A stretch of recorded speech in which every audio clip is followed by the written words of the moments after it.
Alright, hello, welcome back. We're gonna get right into it. Last time we started this, and I went in completely blind, so I had no idea what kind of game this is gonna be, and I was very, very delightfully surprised to find that it's like a mystery dungeon style game, because I've been really craving to play one of those, and after last stream, I had to like fight my demons to not just start playing it off stream and just doing another save profile because I just had such a good time playing like a game completely blind that I was like, damn, I kind of want to do this more often. I want to find more games that I've just never played before and just get my real genuine reactions from stuff. I'll definitely be playing games that I have played a lot before as well, but I want to find more like weird stuff like this.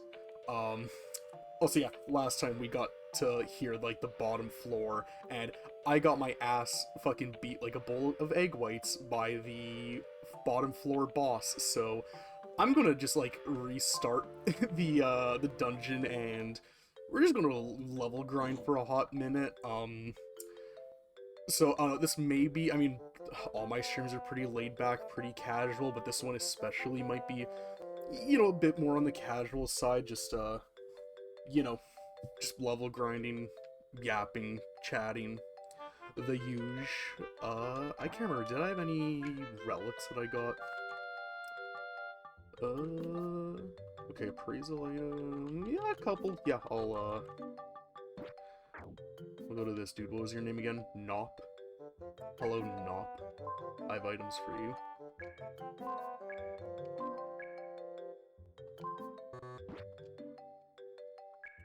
Cool. But yeah, anyways, how was, yeah, I always start, like, every single stream off asking this, but, how's everybody's day? How's everybody been? For me personally, I had a pretty decent day, a little, a little busy at my work, but nothing too terribly bad, just kind of same old, as I always say, same soup, just reheated. You... Get rid of that, get rid of that.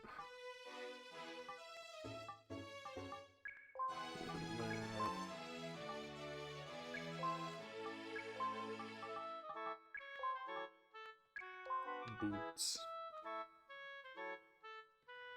Like casual sandals as opposed to competitive sandals.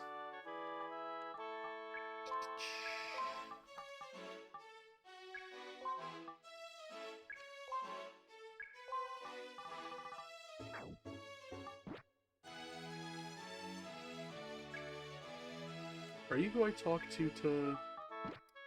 No, who's again I talked to pay off my debt? Is it society?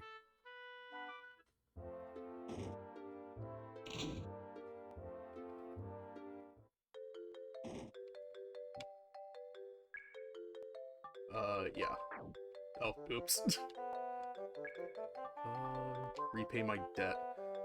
Well, if that's a pretty decent amount. eh, we'll start small. How many, what was it, Nowlands do I have? I think that's good.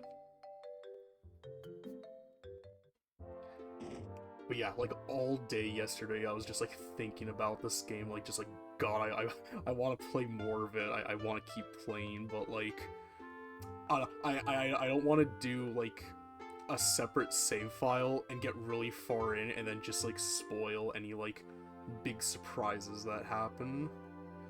So I've been looking at like other like Mystery Dungeon-esque games, and there's one that I would love to get my hands on. It's called start like level 3. It's called Void Terrarium. It looks like a really like interesting, neat game. Um, but the only issue is because I'm unfortunately a big Switch glazer if it's available on Switch, especially with like how good a lot of games run and play on Switch too now. If I have the option of getting it on there, I'll get it on there. But unfortunately, the physical release of Void Terrarium for Switch, they only ever did it in like a deluxe edition with like, you know, a bunch of little goodies and whatnot in there, and like a big, you know, like big box version of the game. Um, so getting a copy of that now is like really fucking expensive on eBay. So if I really am just like just itching, just really wanting to play a game like that, I guess I could just get it digitally for the time being and then just wait out until I can find it physically, like just the game itself, or like the whole deluxe MacGuffin for like a decent price. Because at my work, we do have physical copies of the second game still in stock at MSRP. I'm very interested in getting that, but I was looking up online, and even though it's like not required to get what's it called? Or it's not required to play the first game. Apparently, it is much better playing the second game if you did play the first one, because I don't know if it necessarily bridges from the first game, but it's like a definitive, like, this is a proper sequel. The story continues from this. Ow. So, I don't know, it might be one of those things where it's just, you know, for the sake of getting the most out of that, I might wanna, you know, actually get that, play it.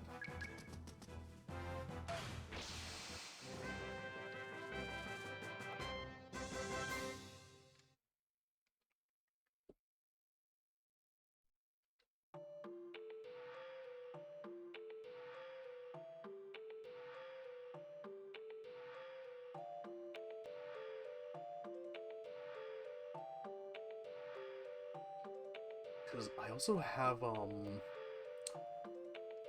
kind of wish there was a way to, like, see the map a bit, like, higher up. Or I guess, like, make the map, like, a bit larger. It's just kind of small. I can never tell, like, is that, like, a wall, or... Okay. Oh, alright. Cool. Whatever. You know, like, on the little mini-map, like, it's just hard to tell, like, is that, like, a black outline there? Or is it, like, not? Like, on the far right there, like, that little, like, I'm kind of, like, looking at it. Like, is this, you know, is that a wall, or is it, like, yo, is there more to it? It's just kind of hard to tell. Some slippers.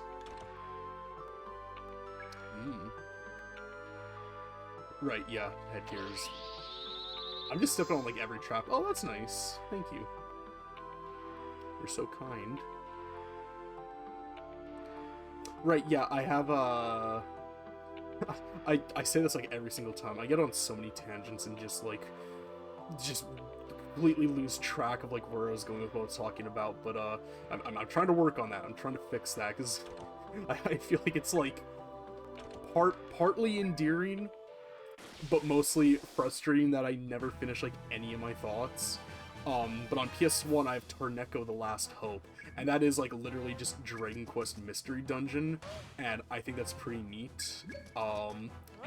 So I could start playing that if I, like, really wanted to.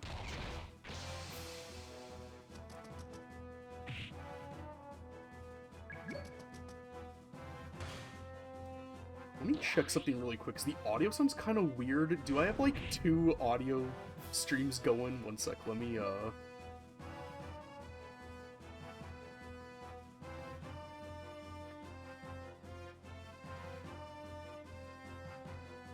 check something.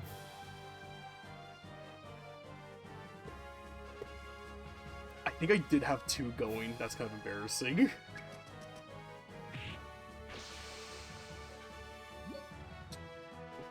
Let me further check something else now. Let me,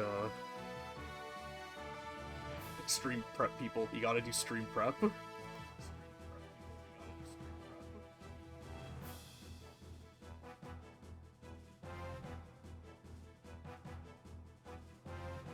Okay, I think it's good now. Oopsie, I guess because the attacks... Yeah, that sounds way better. The attack sounded really, like, echoey and hollow, and I was like, I don't remember it sounding like that, and yeah, I sure was right.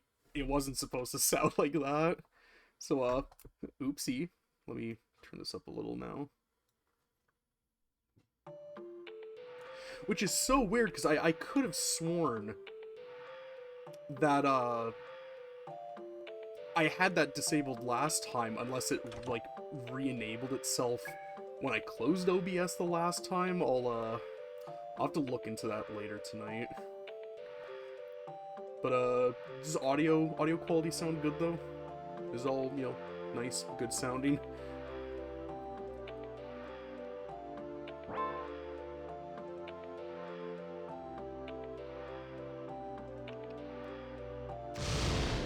Oh, I've just been walking to, like, every single one of those.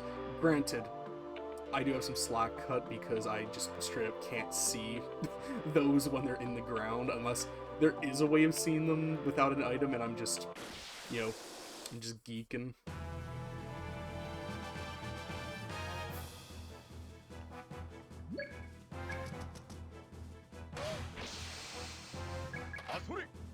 And it is kind of nice that for, like, for level grinding, I am just at a point where I can just kind of, you know, just kind of smooth brain it, just auto attack everything.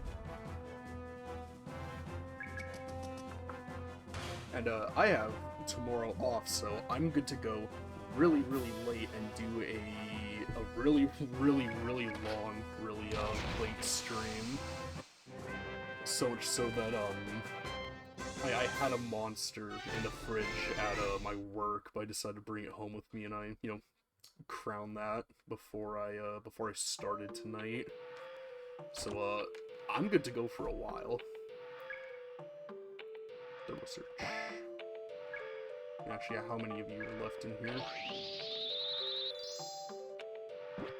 How many of you? Oh, there's like 2 of them.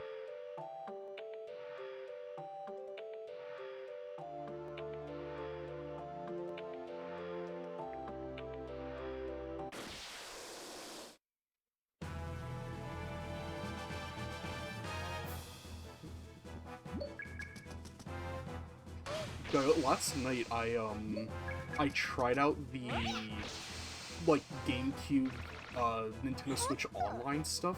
Specifically, I tried out F-Zero GX because I absolutely love that game. Love it to bits, one of my favorite GameCube games.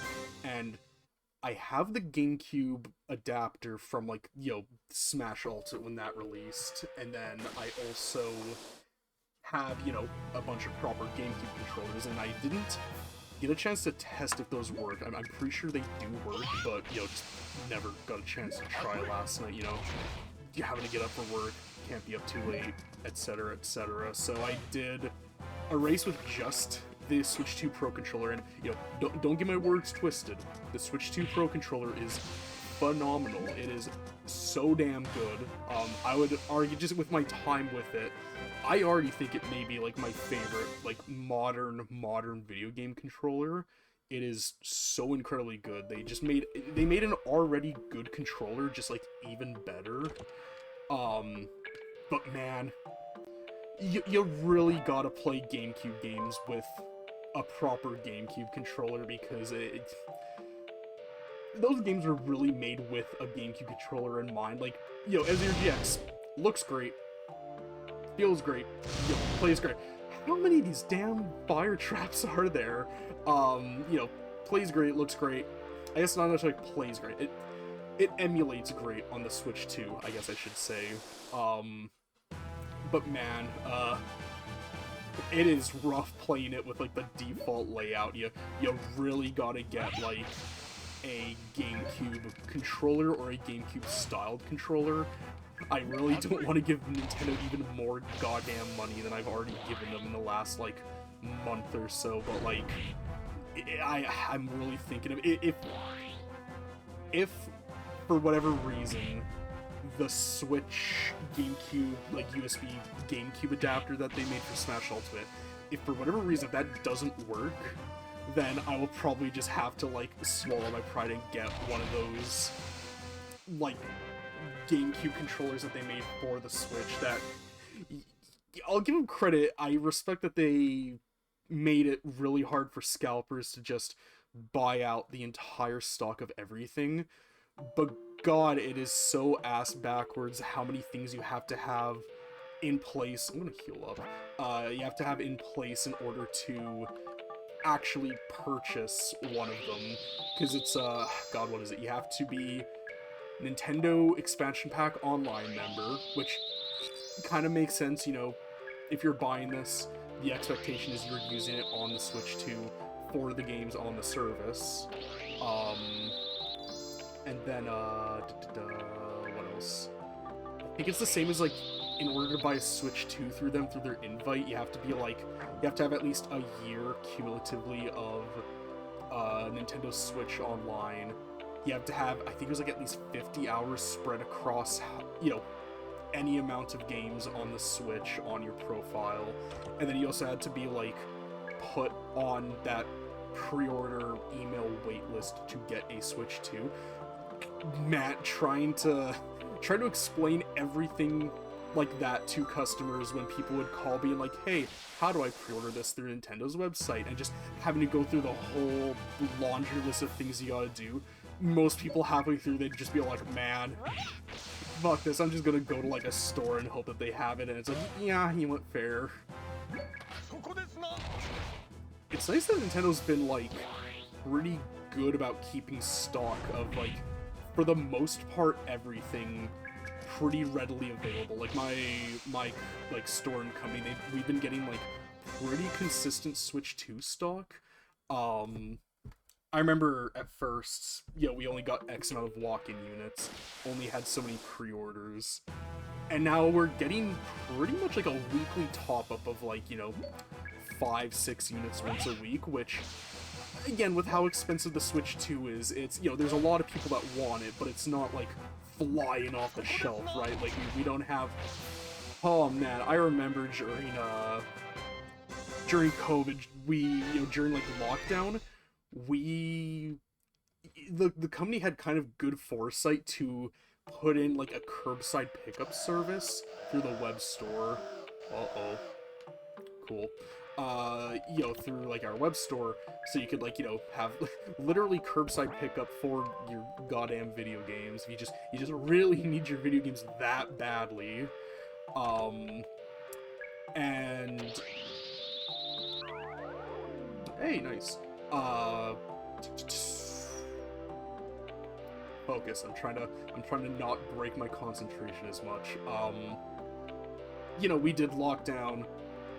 We basically had, like, no PS5s for the entirety of lockdown, effectively, but then once we were able to kind of start letting customers, you know, come back into the stores for, like, you know, proper, actual in-store browsing with, like, you know, time limits and stuff, I remember PS5s were so hotly desired, so in demand, that, our social media guy would make a post about, like, hey, this location has PS5s in stock.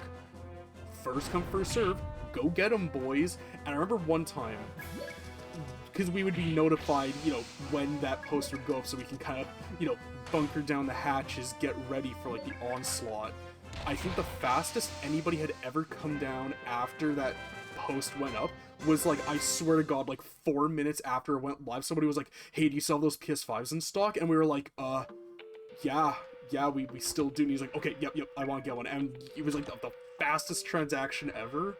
And, like, yeah, no, that dude was fucked up enough, pretty justified in coming so soon afterwards, because, like, yeah, within, like, I think the next 30-35 minutes, I think we've got, like, 4 PS5s at a time, usually. All 4 of them were just... What? Oh. All 4 of them were just, you know, gone, just like that, immediately. And, like, man, I don't have any, like, console loyalty, right? Like, I play on all of them. I play on, you know, Nintendo, Xbox, and PlayStation. I have, like, all the major consoles, modern and, like, classic. I have no, like, real affinity. If I were to, I guess, you know, gun to the head, who do I like the most? probably like a tie between Xbox and Nintendo, but with just how horribly Microsoft's been fucking fumbling the Xbox brand the last like 7 odd years, I would honestly probably lean towards Nintendo. I can't help it. I'm a Nintendi at heart. But like, man, it's so fucked up to me that the PS5 has sold so much and is in such high demand pretty often, yet it has like no actual fucking games on it. It's got Astrobot. Astrobot's absolutely amazing. It's one of the best 3D platformers I've ever played. It very justifiably won Game of the Year last year. But God, like what else is exclusive that isn't either multi-gen on PS4 as well, or going to PC, or is on PC, or is like a combination of like all of those. It's like, what, Destruction All-Stars Racing, I think it's called, the like not Twisted Metal-esque game, which I've heard apparently is like a pretty decent game, but it's just, there's just nobody fucking playing it. So it's like, you know, you got Astrobot, you got that, and that's like, what else? what else is there that isn't like multi-plat? Like, what is a true actual exclusive? I try to keep my like ear to the ground really hard on this kind of stuff to like, you know, really be in the know, but like, man, I can't think of anything. I don't know what there is like that's exclusive on PS5, and you know, at least PS5 has a exclusive game, and game. It's got and game.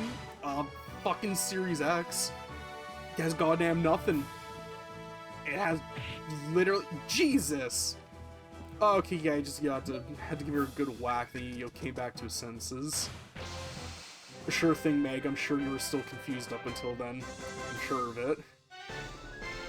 Yes. Cool. Because, yeah, literally every single game that is, you know, quote-unquote console exclusive on Series X is now either coming to another system or is also on PC, like, day of. That's just so crazy to me. Like, it's just, like, yeah, I don't mean to sound so negative, but, like, dog, this last console generation was just a complete fucking wash. Oh fuck, this feels like a monster house in what's it called? Pokemon Mystery Dungeon. When there's just like a floor with like just like a shitload of like enemy spawns on it.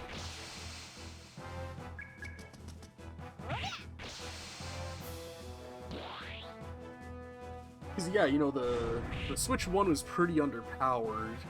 Left a lot to be desired, but hey, you know what? I'll give the Switch 1 this. It had exclusives on it, like good exclusives. You know, that one ad campaign that a lot of people, myself included, kind of made fun of. You know, Nintendo Switch has games.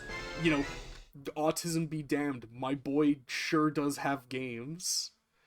A lot of good games, a lot of good ass games. Oh shit.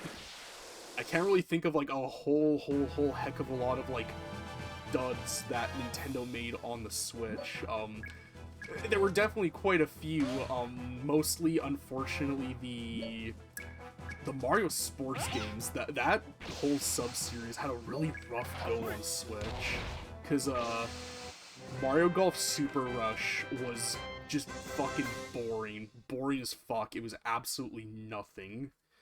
The only thing it gave us was, I'm pretty sure Pauline was in the game, so, yo, God bless, more Pauline content. I guess King Bob was playable, that was kind of funny. Also, Ninja, I think they put Ninja in there, so that's cute. But, I'm gonna keep it real, Nintendo. 3 kind of funny characters in that does not justify it being, you know, like $79.99. Canadian does not justify that. Gameplay is really boring. The course is really boring. It just felt kind of soulless. Oh, yeah, that's right. Wario, his like drip, his like Texan wear. That was also a good aspect of the game. but aside from that, it was like just fucking nothing, which sucks because I love Mario Golf. Like genuinely, I love Hot Shots Golf, or everybody's golf. I'm so excited for that new one that's coming to Switch and PlayStation and whatnot. That is going to be like a day one buy for me. And then what other sports games are there? Mario Tennis Aces was also just kind of. It was just kind of a nothing game. It was kind of just not as good as the older ones, frankly. And then what? There's a new style gun. Let me Woo! Yeah, that's pretty good. There's another Mario sports game that's just on the tip of my tongue that I'm forgetting. Right! Mario Strikers! Yeah, that half-baked, forgotten fucking piece of shit that nobody remembers. That I'm pretty sure was actually released on my birthday the year it came out, I'm pretty sure. Or it was incredibly close to my birthday. It was one of the two. Oh, he gave him the good stuff, oh my god.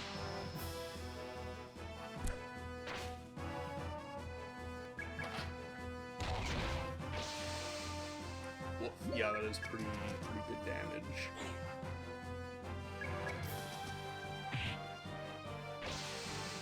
No Mario Baseball! I just realized there is no Mario Baseball on the Switch, like, at all. That was also just another great game on the GameCube. I played that so much. Like, honestly, the Mario sports games are pretty fucking good. Like, they're really fun. They're really well made.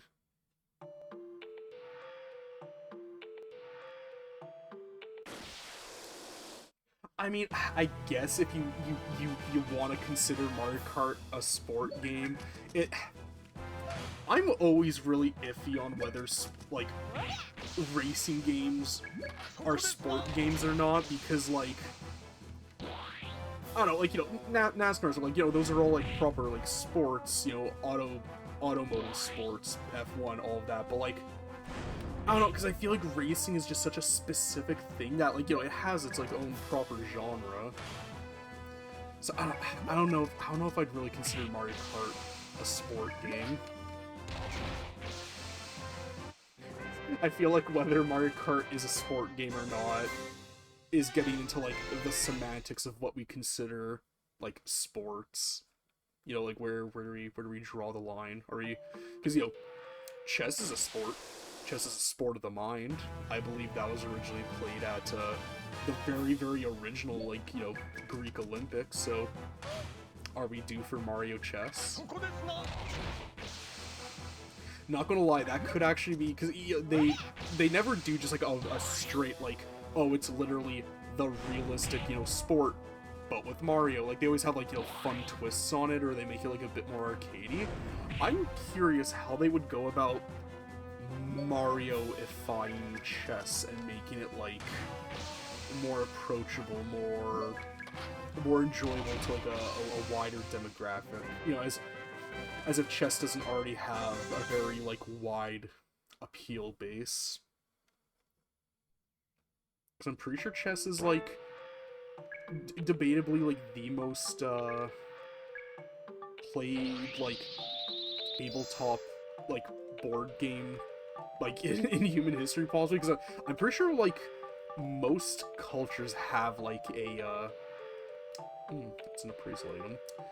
I'm fairly certain, like, most cultures have their own form of chess, one way or another, or at least, like, a variation of it, or, like, a game that is very similar to chess. It's like how every single culture has, it's these two things consistent across every culture. A sword of some kind, a sword, or, like, a dagger, some sort of, like, bladed weaponry, plus bread. Those are, like, the two consistent things across every single culture. I was gonna say alcohol, but I don't believe the indigenous cultures of, like, North America had any form of, like, you know, fermented beverage in their culture. I don't think. In fact, I don't believe there is. But I'm not much of a history buff, so don't take my word as gospel. Don't take me saying that as being like, oh yeah, that's definitely the case, because I don't know. Maybe they do. Ah, that's a shame.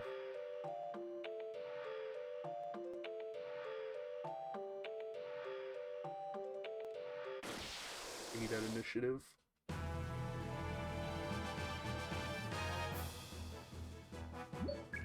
Really? I didn't get initiative? Alright.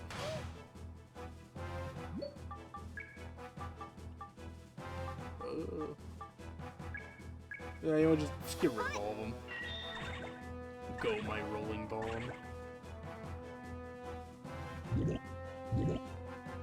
Oh, I figured it would, like, damage them. Yeah, I guess you should probably read what items actually do. I just saw all enemies and was like, yep, I want to use that.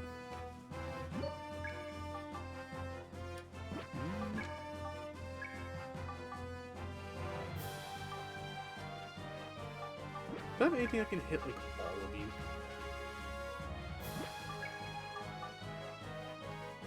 It's just blindness.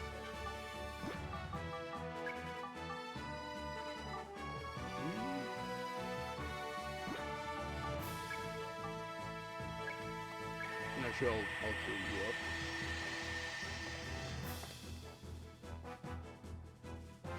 up. Bro's just talking to himself.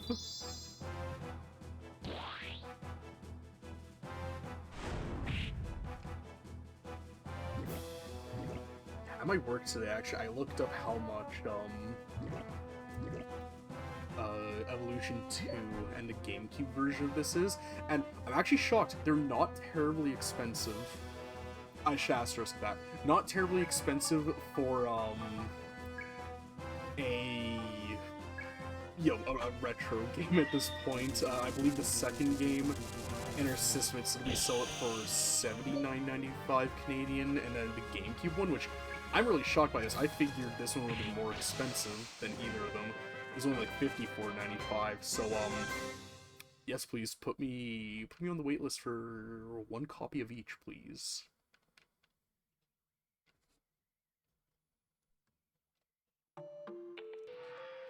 Because I ended up picking up that game that I was mentioning. I think it was during the last Whacked stream I was talking about, but that Fuga Melodies of Steel, I ended up getting like the big collector's trilogy box, because like just looking up gameplay and like reviews of it, just like seeing stuff, I'm like, I definitely feel like this is going to be the type of game that I'm going to like fall in love with and just like be enamored with it, and then I'm going to want the collector's edition after I'm done the series, and then it's going to be like impossible to find, way too damn expensive. So I was like, you know what, I'm just gonna throw down the extra 40, get the full trilogy collector's box. So I got all 3 games now, and I'm at such an impasse, because on one hand I really want to play them and really like get into them, because I know that I will like love them, and I'm really hankering to start it. Ooh, lightning blade. Can I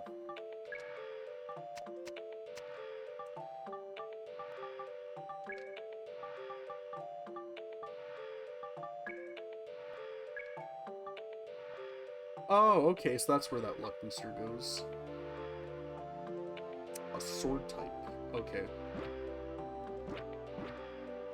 Cool. I will keep that in my metaphorical back pocket. No, but yeah, I really want to play Fuga and really get into it and like really sink my teeth into it. But at the same time, I really want to like hold off and play it live on stream, because I was reading a lot about it, and apparently it's one of those series where it's like, if you're really, really invested in the story, apparently the third game is like, oh, this will this will like emotionally destroy you, and I feel like that'd be really great to be able to record like on stream, get it all live, do it live. Um, so I'd love to do that, but I don't know when exactly I'm going to be able to get to it. And especially if I'm not wanting to, like, do, like, the same genre and same console, like, in a row. I'm not sure if I'd want to have, like, breaks in between the games. Like, I feel like I'd really want to just, like, you know, bam, bam, bam, do them, like, all, like, one after another type of thing.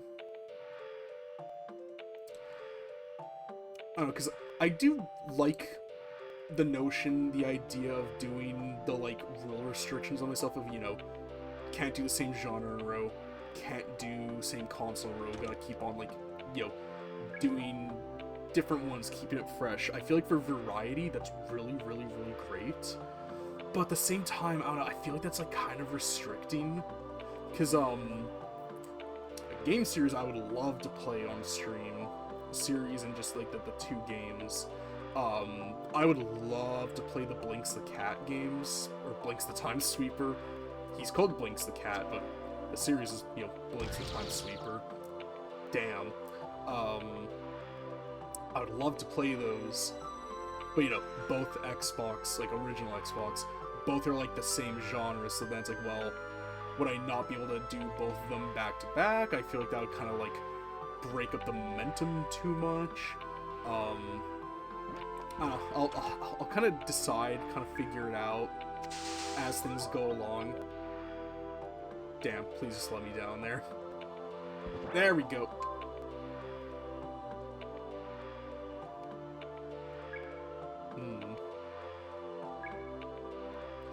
I think I'm gonna leave and run the...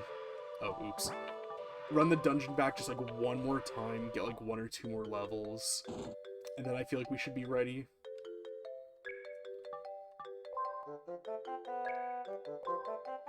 Cool.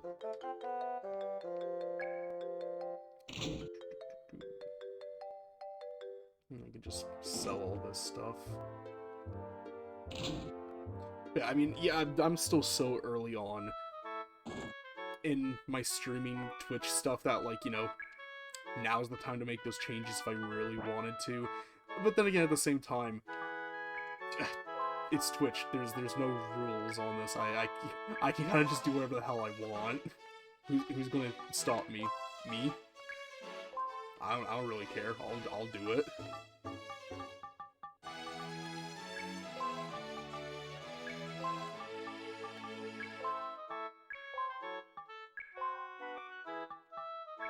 Yeah, I potion. You can get that.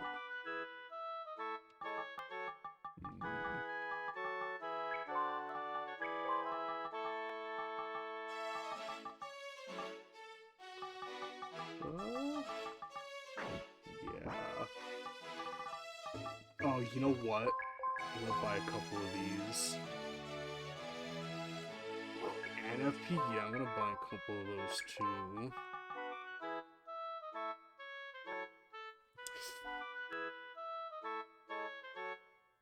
I feel like having a couple of these around might be good for the boss at the bottom, but I don't know. So, let's... We're like messing up the buttons.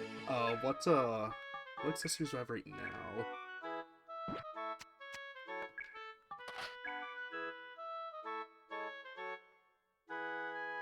Yeah. I mean, those are, like, okay stats. But, oh, oops. Those are kind of okay, too. What about you?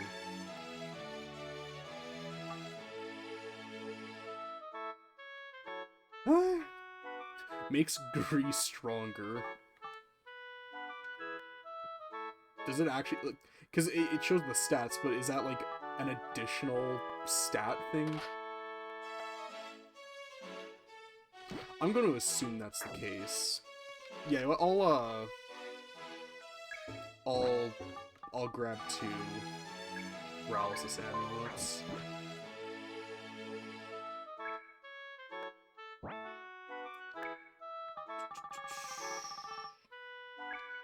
Right, I have to equip that. What am I doing?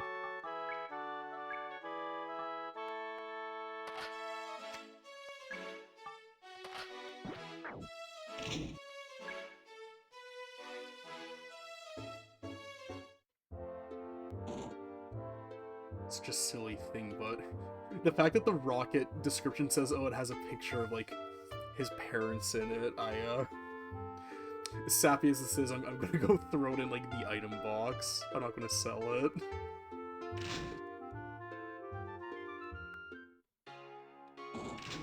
It's in here? No.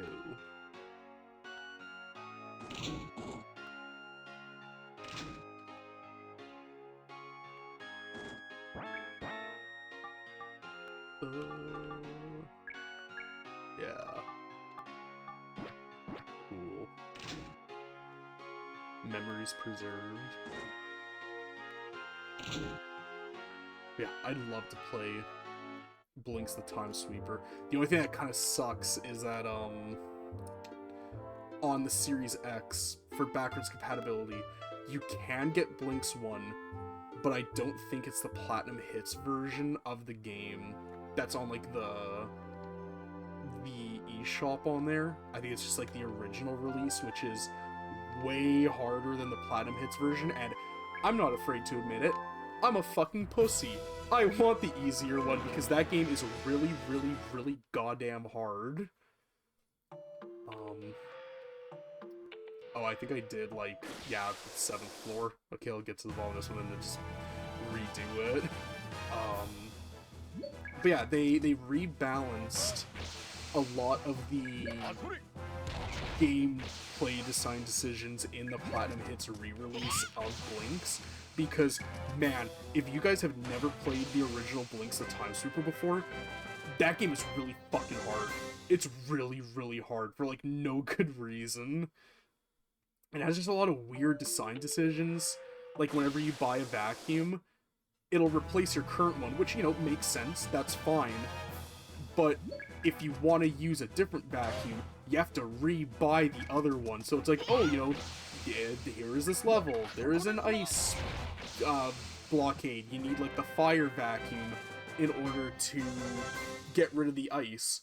So you know, like the fucking chump you are, you buy the flame vacuum, you destroy the ice, and then you get to the next level, and it's like, oh, you need just, like, the regular vacuum again. Well, instead of being, like, a good game, and just giving you a menu of vacuums to choose from before the level starts, you gotta fucking go back to the shop, and your dumbass has to buy the regular vacuum again, and it's such an unnecessary, like, design decision, where it's just, like, it feels like it's just wasting your time and your gold that you get, so you have to replay the levels to farm for gold to get your stupid fucking vacuum, and then you get the vacuum, and then you get into the level, and oops, you actually need the poop shit fart vacuum, and you bought the regular vacuum, not the poop shit fart vacuum, so now you gotta go back, buy the poop shit fart vacuum, you use the vacuum, get into the next level, and hey, guess what, dumbass? You need the fire vacuum again, so now you need to buy the fucking fire vacuum again. It just sucks. It's stupid. It's really dumb. So they made, I think, the gold requirements way lower in the Platinum Hits version, and a lot of the enemies they made, like, easier to kill. And I think they just straight up removed some of the harder enemies, which is, like, again, probably for the best. So I'd want to get the Platinum Hits version. And I don't think the digital version is the Platinum Hits. I think it's, like, the original Black Label release. And then they just straight up don't even have Blinx 2 on the backwards compatibility for Series X, so I have to freaking locate a copy of that on my own. So that's gonna fucking suck. We have a Platinum Hits version of the game at my work, and it's not terribly expensive. I think it's like $20. So, you know, I'll get that, pick that up. It's just like a regular Platinum Hits. They also did, Xbox did this really weird thing on the original Xbox where they had the regular Black Label, and then they had the, oh god, what was it called? Yeah, the Black Label, the Platinum Hits, and then they had the Platinum Family Hits, which the Platinum Family hits were Platinum hits that were exclusively rated E to E10, and they were all games that, sold well and were, good for the whole family. The only games I can think of off the top of my head that got that moniker, the prestigious moniker of Platinum Family hits, was just Blinx the Time Sweeper, Shrek 2, and then Shark Tale. That's it. I'm pretty... At least off the top of my head that I can remember. No, you know what? Actually, there is another one. Two, actually. I just remembered two more. Fusion Frenzy, which that game really, really fucks, and is on backwards compatible support, so I should have a couple friends over and we should play that on stream, because that's a really fun, really cool game. I love the art direction, aesthetic of that game so much. And then the other one is, SpongeBob Battle for Bikini Bottom, a certified hood classic. Oh, you know what? I think the other one too, maybe, speaking of SpongeBob, it definitely got a Platinum hit release, and for some reason it's really expensive and really rare, is SpongeBob SquarePants Light Camera Action, which, if you guys never played that, that is also a very, very shockingly good game. Not necessarily on Game Boy Advance, because it's like a completely different type of game. It's like a weird platformer. But the console party game, fucking really good. That's a banger-ass game. Almost every time my friends come over, we always play that for a bit, and we always have just a fucking great, awesome time. Slippers.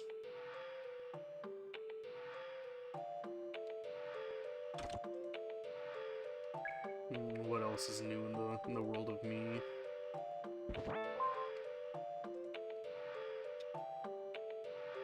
Oh, there's another floor? Okay. Ooh, Ice Blade parts, cool.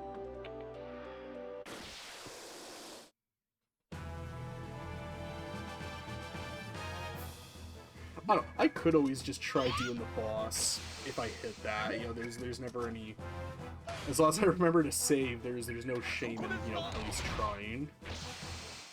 Because if I die, oh well, I just, leave the dungeon, restart it.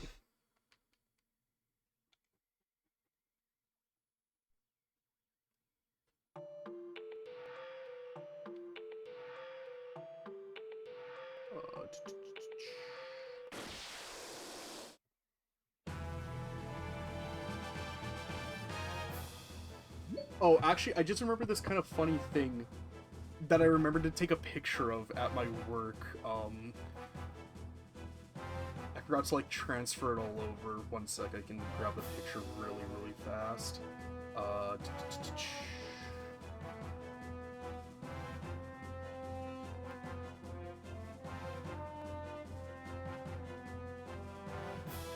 Oh god, why is Photoshop opening? No. No, no, no, no, no. Get out of here, Photoshop. Don't eat up all my friggin' memory.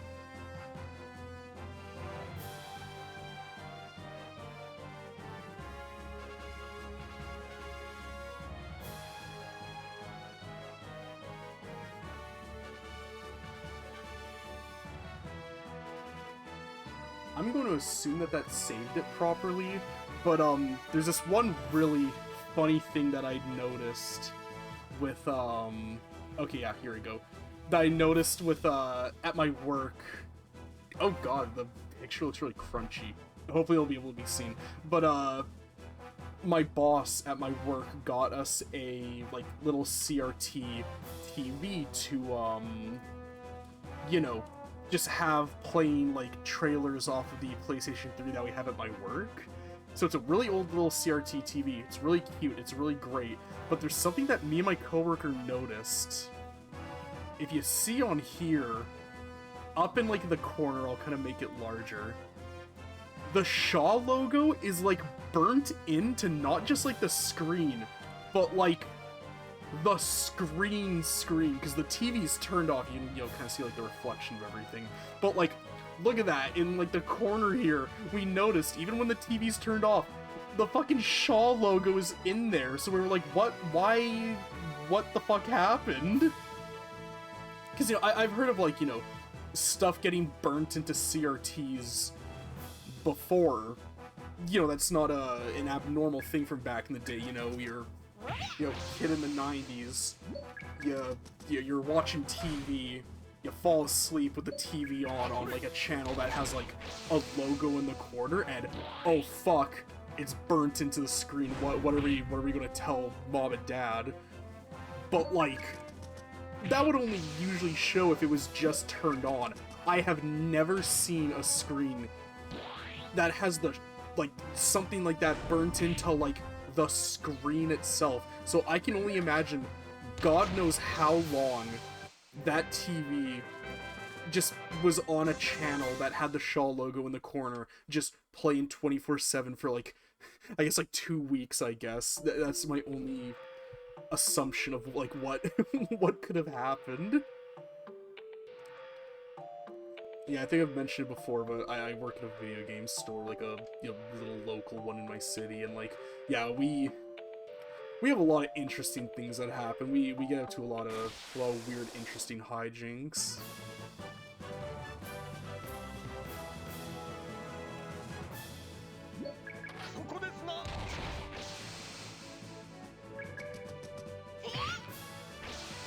Man, actually, speaking of, like, yeah, like, working there, at every location except for mine, had just some insane stuff traded in today, like, across the board. I think at my location, we only had a singular copy of Ring Fit Adventure on the Switch traded in, whereas the other 2 locations, one of them had, like, a ton of NES games, and, like, some really, like, good, rare DS games, just, like, some really, like, cool, neat stuff. And then the other one had, like, a shitload of PlayStation 1 games, and woof, there was a copy of Persona 1 traded in on PS1. And if you know anything about Persona 1 on PS1, that bitch is expensive as hell. I think we sell it for just a little over $600, which, like, fucking gag. Why the hell is Persona 1 $600? That is absolutely insane.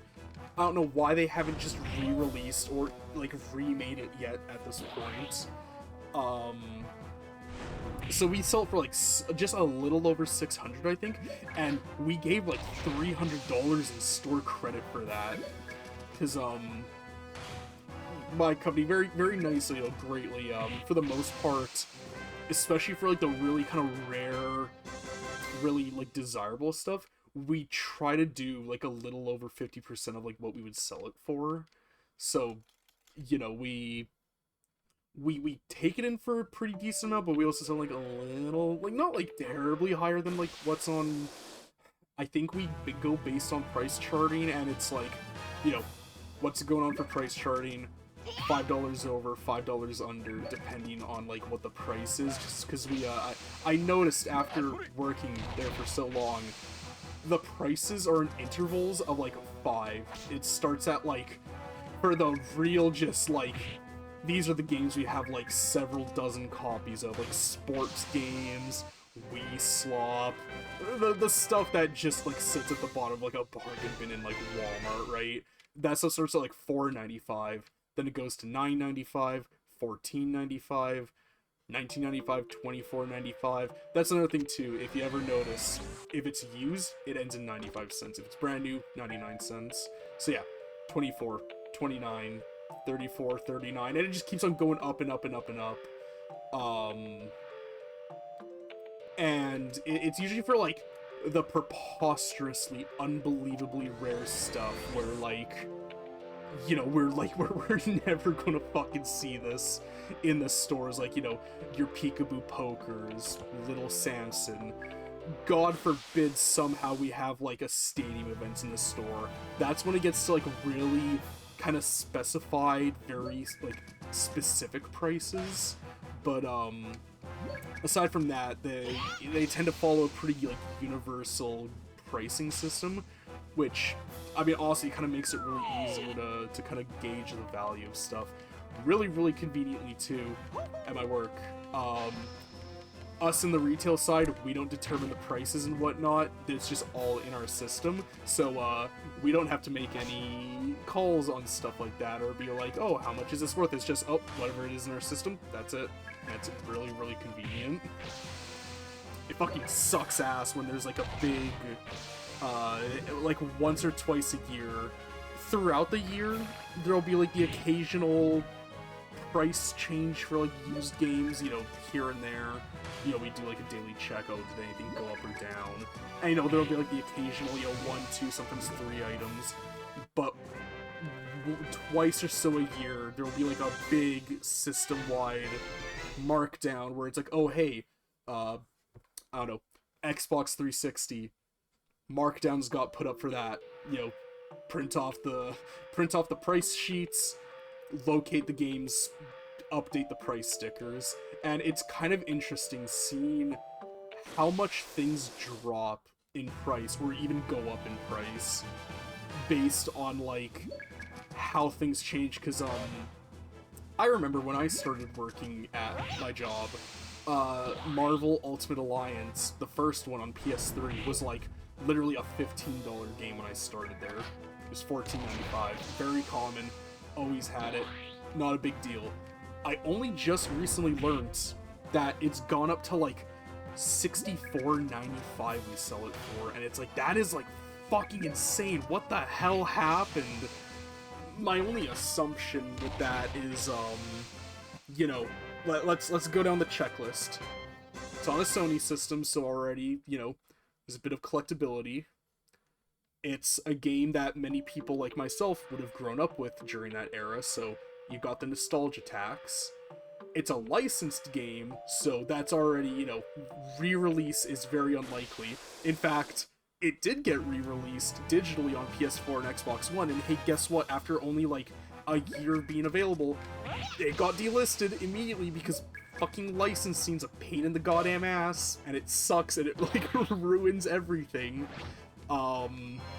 And it's not only Marvel, but it has Spider-Man on the front cover, and Spider-Man features heavily in that game. He's one of like the initial starting characters, and we all know Sony has a goddamn death grip on Spider-Man and that whole universe, so yeah, it's never getting re-released goddamn ever because Sony just fucking has to hold on to Spider-Man for dear goddamn life.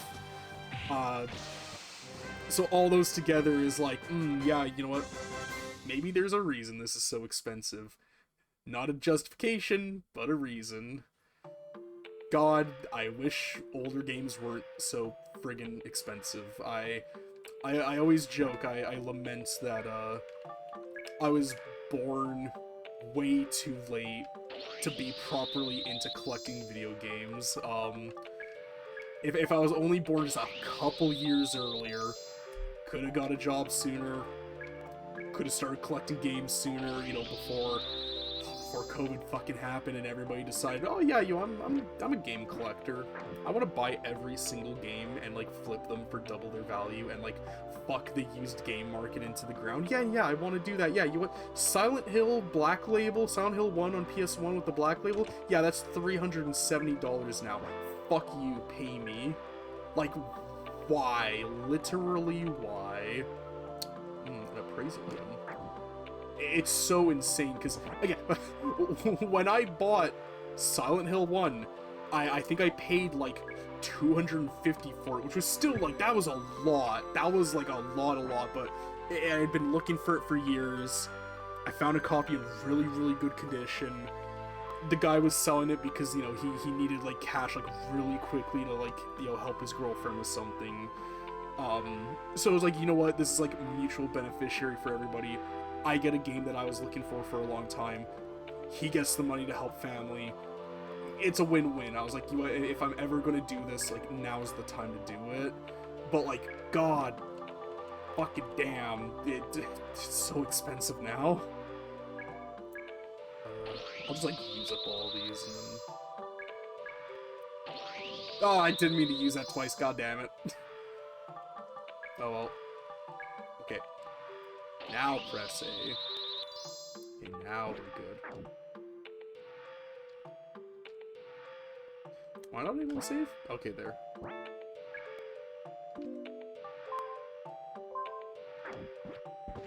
Alright. Boss time. I think it's, yeah, there we go. I remember last time when I was doing this room... Oh, oops.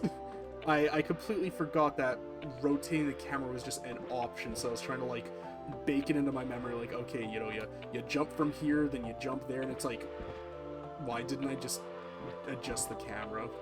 Why didn't I just do that? Ah, jump down.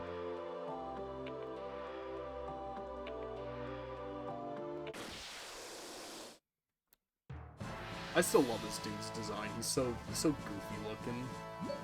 Just a big old lizard.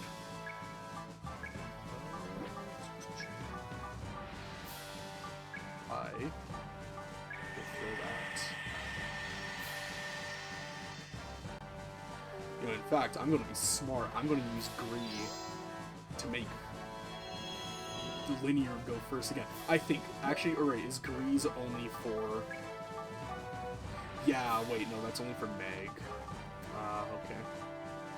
Well, I'll encourage you.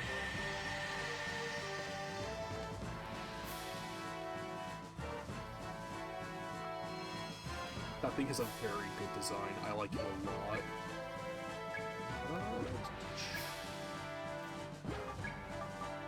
What was...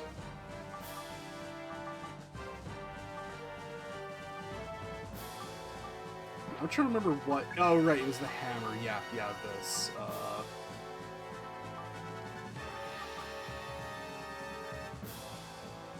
I'm curious, is this, like, way stronger?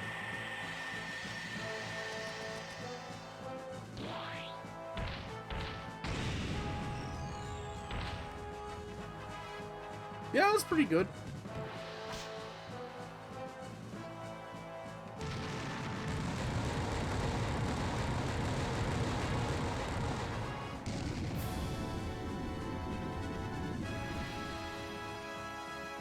Yeah, he's doing way less damage. I feel like I may have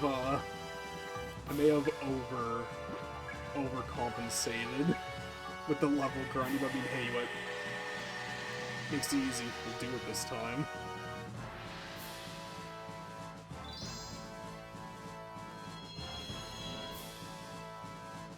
I don't know if Meg still has the special stuff.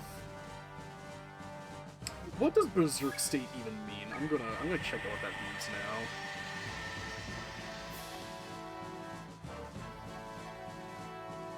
I'm assuming it means that it's like... I mean, sure. Oh, okay, yeah, that's pretty good. Yeah. I'm gonna assume that maybe it's like he just auto-attacks, like, without any of my input now. Will this work on you?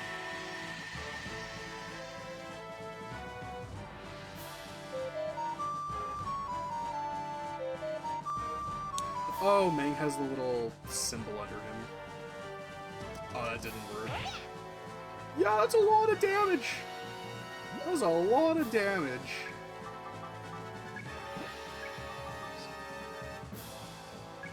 Yeah, I mean, I'll just keep on fucking stimming him.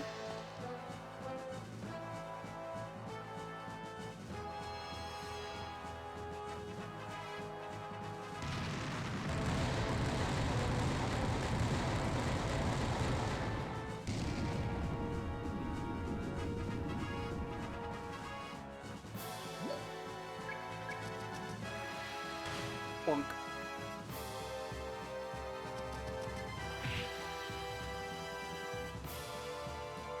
Yeah, it's going way better. Oh my god.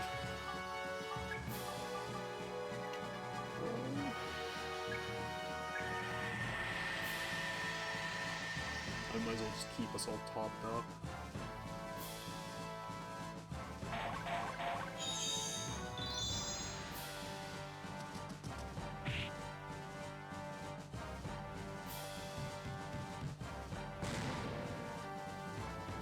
Wow, yeah, I think I may have overcompensated a little.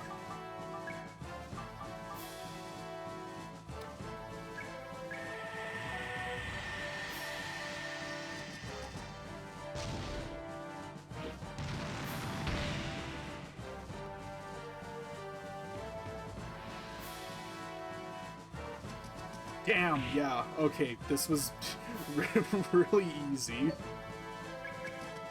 Because of these almost dead. I just fucking bonk him on the head.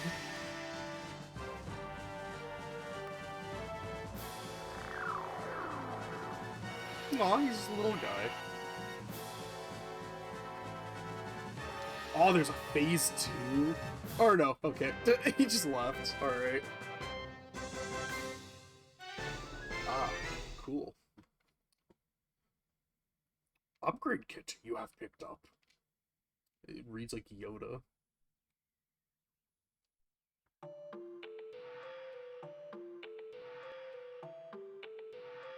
Eugene? His name was Eugene?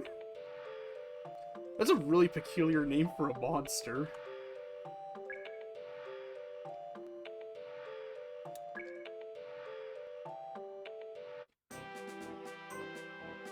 Yay.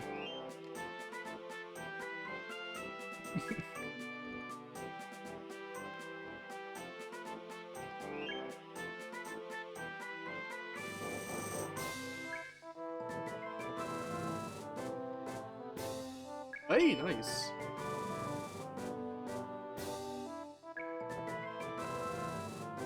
Or, alternative idea, we go down to the casino and we bet it all on black. Because look, in gambling, you may lose like 10% of your money when you gamble. But if you win, you get like 75,000,000% of it back, alright? You get $25 William. You get 25 big bombo-clat bucks. That just makes sense to me. Meg, I think we need to go down to the casino and bet that money immediately. 99% of all gamblers quit just before they're about to make it big. 99% of all Launcher family members quit before they make it big.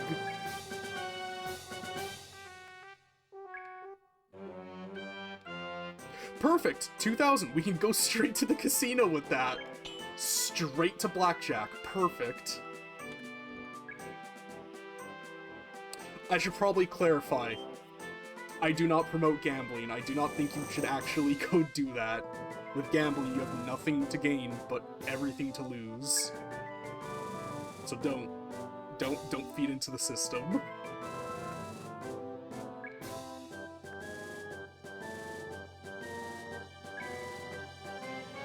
No, I don't understand. Not a bit. That's so. Maybe in another 10 years you'll understand about what adults find attractive. The society is closed for the day. We look forward to do business with you again. Cool. Can I not, like, appraise more? Oh, okay, cool. Yeah, how much? 1,000? 1,000 big bombo-clat bucks? Hell yeah. Cool.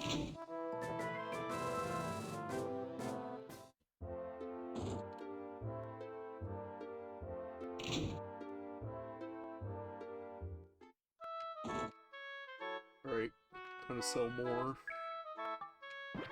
Yo, actually, I don't think I even need to use those paralysis amulets. I'll just keep them on, whatever.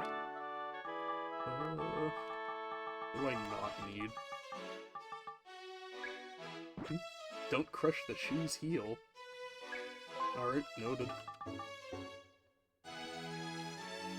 Ah, okay, so can I just, like, upgrade with that, like, right now?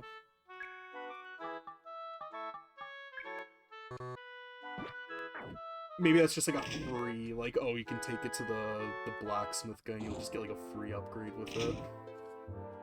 Let's see.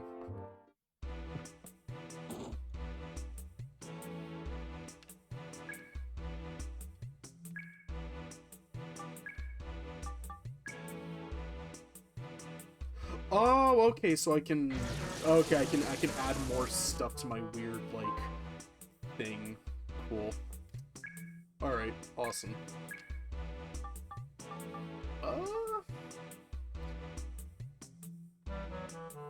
Hammer stuff's pretty good. I'll upgrade the hammer. Pull that that mic a bit closer. Lean back a bit.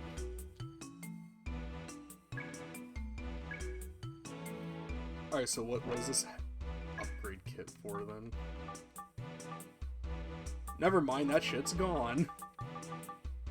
I'm going to assume that it, like, used that. Cool. Poggers, as the kids say.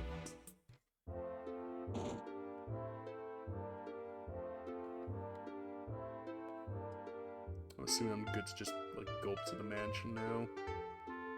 The manor. The man-or.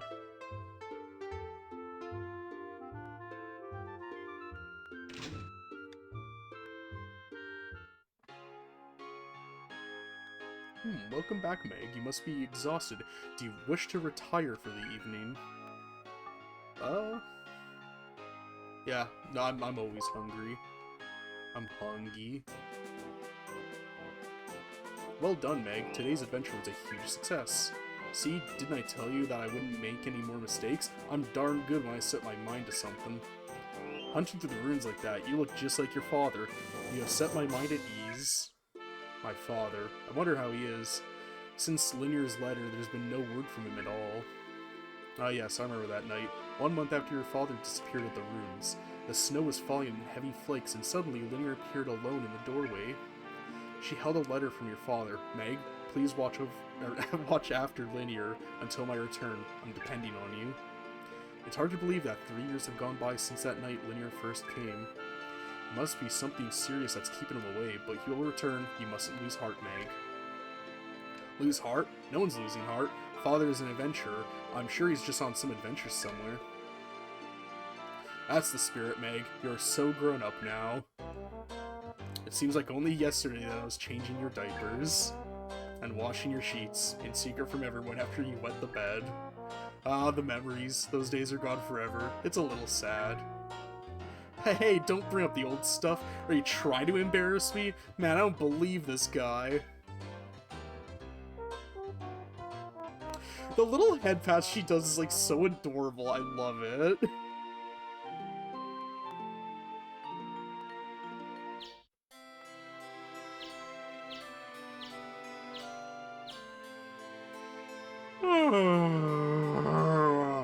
I slept like a log. Time to get up. When I oversleep, I feel groggy all day.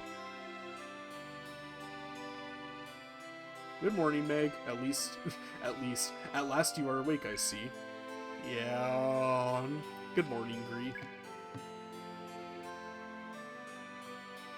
Good morning, Linear. Oh! I finally get the fucking joke of his name now! Like, Gree, and then Launcher. Like, it's cut off, but Grenade Launcher. I get it. I finally understand now. God. I did not awaken you this morning as you seemed exhausted for your adventure. You were sleeping like a baby. Thanks, Gree, although I wish you were that nice every morning. Every morning? I couldn't possibly allow you to sleep past noon every day. Someone from the 8th Imperial Army came this morning and caused a commotion. What? The 8th Imperial Army? They were looking for me? Yes, I couldn't tell them you were still sleeping, so I sent them away and told them we would contact them later. Hey, I was tired, okay? Anyhow, what does the military want with me?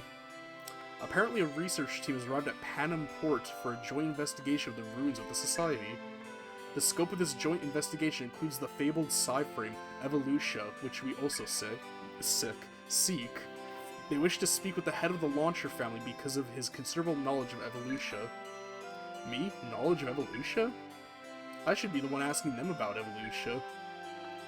The 8th Empire is said to be the most technologically advanced of the Eastern powers now jostling for supremacy. So the mighty 8th Empire is looking for Evolutia, huh? I guess I'd better get off my butt too. Oh, there's nothing to worry about. Just go to Panem Port to meet with the investigating team there. I'm sorry, but his kneecap with the overalls, the 2 black dots, I swear it looks like Peely from Fortnite to me. That looks like Peely, I swear to God. Like, hold on, let me pull up a picture.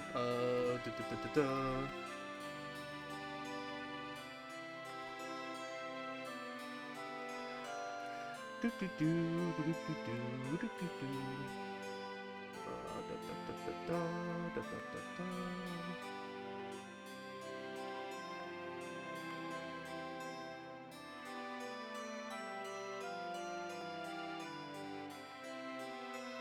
Like, you know, does that not...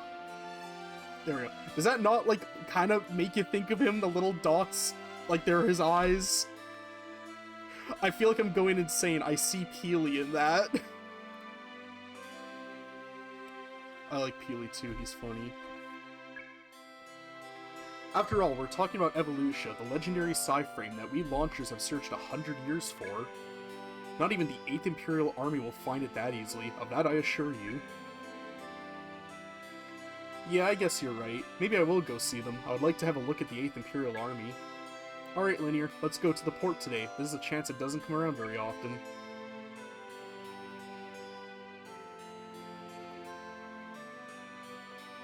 We're going out for a walk. We should be back soon. Take care of things while we're gone, Gree.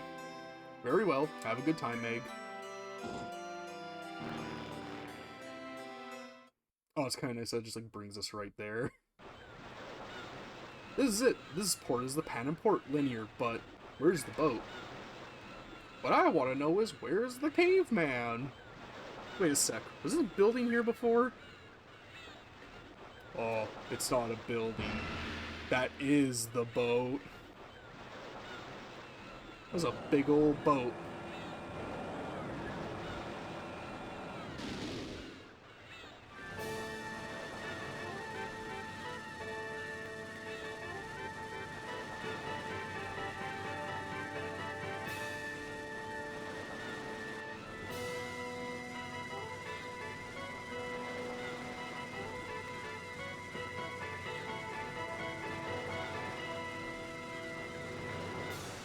Eh, I've seen bigger.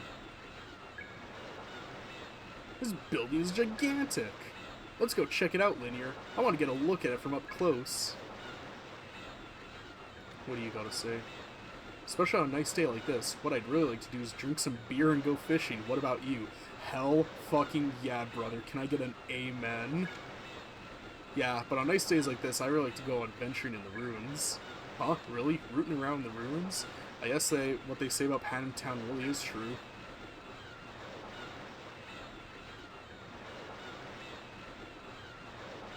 But... oh, what are you doing? You're like jostling. What? Ew. Are you two on a date at the port? I hate you with me. Oh! I was like... Jesus.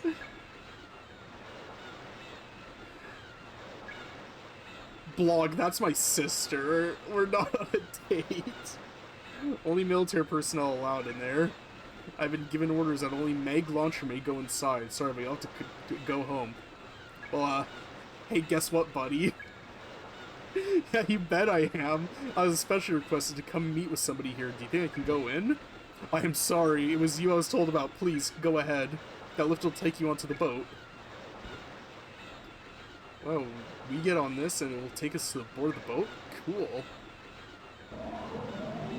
I was looking at over that guy, how he's just like, are you two on a date? I hate you. Like, that's fucking wild. It's funny. What could this be? Liqueur? It says, place spent cartridges here. Now, why would they want to keep something like that?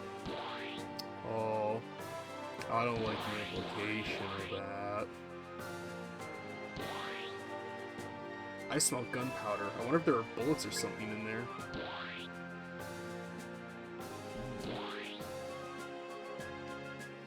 Any more doors? Yeah.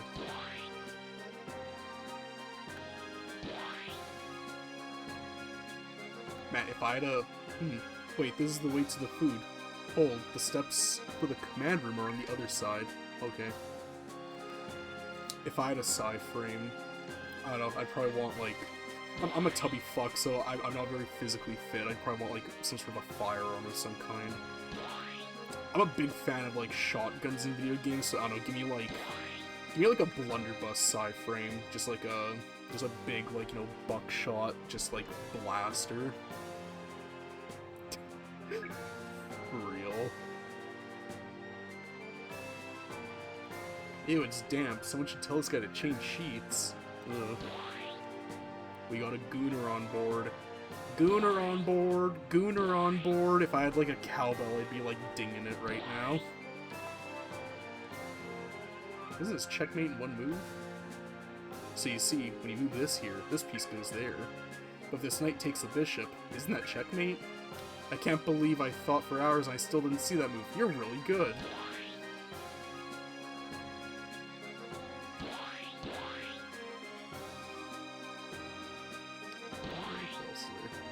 An almanac of parasites. Oh, look at these pictures. They're so gross. I'll fight monsters all day, but this stuff makes me queasy. God, I'm like the same. I have a very high tolerance for, like, gross, nasty things, but, like, the one thing that, like, I just, even, like, animated in media where I'm like, I just cannot do it is, like, anything that's, like, worms or maggots or, like, larvae, like, stuff like that, I'm just, like, you can't see it, but I'm, like, doing, like, the neck hand motion thing. I just can't do it. I can't. It makes me so fucking disgusted. Should know that only Meg Launcher can go in. Yeah, well, guess what, buddy? I am Meg Launcher. Please forgive my misunderstanding. Please come this way. The Crown Prince is waiting. Yeah, that's right, fucker. Let me into the crown room. Crown Prince Eugene, Sir Meg Launcher is arrived. Oh, Eugene. I thought the monster was named Eugene. Oh well. What if, like, when the elevator comes down, it's just, like, the monster again? He's, like, tiny. He's like, you defeated me in the ruins, but I'm back here now. Oh, why are there two of you? I had heard that Asrock Launcher had one son. At least, I'm fairly sure that's what the briefing report said. Oh, this dude has just such a look to him. This dude looks like he's just burning to ask you a riddle. Like, goddamn. I'm the Divine Crown Prince of the 8th Empire, inheritor and direct descendant of the Leopold dynasty. And I am Supreme Commander of the 8th Western Regional Forces. Welcome. I feel like I need to do, like, a different voice for this guy. And who is this girl? He looks like he'd sound like that. Oh, I see. That's why there are two of you. Here, let me get a better look at you. Oh, he's got a nose.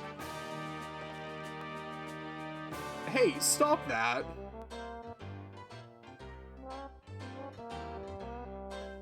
Why, she's just...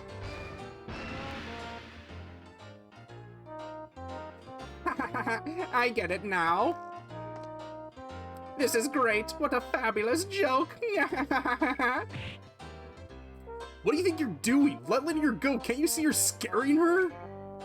Okay, you can go home now. Tell Meg Launcher that he has the personal compliments of me, Eugene. And tell him to thank you very much for the offering to me. What offering? Are you sick in the head? You should be ashamed. A servant should know not to speak like that. That's why I hate people from this country. Servant? Where do you get that idea? I am Meg Launcher. The way he just rotated around.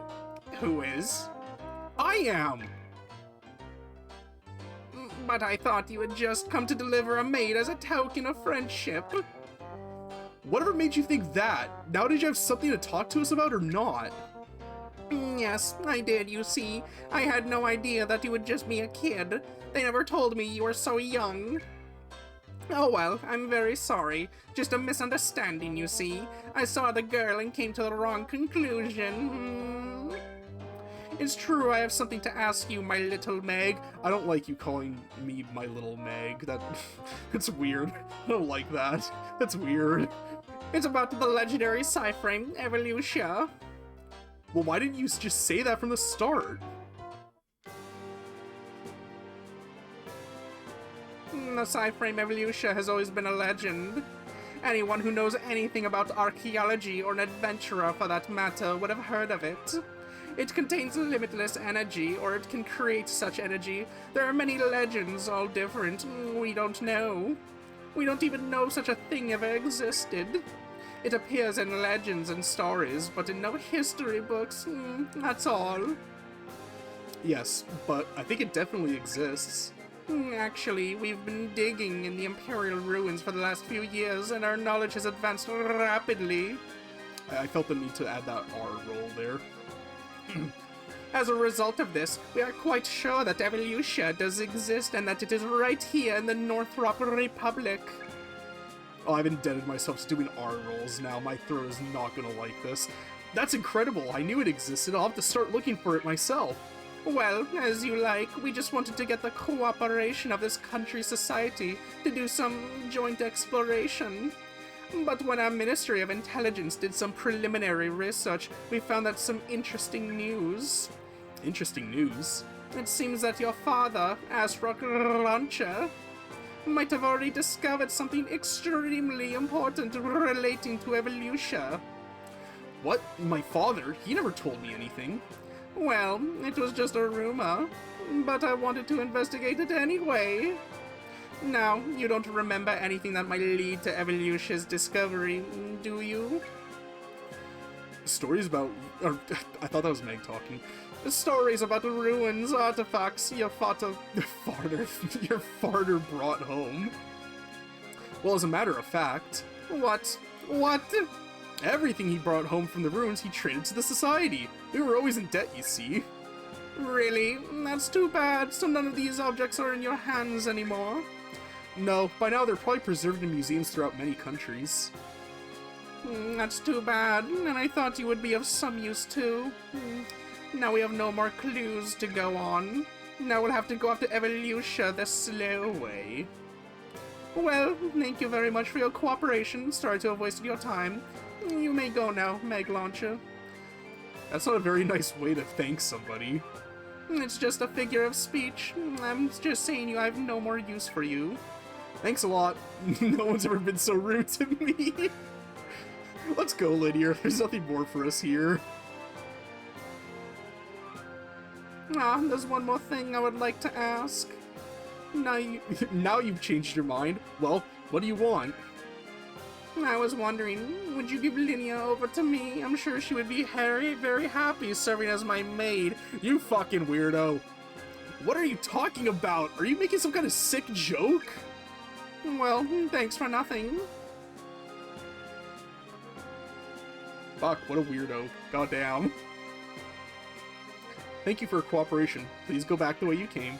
Okay, I understand. You can go back now to your post now. Bye. Let's go, Linear. We can go home just as soon as we're done. I don't like it much around these places either.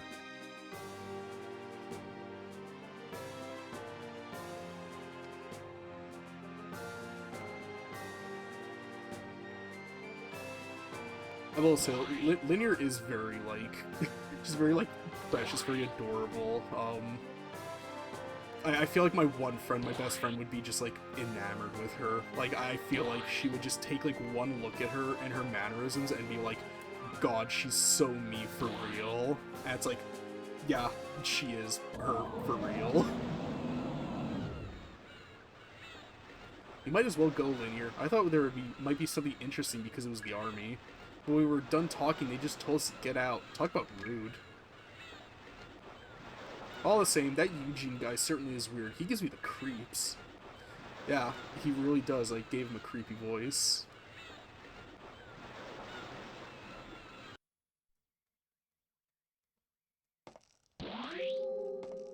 Oh, ew, what the fuck? It's the goddamn flesh room. How are things? Is everything going smoothly? Yes, sir. All is according to plan. Output is more stable since leaving port. Sensors are operating normally. As you can see, we are now beginning to pick up both large and small psi-frame emissions. This stubborn old thing is finally beginning to work, I see. Good. I have already dealt with the ministries and had negotiations with the society, but now the game really begins. The silly old men in the Imperial Senate who opposed this plan to the last are about to be proved wrong. Notify the society. We are blockading the ruins as originally planned. The 8th Imperial Army will supervise. He's like slowly turning like German. I said, will supervise. Yes, sir. Understood, sir. I need to rein it back. I'm getting a little too super villainian. What the fuck? But that Lydia girl, she was so pretty. I'd love to have her around always. Dude, like, you have a 401k. She's like 12. What the fuck is wrong with you? Yes, indeed. Ugh. Gross. Yucky.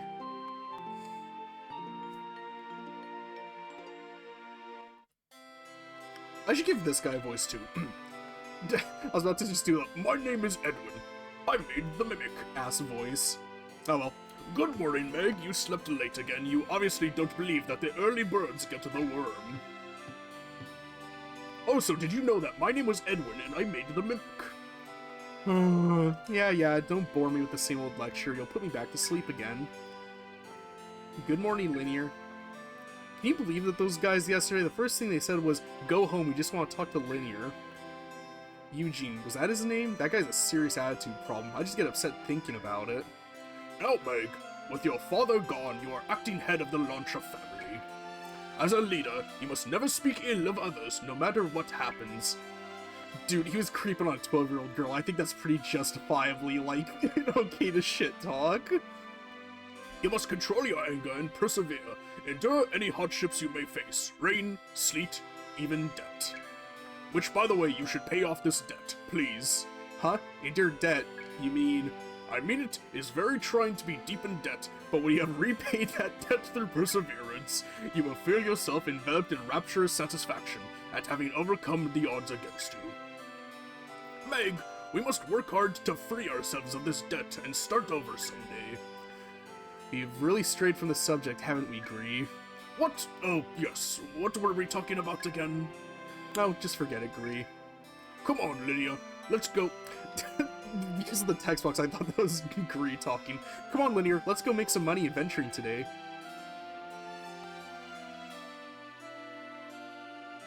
She even, like, has a very similar hairstyle to my best friend. Like, she really is, like, just like her. Like, you know, as my friend would say, she's so me, for real, for real.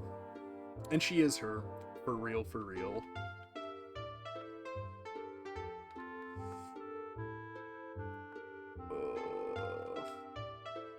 Let's see.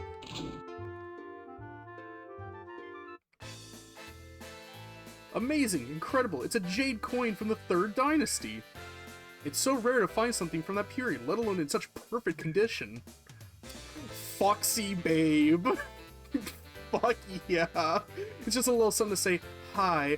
I should do like a voice for her too. Let's get to know each other gift.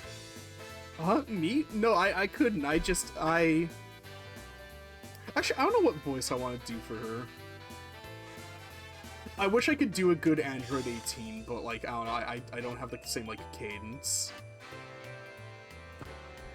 What voice?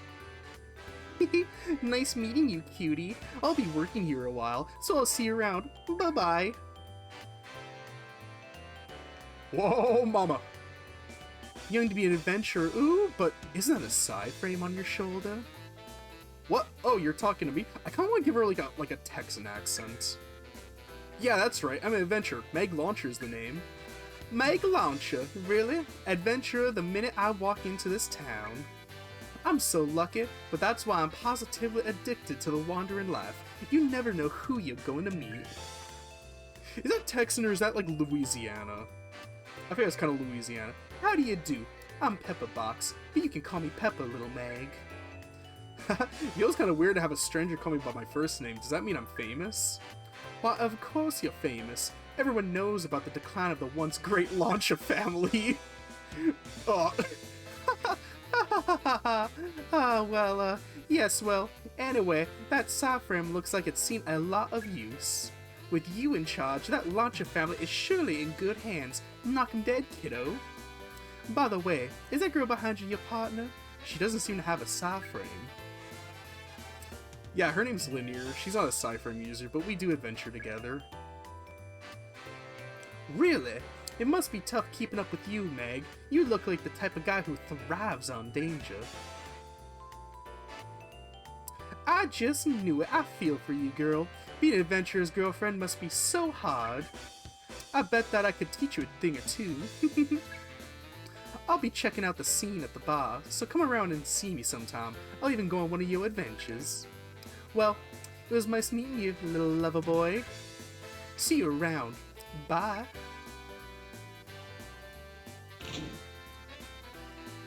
God damn, she is so cunty. Wow, that Pepper's really cool, don't you think, Linear? So he hasn't corrected anybody. Are they actually brother and sister? Or is it like an adopted thing? And they're like adopted brother and sister? I'm not sure. Welcome to the society. Another adventure today, Meg? Your enthusiasm is admirable. Yeah, I'll take another assignment. That last adventure proved just how good I am, eh? You bet. You do such good work. It makes things easier for us too, really. With those 8th Imperial Army goose steppers out looking for Evolutia, I have to get busy. Oh, by the way, one side of the ruins will be blockaded while the 8th Imperial Army conducts an archaeological survey. One of their soldiers was bragging that the 8th Imperial Army is high-tech in all of its archaeological surveys. The ruins are blockaded? You mean I can't even get inside? I know you don't like it, but we don't either. Besides, it's only one site, so bear with us for a little while. Hey, wait a minute. I thought the Society was an academic organization. Since when did you go all military? The equipment and the soldiers can take care of the monsters. The survey's objectives are scientific, so the Society's directors just couldn't say no, apparently. I just don't know. Oh well, the survey will be over soon anyways. Alright. Let's, yeah, give me an assignment. So which one's blocked off?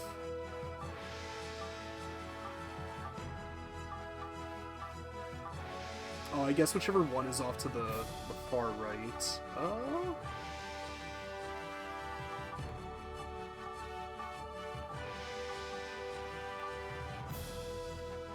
Oh, that little square to the bottom right. Okay, that's like where we are. Okay, I was like, why can't I highlight it? But, yeah, we'll do this one. Yes.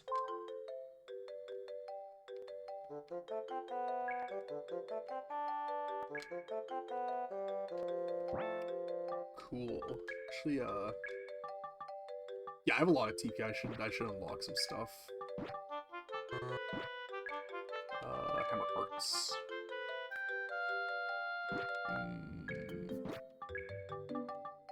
Yeah, give me some stuff.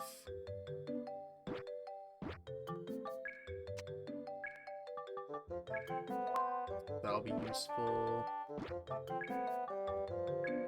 That'll be good. Oh, that's kind of interesting. You can make items better. That's neat. I like that. Yeah, I'm gonna take that. That seems like good.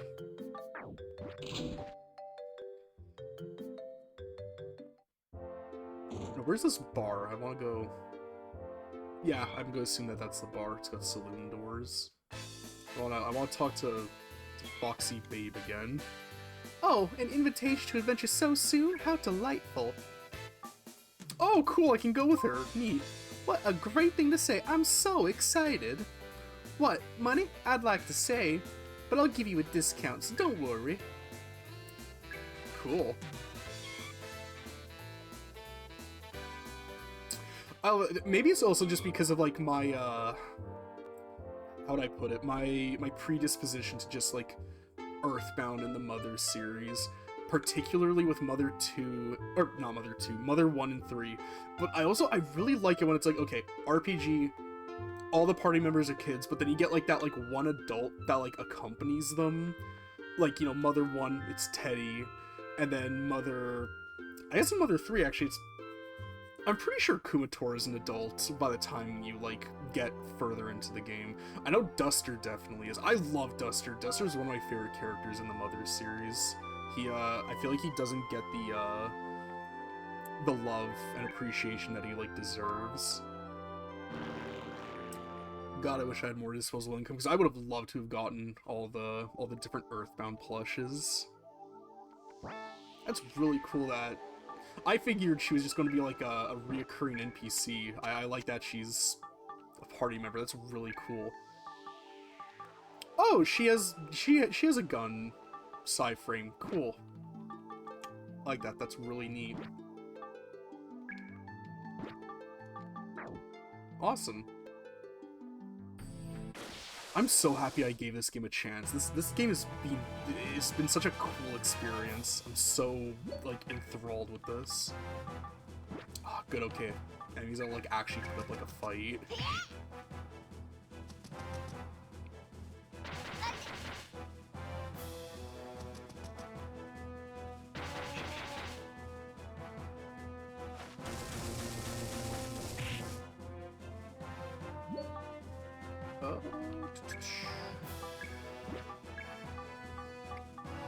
Protection.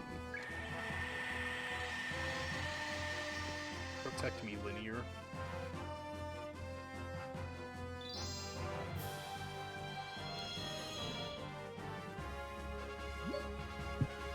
Let's see, what do you got? Wow, that's a lot of TP. Okay, I should probably unlock some stuff. Attack with quick successive shooting, power effect by distance. That's kind of neat. She's like a sharpshooter. One enemy line? Damn. Okay, yeah, I'm not even gonna bother seeing what the rest is. Oh, I love looking at like her design. I love her design, and her side frame is so cool. God, this game's fucking awesome. Yeah, just pummel him.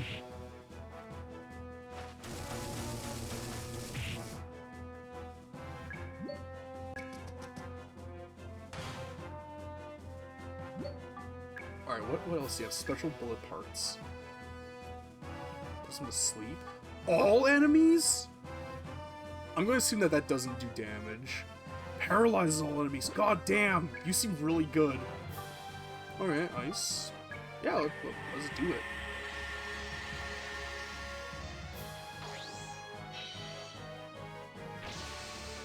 Wowzers.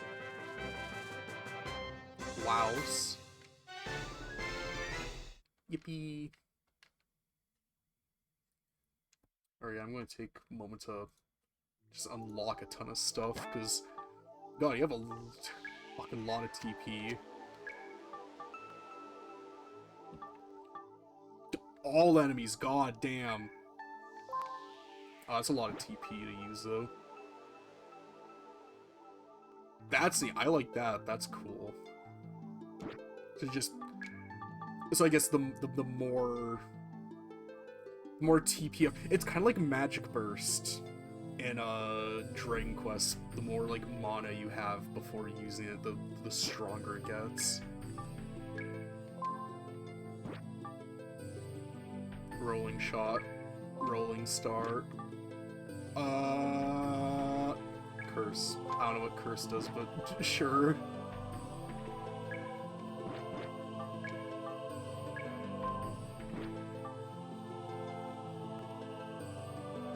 One step around enemy? I'm gonna assume that that means, like, everything surrounding the enemy is what that means. Actually, can I learn anything on you? Give power.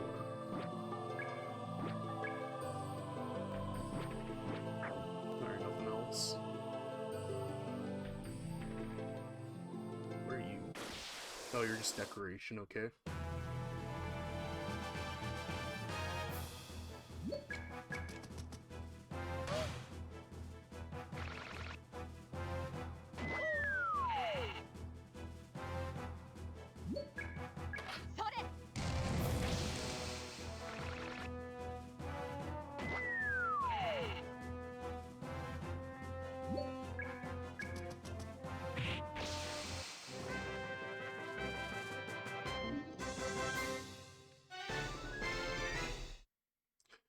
God, her design is so good. I love her. She's giving, like, Launch from Dragon Ball vibes.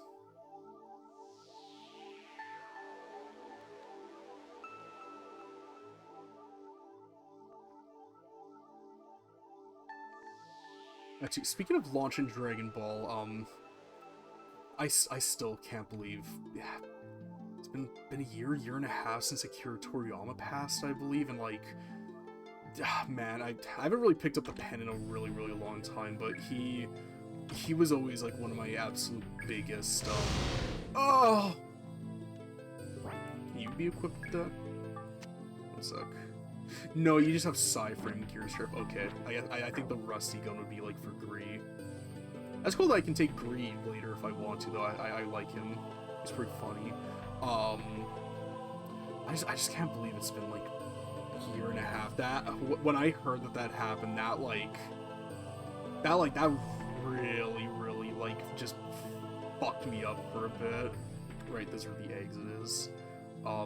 God, he was always one of my biggest inspirations. Just not just like for my own personal art, but just what I kind of liked and looked for in artwork. Because I mean, you know, I think he's most well known for, you know, Dragon Ball, obviously, but for me, it was always very much like I love Dragon Ball and, you know, Dragon Ball Z. More so Dragon Ball. I really like the original Dragon Ball a lot. I like the sense of like coming of age adventure. But for me, it was very much like Dragon Quest. That was like my shit. Anytime I thought of Akira Toriyama, immediately I would think of Dragon Quest. But not just like his Dragon Quest stuff, but like there's so much of his artwork, like aspects of it that I love so much. If I could only pick one thing that I love that Akira Toriyama draws, is vehicles. The way he draws vehicles, specifically cars and like tanks, I love how they look so much. He had such a way of drawing them in such a cool, unique way. I love like the very compact, very kind of like scrunched up look of the way that he would draw a lot of like automobiles. Let me like quickly pull up like an example.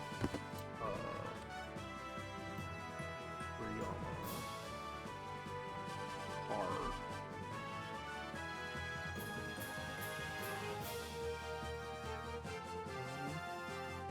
Yeah, perfect, right here, an Arale-chan illustration.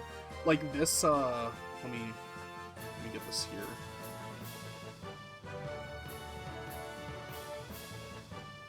Like this way that like he drew cars in such a such a round and simplified but still really detailed way. There's something about it that's just so like it just really grabs me. I am not a car guy like at all. I have no interest in automobiles. Don't have a license. Not interested in like getting a license, driving, like, all that. Know nothing about cars, but the way he drew vehicles was so just like I love it. It's so good.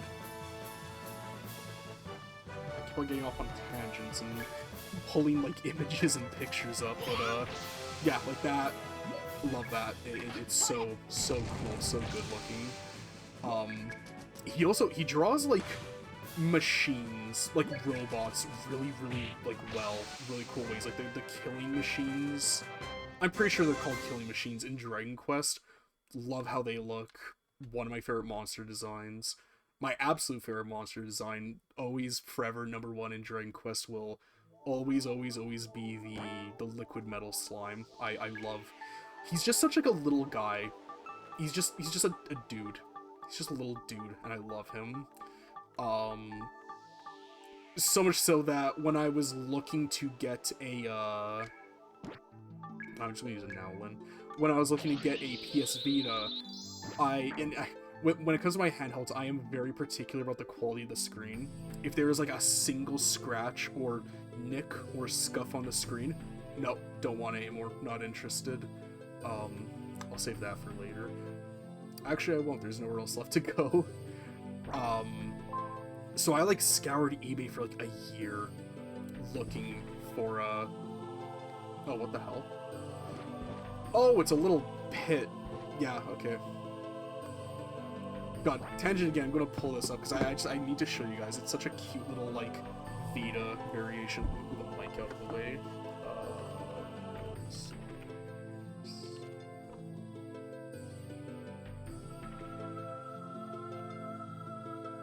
I don't have a picture of like mine readily available on hand, but I can just pull up like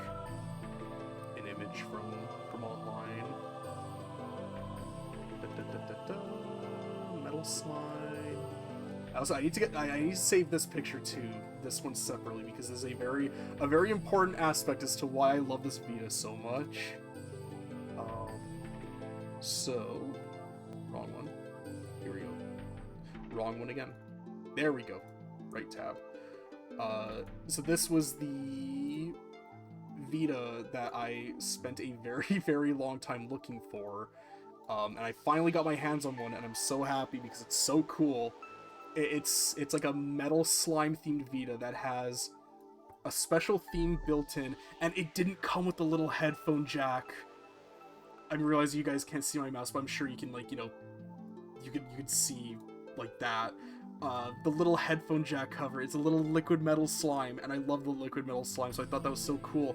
But the big thing that I think is so cool and so funny about this specific Vita is this here. On the D-pad, the up arrow is a little slime. That's so funny, that's so cute. I love that so much. It's such a cute little, like, design choice that, like, it's just so... It's so fun. I love so much that Japan loves Dragon Quest so much, because we get so many just, like, weird, cool things around Dragon Quest like that. Like, one year at, one of the anime conventions I attended at, like, you know, Come to My City, I impulse bought a lint roller that was imported from Japan that is in the shape of the liquid metal slime. I don't even need a lint roller, but I just saw it and I thought it was really, really, really funny, and I was like, you know what? I'll buy this. It's like 40 bucks. This is really funny. I will gladly just buy this. I love, like, dumb, silly, video game themed, like, household accessories and, like, little functional tchotchkes, but, like, how often are you going to use these? A great example that my friend has, Sunny, the one that was on the Mario Kart stream, she has, I shit you not, the Suikoden cookie jar. It was an officially licensed... I'm sorry, I keep on having to, like, pull up images and stuff. It was an officially licensed Suikoden cookie jar from... I think it was for specifically Suikoden 2. Let me see if I can find a picture of this. Shit, I don't think there's a picture on Google for this. I think it's just that niche and obscure of a thing. I'll have to, like, get her to send me a photo of it so I can pull it up, like, next stream or something, because it's so... It's such a specific piece of merch where it's like, what do you mean they made a cookie jar to promote Suikoden 2?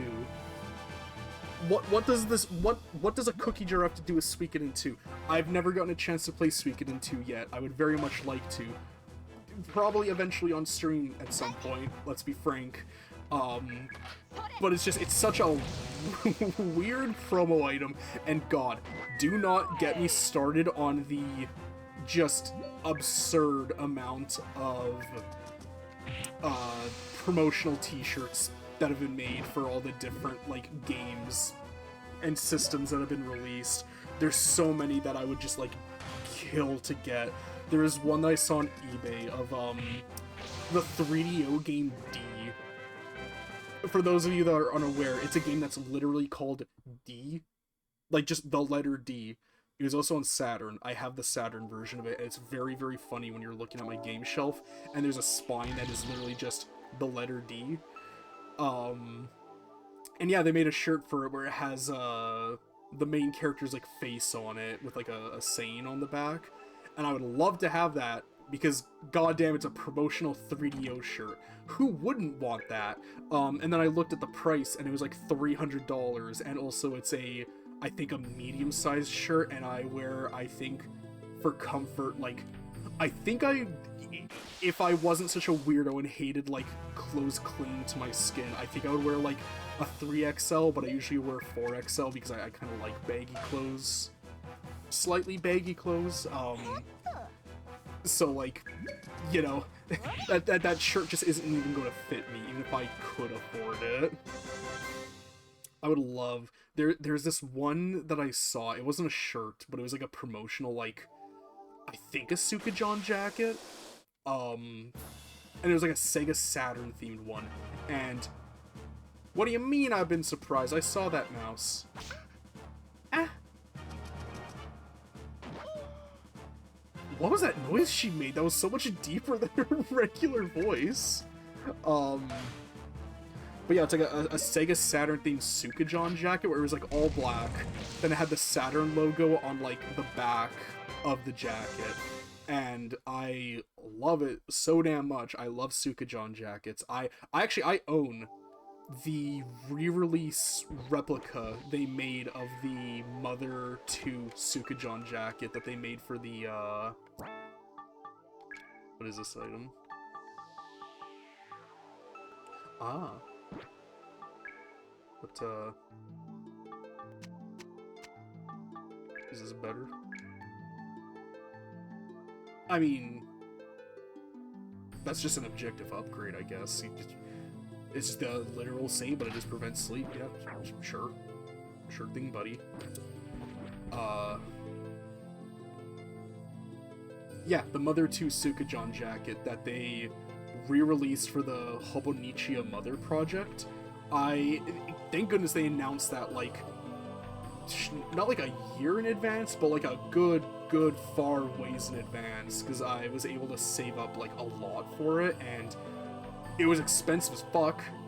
It was insanely expensive, prohibitively expensive even, but on God, it is the best piece of clothing I have ever owned, and probably ever will own. And it keeps, it's so bizarre. Looking at it, you would not think that it would keep me warm during the winter, but it is one of the best, like, winter jackets I've ever had.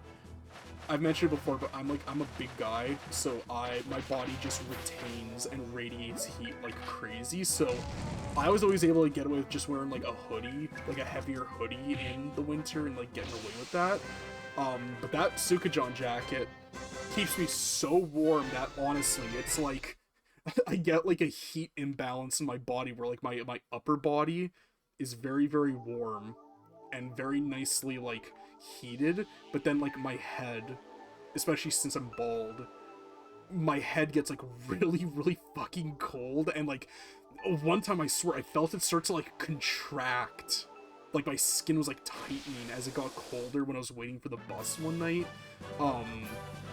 So I picked up, like, a wool, not a wool jacket, a wool, like, toque, like a cap, and, yo, that keeps my head real nice and real warm. Now it's mainly just, like, my face that gets, like, really cold.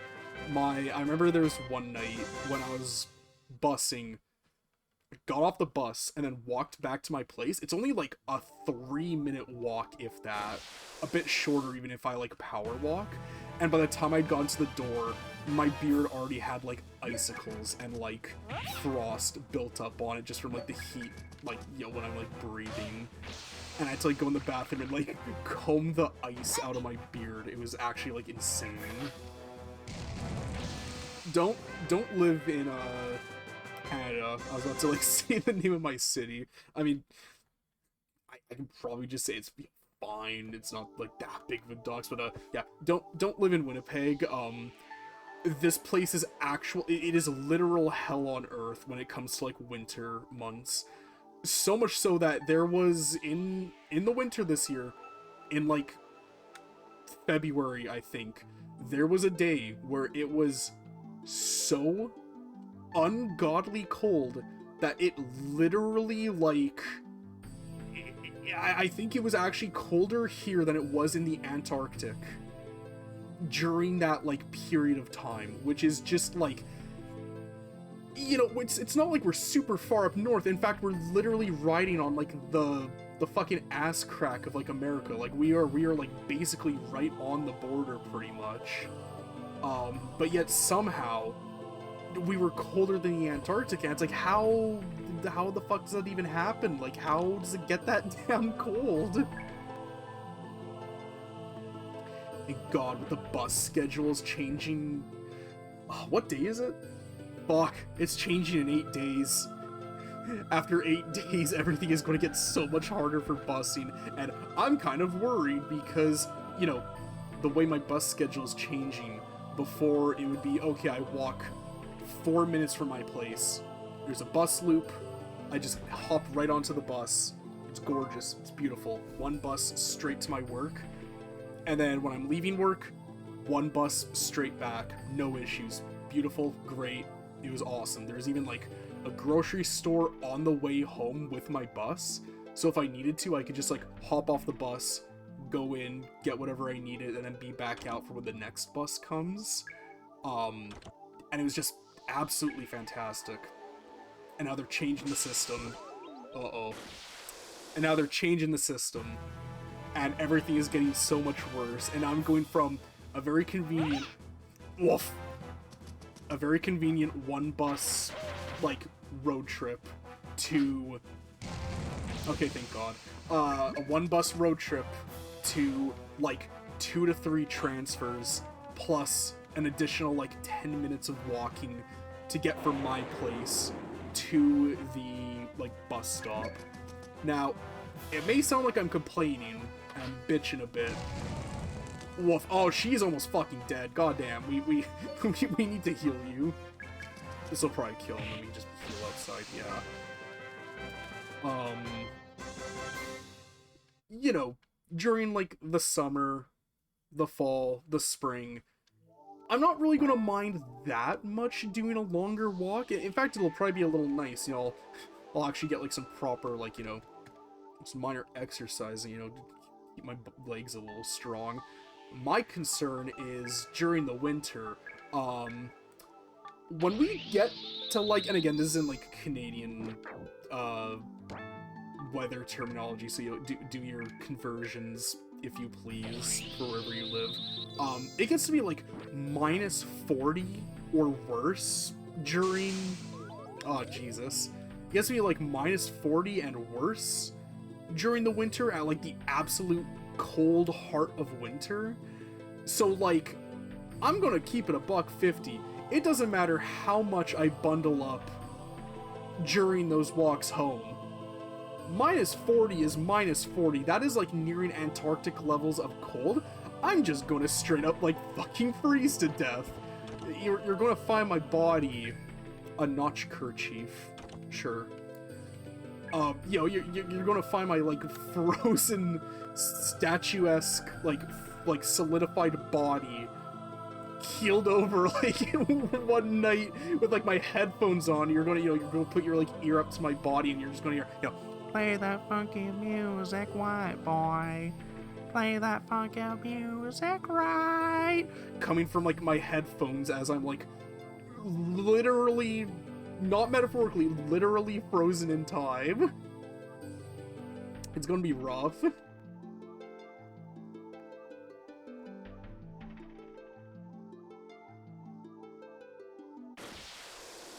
Ooh, are you a spoodler? You big old spider? Oh, you're a big old spider. Or wait, no, you're not a spider. You're a bacteria. Oh god, what are they called? A bacteriophage? I think that's what they're called. The only reason why I know that is because there's that one episode of Jimmy Neutron where they go inside the stomach of Carl, I think it is, and they like find those like bacteria things. And I think it's Sheen picks one of them up, and it just starts like screeching in agony, and that always like really just kind of like stuck in my mind. How much damage does this do? So I mean, pretty good for just spreading damage. Do I have anything I can? Anything for all enemies? No. I'm going to assume you're weak to fire. Wowzers, yeah, I think you're weak to fire.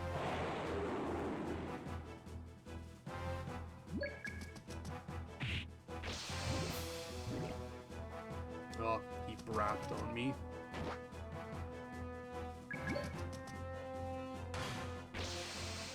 Yeah, squash that rat. Squash that rat, goddammit.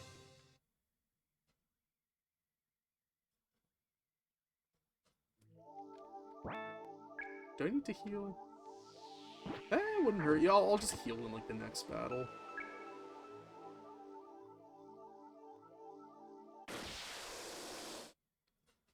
I quite literally have the high ground. I should get initiative. You bastard.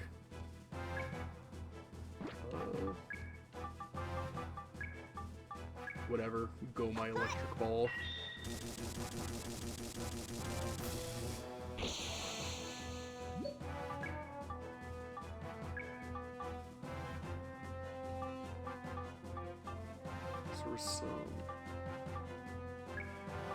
Actually, yeah, I mean, I feel like it's the same amount, so let's do that.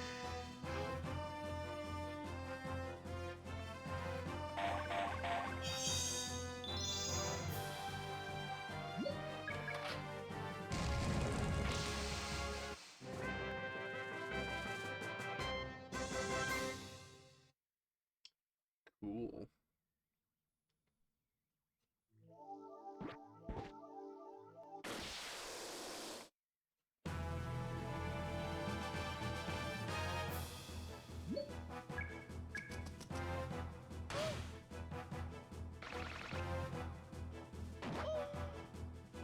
What is that, like, noise she makes? That's so, like, not not what she sounds like.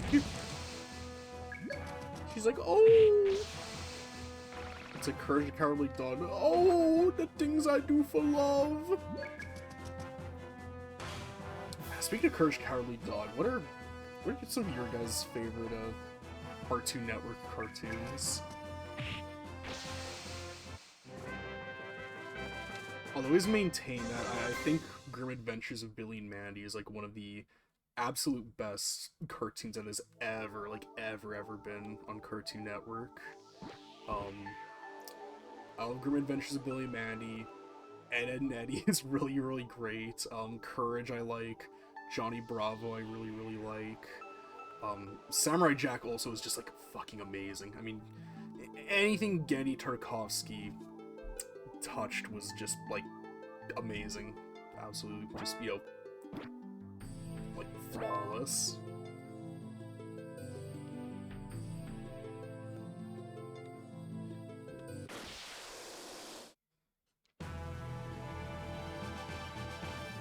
And speaking of Billy and Mandy too, it's so fucked up how, you know, Maxwell Atoms created, like, one of the absolute best shows that's ever been on the Cartoon Network. Very celebrated alumni, very well remembered, beloved remembered, like, show, and yet, like, he's just been kind of cast on the side from Cartoon Network and just, like, not, like, left to just fend for himself, but just, like, not really, like, given, like, a lot of royalties and stuff, and he's, like, you know, I respect so much, his Project Dead Meat. I don't know if it ever actually ended up coming out properly, but it's so fucked up that, like, I respect that he wanted to see it come out so badly, that he was willing to, like, effectively just, like, mortgage off, like, his entire life, basically, like, sell off all of his stuff and, like, use his home as, like, you know, the studio and stuff, but, like, it's just fucked up that, you know, you have this guy that made one of your most, like, celebrated, most, like, revered, revered is a good term, right? It's reviled, that's bad, revered. Whatever the good version of that is, cartoons that's, like, ever been on that network, and just, they just kind of leaving them on radio silent for, like, support and stuff. It's just kind of fucked up. You know, this just in, company kind of immoral. Company's a little, just a little, you know, mistreats those that, like, made them who they are. Who would have thought? As I always say, you know, swallow your morals. Very poor man's philosophy. And as I always say, I may be low income, but I'll never be low income. Wink.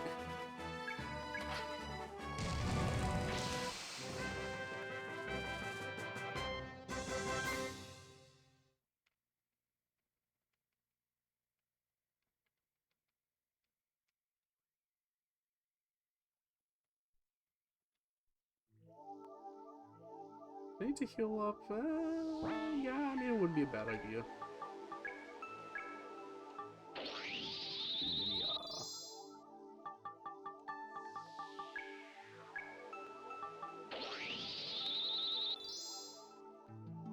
Peppa.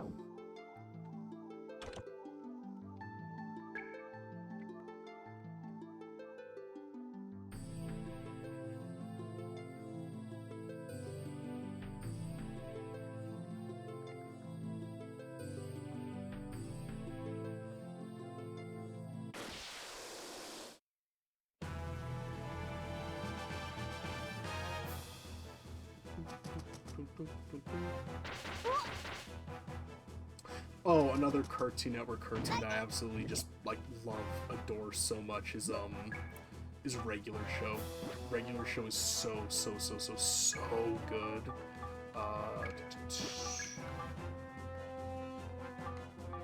Yeah, quickness. That's not quickness. That's offense. I'm pretty sure. Did I do defense? Okay, yeah, offense.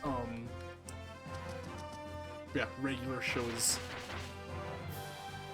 I would say, probably my favorite of like what you would consider like the modern era, like 2010s up to like 2020 or so. Regular Show is, it's one of those shows that really that seemed to hit like everything. One enemy rank. Okay, yeah, I'll take that.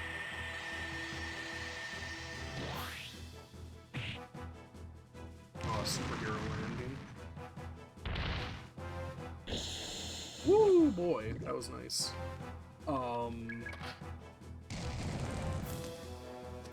yeah, Regular Show is a show that really resonates and really like means a lot to me because, you know, let me think. I would have been, what would I have been in, like, I think Regular Show started in like 2012, so I would have been like 12, 13. And you know, even though the show follows like two 20-something like slackers, like working in a working, you know, dead-end job at like a park, I still really resonated like a lot with it. I resonate a lot with it now. Obviously I wouldn't call my job like dead-end job, but it's definitely like, you know, I'm not, you know, lighting the world on fire, you know, working at a video game store. But you know, I think about Regular Show and just how the characters grew and evolved in the series over time, and just how things like changed for them, and you know, how it went from like the show was always about like, oh, you know, they ask them a simple task and then they fuck it up royally and they like summon a world-ending like disaster and they gotta like fix it by the end of the episode. But then it went to a much more like serialized, much more grounded, kind of like real story about, again, these two 20-somethings just kind of trying to figure out life and where they're gonna go, what they're doing, and, you know, is this really what I want to be doing in life? Am I really happy with the people around me? Do I need something different? Do I need to change? And especially the ending of the series. Obviously, I won't, like, you know, spoil it for those that haven't seen it or are planning on watching it. Oh, but Darian, it's like, you know, 10 years old. It's like, yeah, fair, but I don't want to be the dickhead that ruins like this or something. But I really like how it ended. I like where the characters ended up and what happened with the characters. I find how Mordecai specifically, I guess, resolved his just ineptitude, I guess, to be really satisfying and really poignant with the message, specifically relating to like relationships, how it went for him. I find it to be a very poignant message, and a really good message too, especially like, you know, if there's, you know, any younger kiddos in the audience watching that.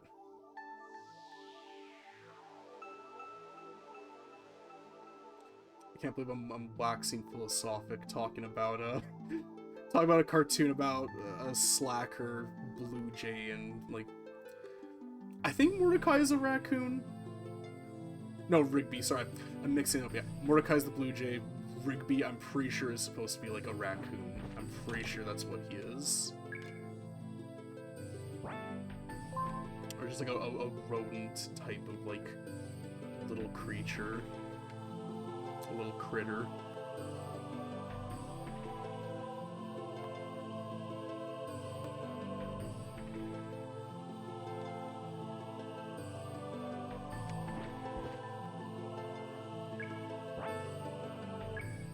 Do I have anything I want to throw away? No, I'll use you. If I don't use it, I'm just gonna lose it.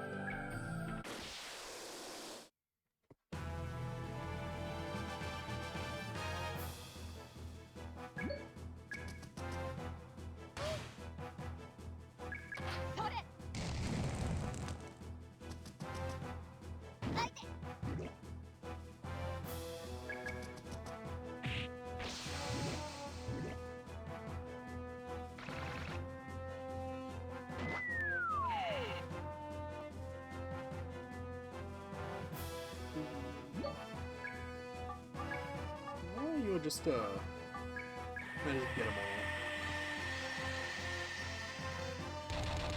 Oh, I didn't even notice the little, like, spiked collar, little, like, anklets that she has. That's a neat, like, accessory design. I like that.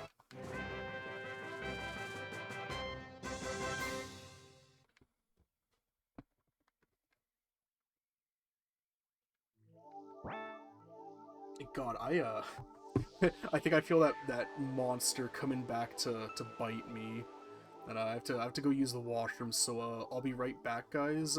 Stay tuned. We'll be back in a few minutes. So see you soon.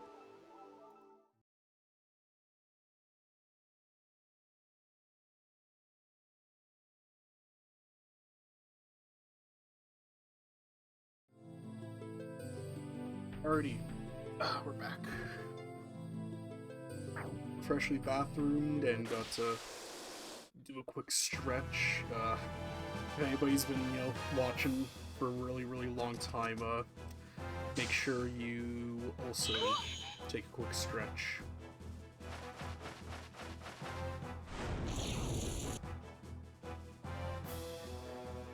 Whoa, that was some slowdown, jeez.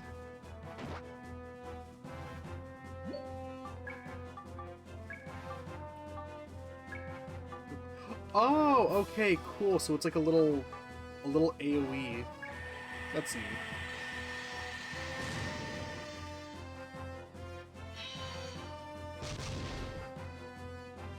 Oh, you're really weak to ice. Okay, you're ice, you're fire. What's the mouse? I'm curious.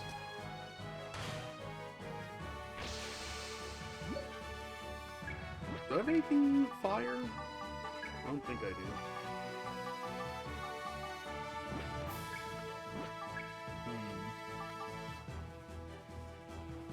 I keep on reading Magna as, like, magma.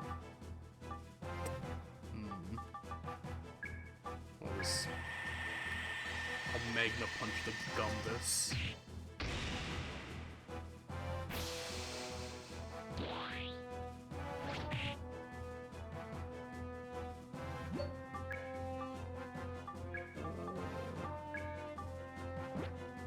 Okay, yeah, that's the right.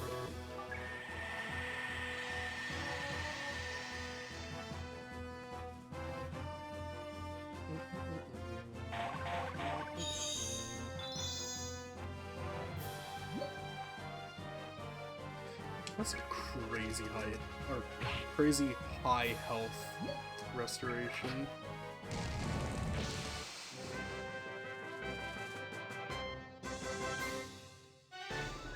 Yeah.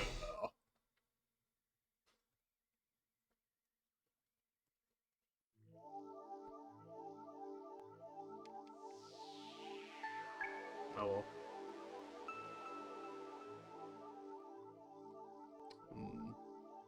Okay. For you. Nowlin. Is it a third Nowlin? It's a push rubber. I want to see what's on that other hallway.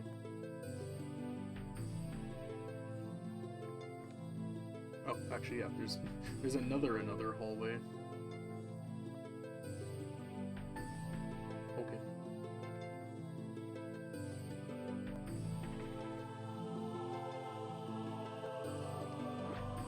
Actually, wait, do I have any ciphering parts for you? I don't. I only have, like, sword stuff.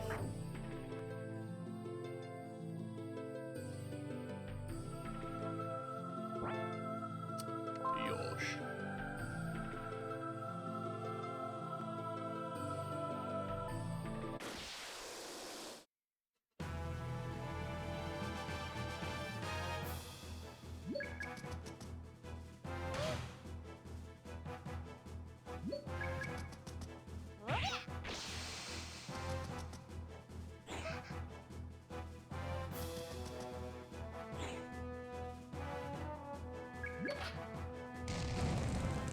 Oh, if you guys are wondering what monster I like pre-game before this, you know, full disclosure, again, I have literally 17 followers. I doubt, you know, there's any believability that I am even sponsored, but, you know, this stream not sponsored by Monster, but the one I had was one of the Aussie lemonades, and, like, man, that is such a fucking good flavor. It is really, really good.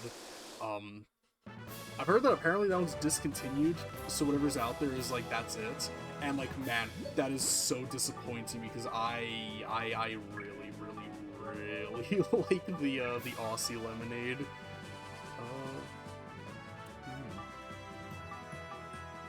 Yeah, I'll do that. I like Aussie lemonade, Pacific Punch, Rio Punch. Ultra Gold is pretty good. Those are usually like my go-tos whenever I'm like, what am I? Jeez, I'm stumbling on my words. What am I feeling tonight? Whenever I'm like, you know, looking at whatever's available. Yeah, I'm gonna do rank. Yeah, I'll get one of you guys.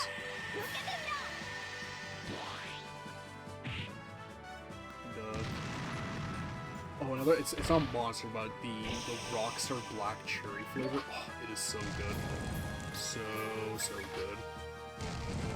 I should also probably clarify too, I am not promoting the consumption and regular drinking of energy drinks. I am under no impression that these things are even remotely, like, good to put in your body, but, you know, we all have our vices. What are some, like, foods and drinks that have been, like, you know, just, I guess, on the topic of the Aussie lemonade being probably discontinued, I'm pretty sure. What are, like, foods and drinks that are, like, used to be around, but then they got discontinued, and it's just, like, life just has not been, like, as good since? An eye potion. I mean, yeah, definitely if Aussie Lemonade's on the way out, I'm gonna be very, very upset about that because I really, really like the Aussie Lemonade, like, a lot. Go my electric ball. What else? Something on the tip of my tongue that I'm like, that item. I miss that food, but I cannot remember what it is off the top of my head right now.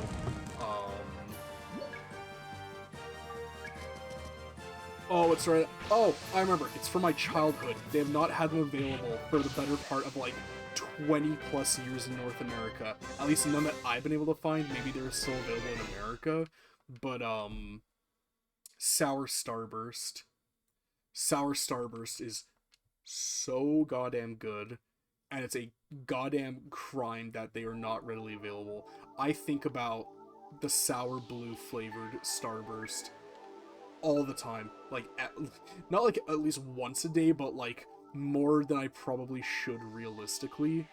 I've heard that apparently you can still get them in... Oh gosh, where was it?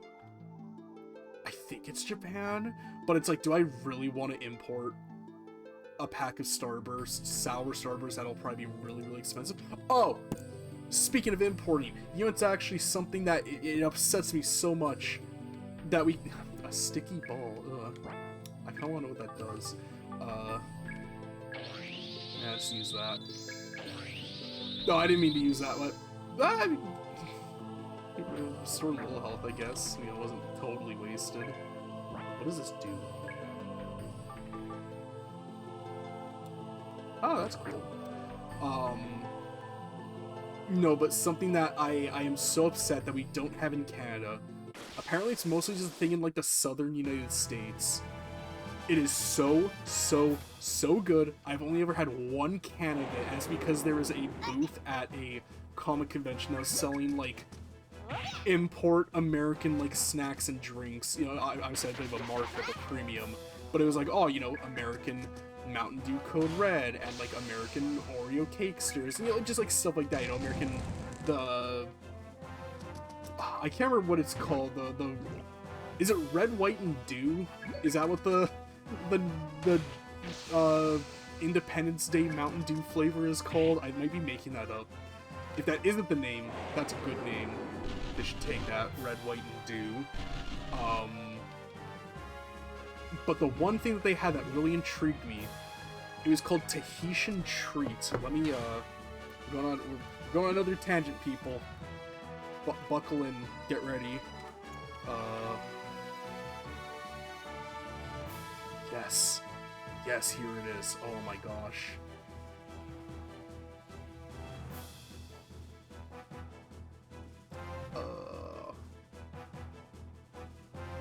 In case if you haven't heard of this or seen it, or you know, my fellow Canadian viewers, I have so much bullshit on this screen. This right here, honest to God, this is like the modern day ambrosia. I had this. Now, my favorite Monster flavor is Pacific Punch. Love that flavor a lot. Wish I could just freely drink it, but two big things prevents me from doing that. The more reasonable and realistic thing that most people should be more concerned about is the health implications of drinking multiple energy drinks a day. Not great for your, like, everything.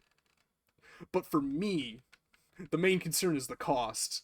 Monsters are like $3 to $3.50 Canadian a pop where I live. So like that is really fucking expensive to just have for like a drink.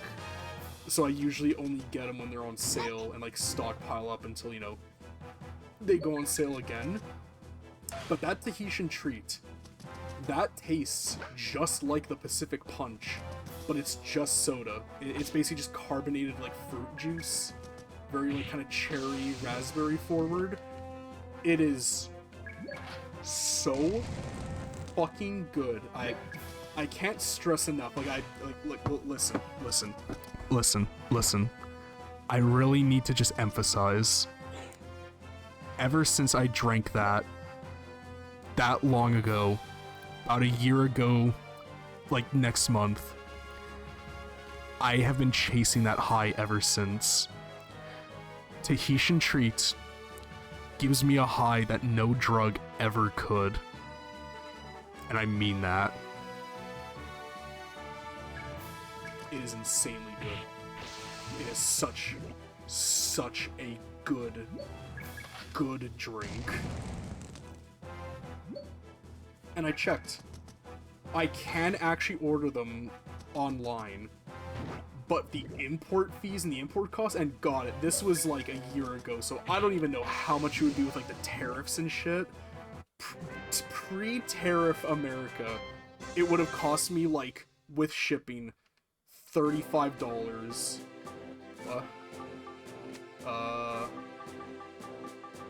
Get out of here. Yes. It would have cost me, it was like $35 to import it. For just like a 12 pack of drinks. If I were to import it, I would probably keep them like off to the side and like you know, like a fine liqueur. I would only break them out for like special occasions. I think what I might do, because there's a YouTuber that I quite like a lot. He does like Borderlands stuff. His name is like a Little Gas Mask, and he, quite like me, has a discontinued snack, you know, drink that he really, really, really likes, and he has a couple left over. It's the pre-formula change Monster Assault, when it was like a cherry Coke type of flavor and not the like weird bourbon Coke flavor that it is now. I don't mind the new one, but it is just not as good as the old one. It's so baffling that they just got rid of the old one, because apparently that was a very, very, very popular flavor. But what he does is, Jesus, he does Borderlands 2 challenge runs, like legitimately really hard challenge runs. And what he does is, as an incentive to finish them and power through, anytime he finishes one of those, he rewards himself with one of the monster assaults that he has, as like a, hey, you fucking suffered through this bullshit, here's a reward. And I kind of want to do something similar with that, but with the Tahitian treats, where every time I finish like a particularly long game, I reward myself with the Tahitian treats. Because, you know, I could realistically just be like, oh yeah, I'll do that, and then I'll just play through like, you know, 12 really, really short games back to back to back, and be like, oh, well, you know, guys, I got it, I finished the game, I get this. It's like, nah, I need to, like, actually play, like, a long game. Like this, I think is, trying to think. When I looked up the time to beat this game, because I was curious, I was like, is this going to be, like a fuck-ass 100-hour long game, and am I just going to be on this, like, forever? But no, it's, like, 22 hours, I think it said the average, like, first-time playthrough is, so, like, you know, I feel like, you know, if a game takes me, like, 20 hours or longer to finish, I could reward myself with a Tahitian treat. Now that's, you know, assuming I even want to cough up the, again, pre-tariff cost of, like, how many fucking traps are there? Do I have a trap search?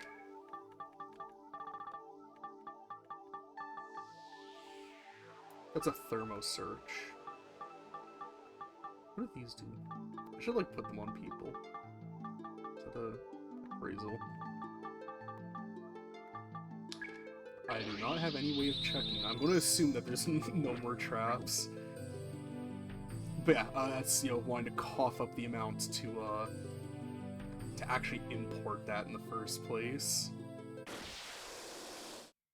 Because, yeah, $35, again, Canadian, is, that is a big cost for just a 12-pack of soda. It's very, very expensive.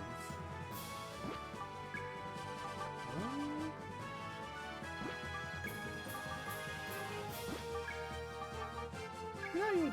Oh, it's only self? Right, yeah, it's, yeah, attack. Okay, yeah. I forgot. That was pretty good ability. I'll unlock that after.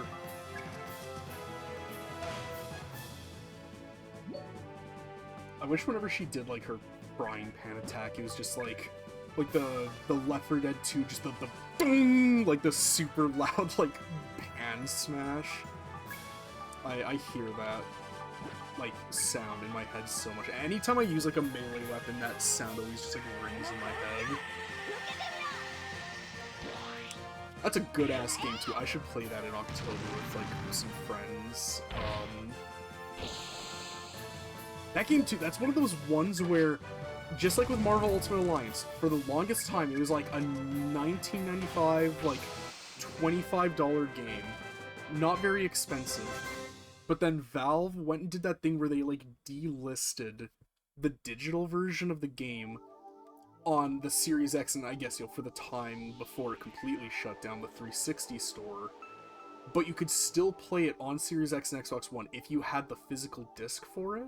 So now, even though it's not a rare game at all, it was never a particularly expensive game. Now I think we sell it for, I think it's like $44.95 per copy, which is just like, ugh. And there's so many games where it's like, these games shouldn't be so damn expensive, but it's just like there's just no way to buy them for legitimate means anymore. Like, yeah, it's on Steam and stuff, but on console, I mean, Left 4 Dead just straight up never came out on PlayStation. Portal came out on PlayStation, Portal 2 specifically, but Left 4 Dead, nope, Xbox only on the Xbox. Let me check out like what these.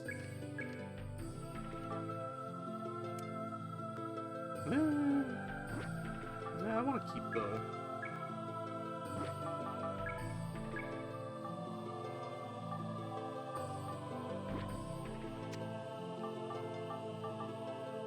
Can you wear the handkerchief? I can't. Can you wear the handkerchief? You can. Damn, that's just like upgrade across the board. Yeah, put that on.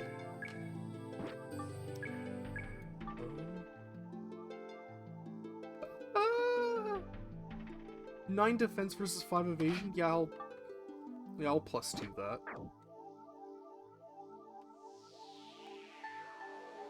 I think it was even Gabe Newell himself that said, you know, Gabe Newell, Left 4 Dead, Valve, I think he even said, like, you know, stuff like piracy isn't a cost issue, it's an availability issue, because, like, if you make stuff readily available and easily accessible, I and many others will buy it. Like, a great example, very good example, before I properly started streaming, I was kind of like, you know, looking through, like, online, I guess, like, game library catalogs to, like, oh, like, what's available on this system, what's available on that, to, like, see what games would I be interested in streaming in the future, and, you know, going on certain websites and, acquiring them, so to say, and there's one that I found for the Famicom that I think is so goddamn cool. It's called Sugoro Quest.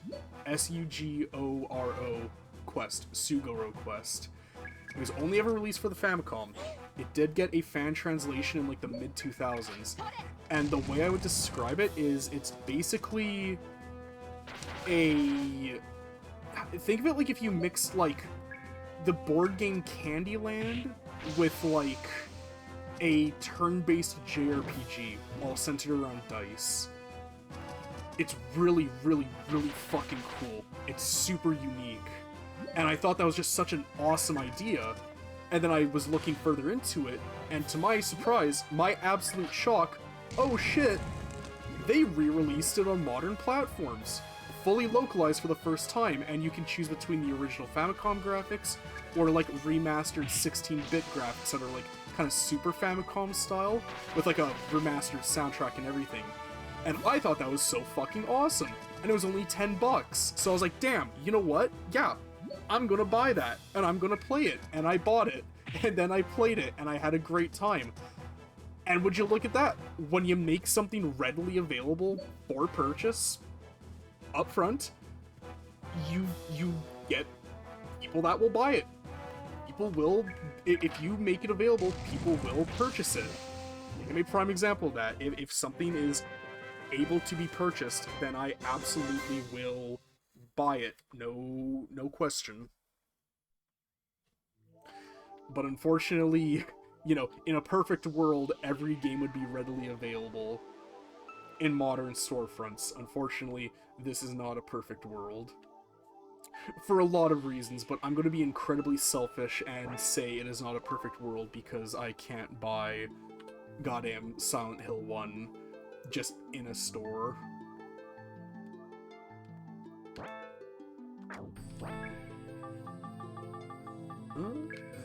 Yeah, heal me up.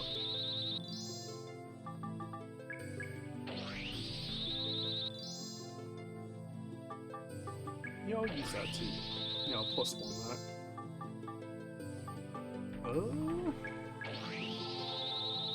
Yeah, just heal up everybody.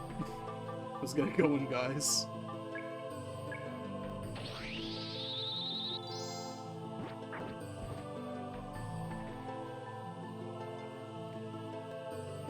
What's here? Nice. What is that? Frozen solid wrap. Oh, that's great. I can only assume hits booster plus 15. I can only assume that that's, you know, the ciphering part. And hey, hey bud, you doing all right? I think you're stuck in a little loop there. Ouch.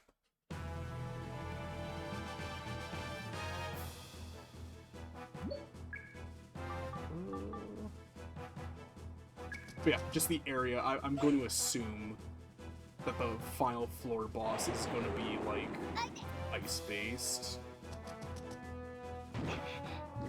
Right, I was supposed to heal up with Linear. I don't know why I, like, attacked with her.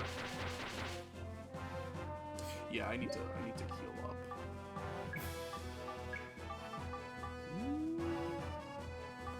Are you all? No. Get him. Go, my pepper. Smite my enemies with gunfire.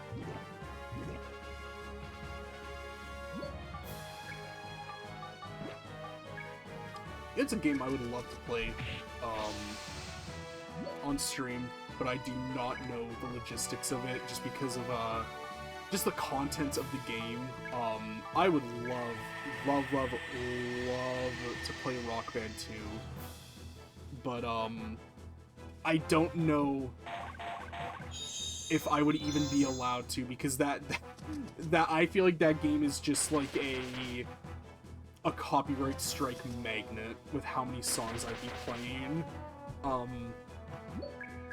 Because I see, like, you know, YouTube videos all the time of, you know, people, you know, doing the song, you know, expert full combo 100%, like all videos like that. And I don't know, maybe it's just they just can't monetize it, but I feel like a lot of the time those videos are, like, fine to stay up. I will say though, if there's any I feel like there's any song that'll get me hit with the copyright strike, the one that'll be the one to do it would probably be, like, Battery by Metallica. That would anytime it's, like, Metallica related, it's like, yep, there's the copyright strike. God damn it. What does this do? Ah, it's an appraisal item. I really wish you could heal outside of battle, but I get why. Probably just be way too strong to do that.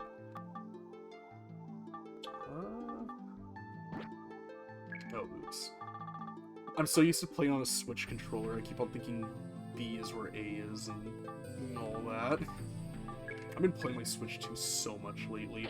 Specifically Cyberpunk. I think I've talked about it before, but goddamn, Cyberpunk on Switch 2 is such a genuinely, really amazing port of the game. I cannot fathom what, like, technological dark magic CD Projekt Red pulled to get the game working as good as it is. It is truly a technological work of mastery, that it not only runs as good as it does, but runs as stably as it does. I have not had it crash once.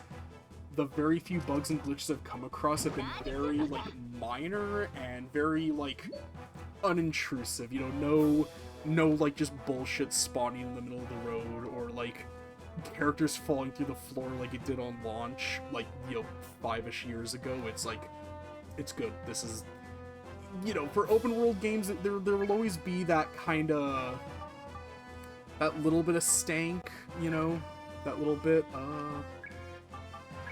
yeah, you know, there'll always be that open world stank.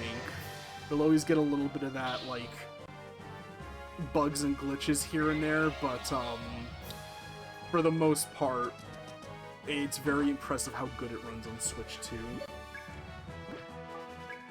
like of all the games to be like the standout, big, impressive like launch title. It's kind of funny that it's Cyberpunk of all games. Because Mario Kart World is very, very good. It's really fun. But it's definitely one of those things where it's like if you don't like Mario Kart before this probably is not going to change your mind. I do like, though, that Mario Kart World and Mario Kart 8 are two very, very, very, very different types of Mario Kart. So Mario Kart World isn't just like completely replacing 8. Like there's still good reason to go back to 8 even after World has come out. Which is great, because that's Mario Kart 8 is one of those few games that I still have yet to rebuy after my first, like... I'm talking about, like, it's like a relationship, my first, like, falling out with the Switch, where I was like, man... It's such a wild fucking story, because I was like, one day I was like, man, fuck the Switch. I'm so tired of the Switch. I'm so tired of how underpowered this piece of shit is. I'm tired of Nintendo. Fuck all of this. I'm done with this. So... my one friend, she was very interested in getting a Switch. I take very good care of my things, so I'm like, hey, you want like effectively a brand new Switch OLED, but like, you know, way under MSRP for what it sells for? And she's like, yeah, sure. So, you know, I sold her that, the carrying case, and it came, or no, I threw in the carrying case and the micro SD card, because I had no like use for it after that. Sold all of it, and then I also traded in all my games too. Funnily enough, buy a ton of Sega Genesis stuff. At my work, I had a ton of Sega Genesis games brought in for me. So I did that, and it was so fucked up, because literally, the second I finished selling the Switch OLED to my one friend, she was like, hey, thanks, I appreciate it. Awesome, cool. And then I was walking out with, like, my other friend, my best friend, and I'm like, yo, I feel a rumble in my, like, pocket, and it's a notification from, like, Twitter, like, Nintendo being like, oh, hey, guys, tune in for a Nintendo Direct in, like 5 days. We're gonna show off some cool stuff. And I was like, oh, well, you know, I guess I'll tune in just, you know, so I have, like, you know, product knowledge for my work. And I did that, and that was actually the Direct where they announced Mario Wonder, aka my literal dream Mario game that I basically wanted ever since I was a little kid. It was all exactly what I've ever wanted. And I was like, you son of a bitch. God fucking damn it, Nintendo. You know, you fucking waited for me to sell all my shit, and then you announce all this stuff. Because I think that was also the same as F-Zero 99, which again, love F-Zero.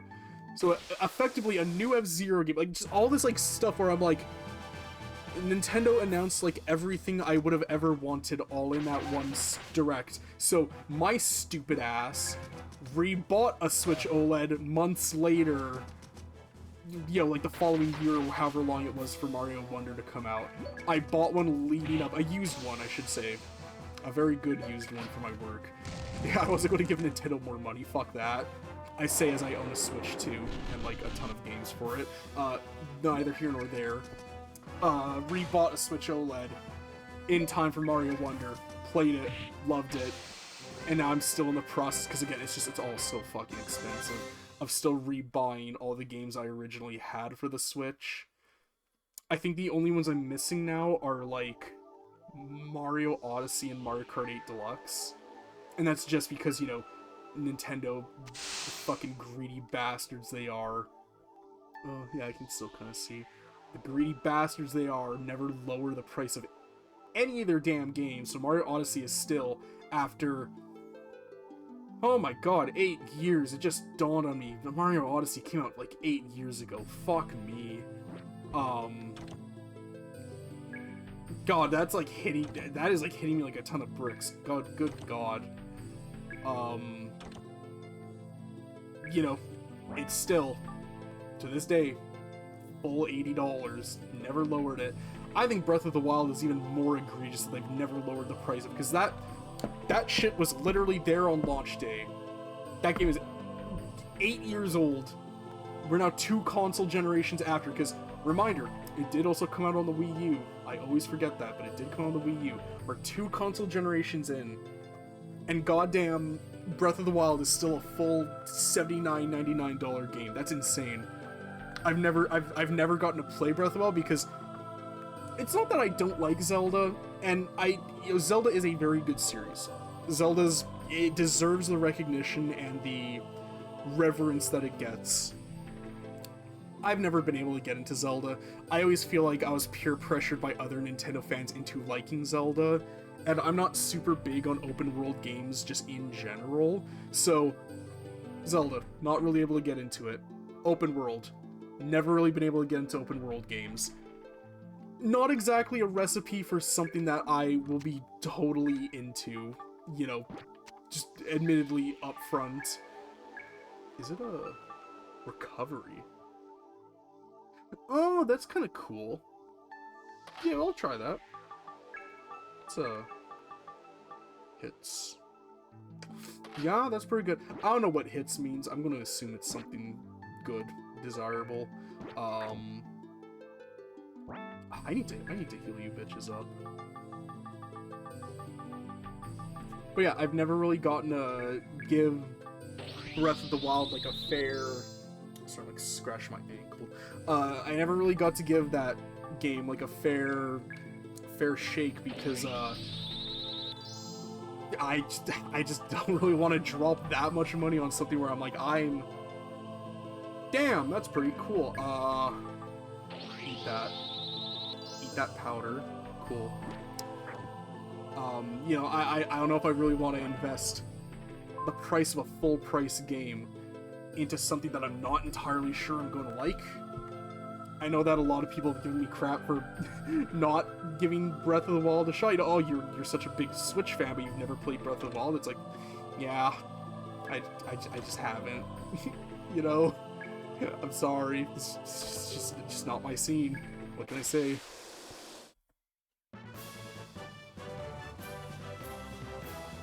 My best friend did tell me though that she was watching her younger brother play.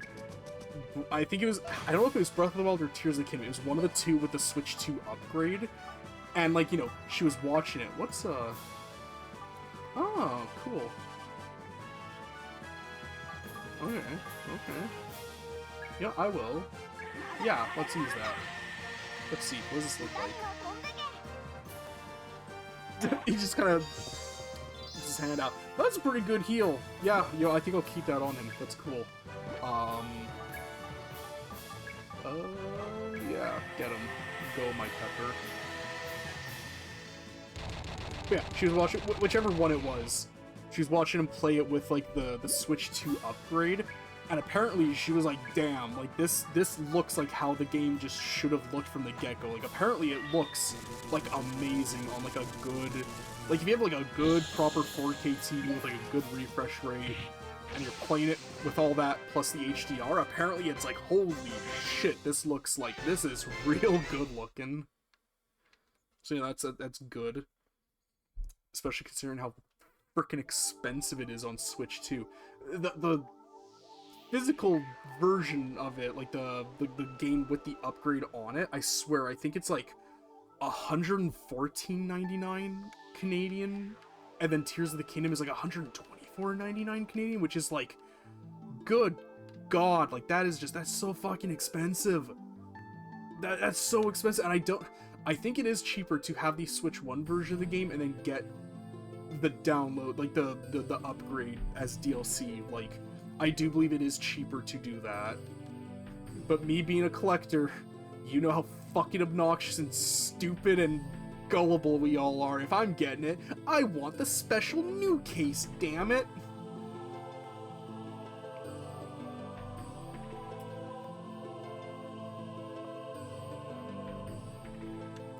But actually, speaking of Switch 1 games on Switch 2, I really...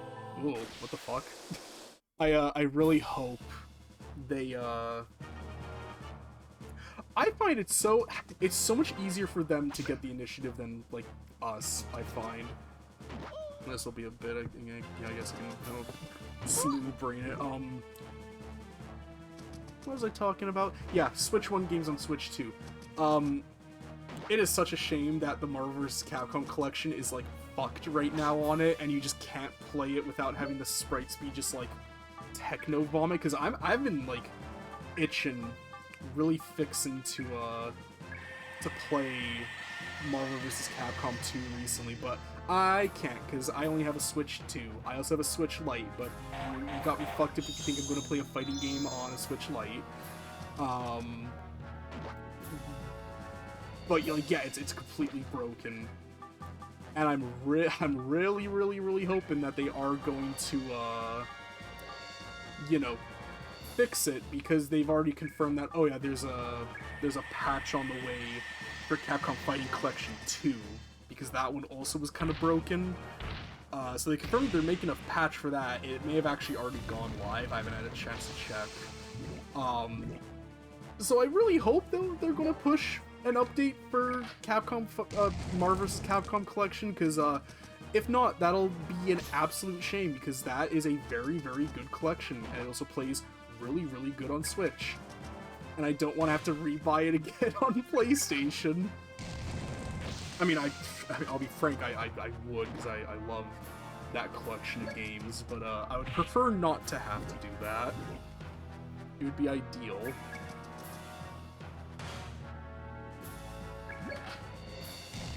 Also, Matt, it's really sad that in the Marvel vs. Capcom collection, the little comic that came with it, it's a really cool, cute little comic. I love it a lot.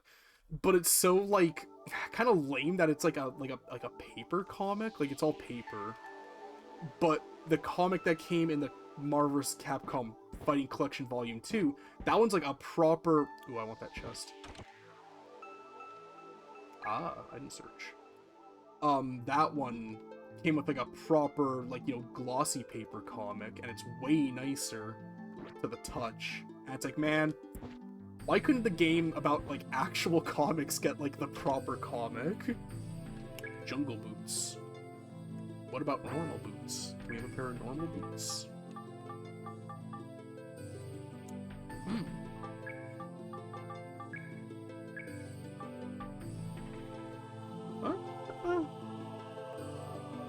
Extra 20 defense, that's pretty good. Yeah, I'll do that. No.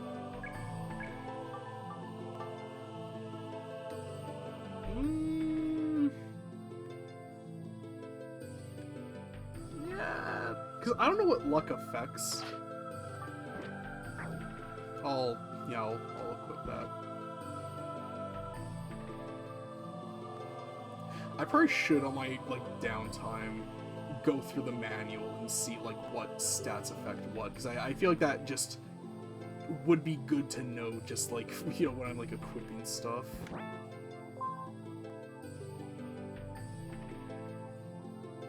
Cool.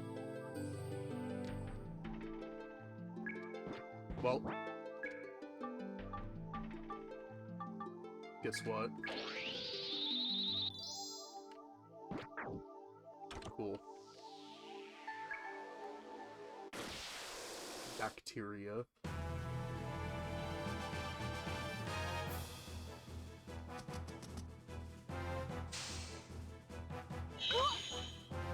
Ew.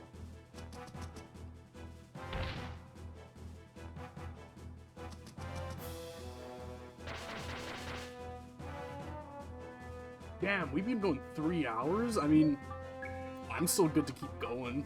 I have no issue with continuing to go. I feel up, I feel awake, I feel focused.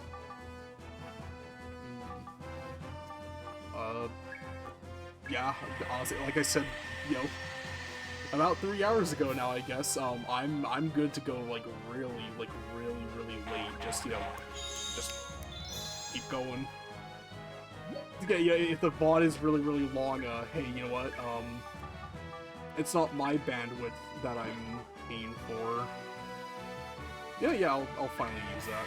Yeah, it's not my bandwidth I'm paying for, on the website. It's Google's problem.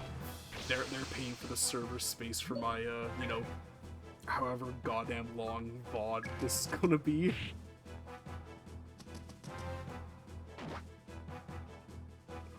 That was 323 damage? Damn!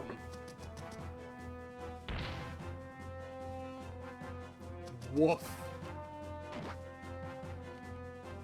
Those little bastards are doing so much damage. I'm going to...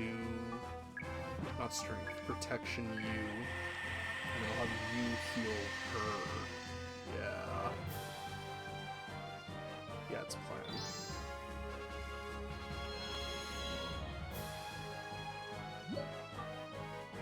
I was gonna say man with a plan, but Linear's a girl. Linear is the girl that knows for sure. Girl, sure. For sure.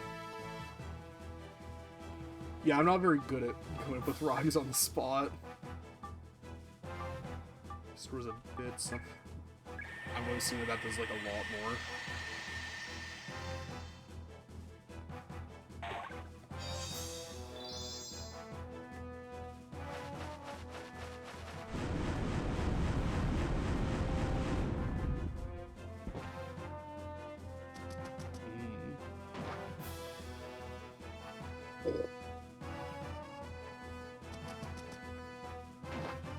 Oh fuck, that killed her.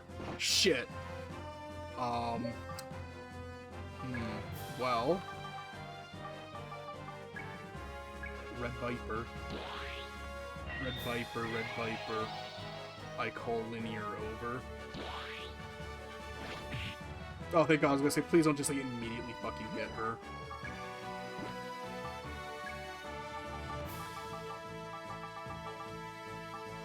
Do I have something I can hit? Oh, they're all in different layers.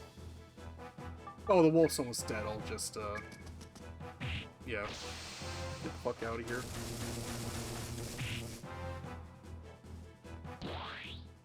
Okay, yeah, hit Meg. Don't ignore Linear, please.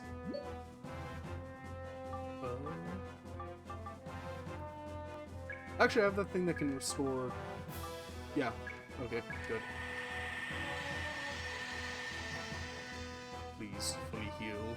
I need you to fully heal. Wow, yeah, that's basically full heal.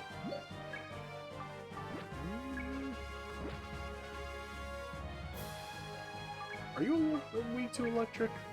I think you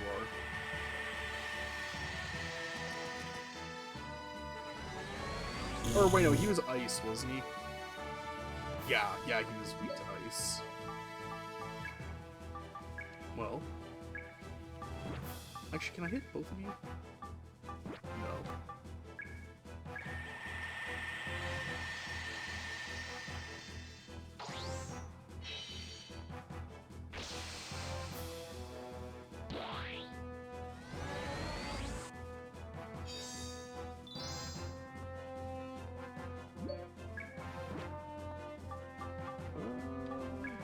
I mean, just, yeah, bonk him.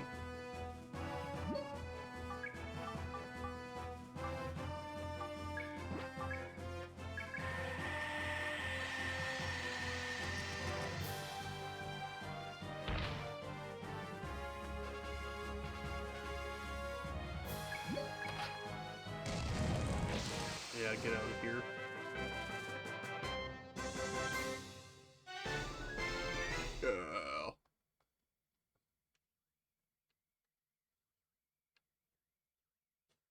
I never bothered to check. Can I check?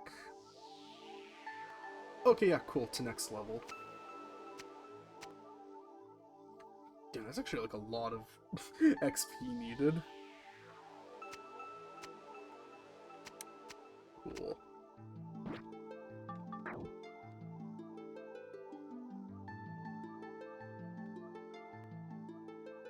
Yeah, I'm just gonna sidestep you.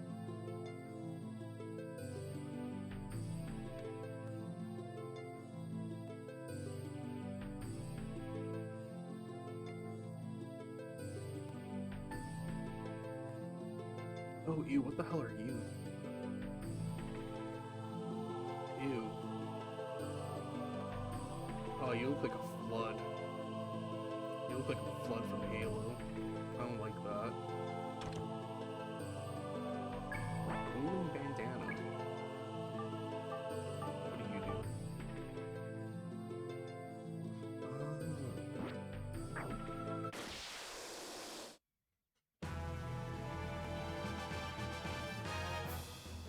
What are you? Ugh.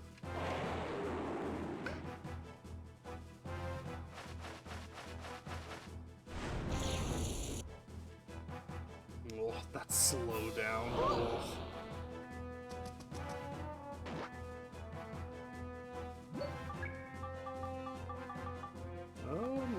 Yeah, I should probably, yeah,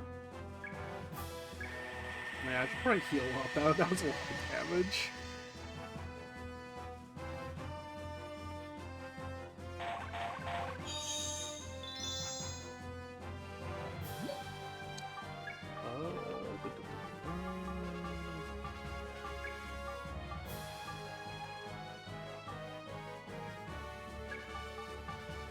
Are you weak to lightning? I feel like you're weak to lightning.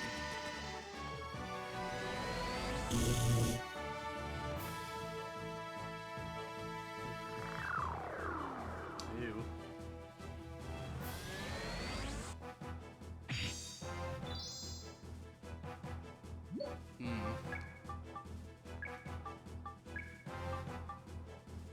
Ooh, that's big.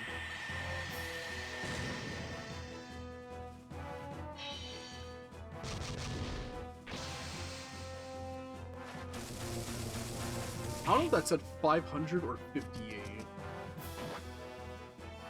The big guy was blocking him.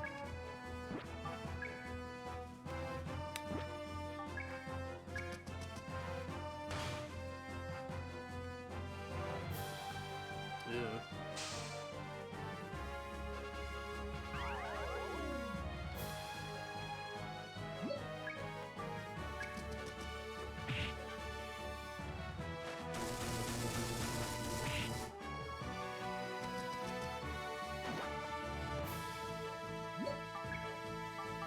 Yeah, I'm gonna see again. Was that like 500 that did?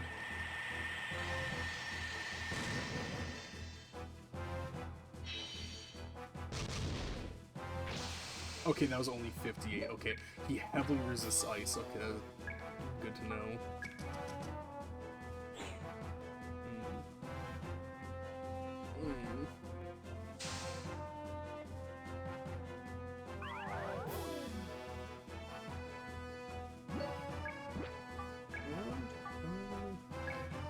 Are you weak to lightning?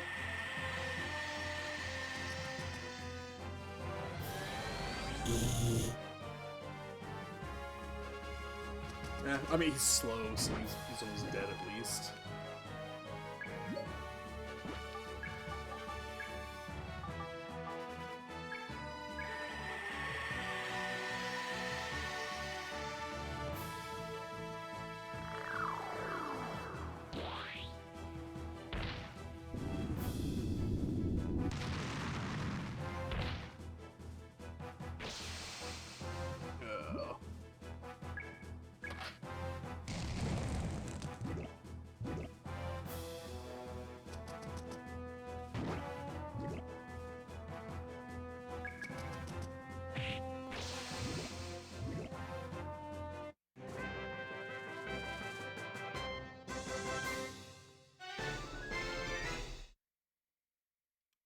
Oh, I misread the thing. I thought it meant like I need like 6100 XP to get to the next level. What's... Oh, okay, so that's total experience. Okay. Okay, yeah, that seems reasonable. Okay, I was I was very misled. I was like, Jesus, that seems like a lot of, like, really long until we get another level.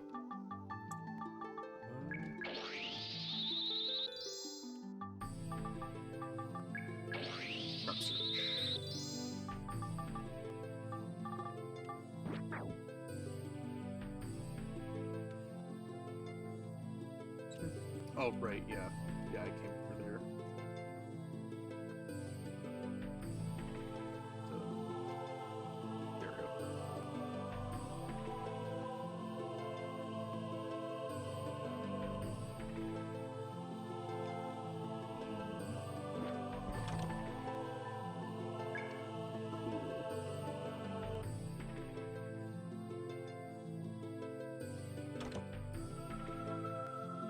go. Ooh! A new weapon for her. Cool.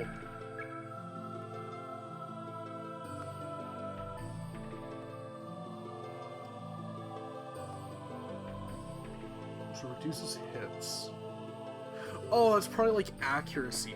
Oh, okay. Luck is crits. Hits is accuracy. Okay.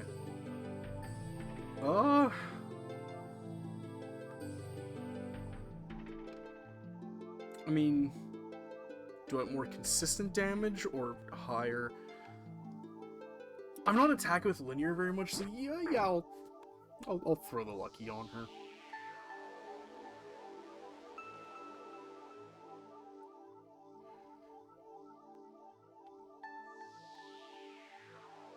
What is that reminding me of in Earthbound again?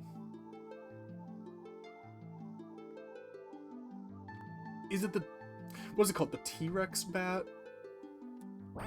I'm gonna be, like, thinking about this if I don't look it up. One sec.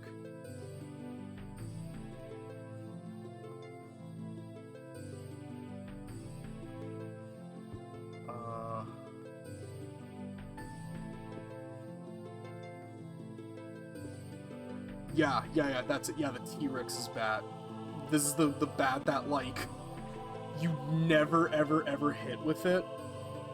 But, like, when you do, you just, like, fucking nuke anything you hit. I think the wiki said that, like, it like, bumps your offense up to an absurd amount, but, like, you only hit 1/16 of the time, so it's like you are not hitting, like, shit with this thing.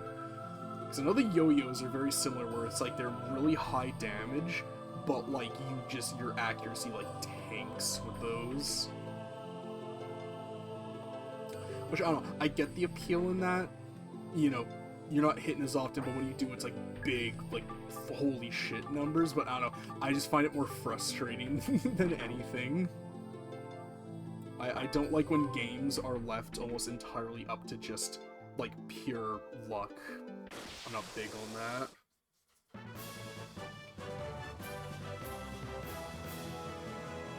I say as one of my favorite Pokemon is Chansey.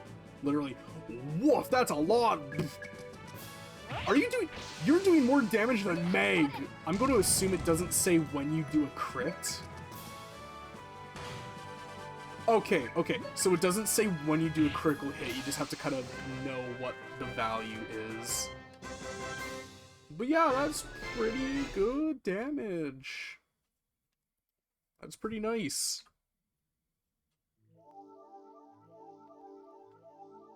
Social anxiety. Social anxiety be damned, my girl can fucking hit a crit.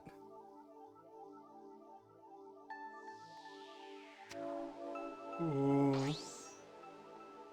Okay.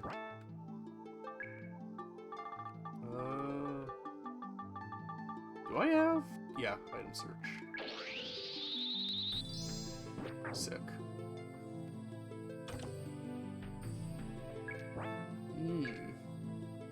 I don't like picking up a cursed item. Huh. So if I use that, am I cursed? Like, let's find out, I guess.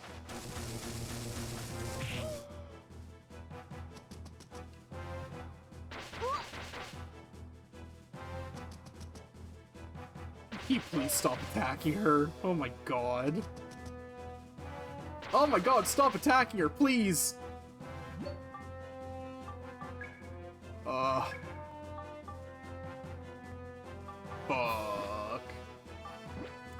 Do I have a healing item? Alright, Hail Mary. Please.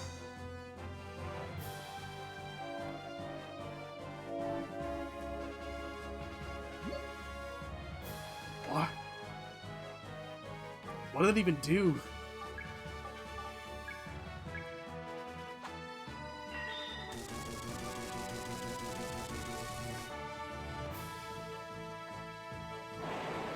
Oh, please don't kill. Why are you targeting her? Fuck off! God damn! Oh fuck, we may need to just run from this. I may need to just cut our losses. Unless, can you hit that yoinky sploinky? Can you just like fuck him up?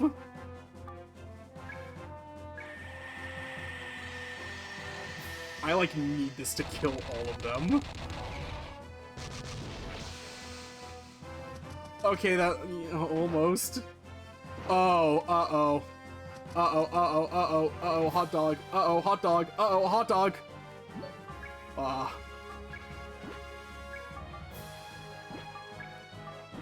God, which one was it? Oh god, that was on my other one. That was on my other one. Shit. Oh, I can't leave? Uh-oh. Oh, shit.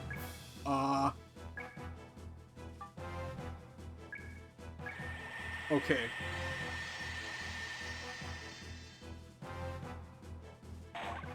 Because I've not saved in a really, really long time. In fact, I don't think I've saved once this entire stream.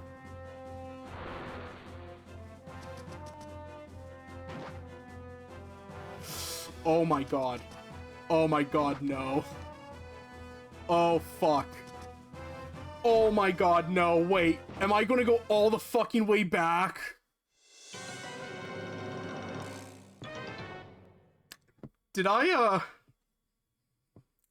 just lose basically all the progress we have made on the stream?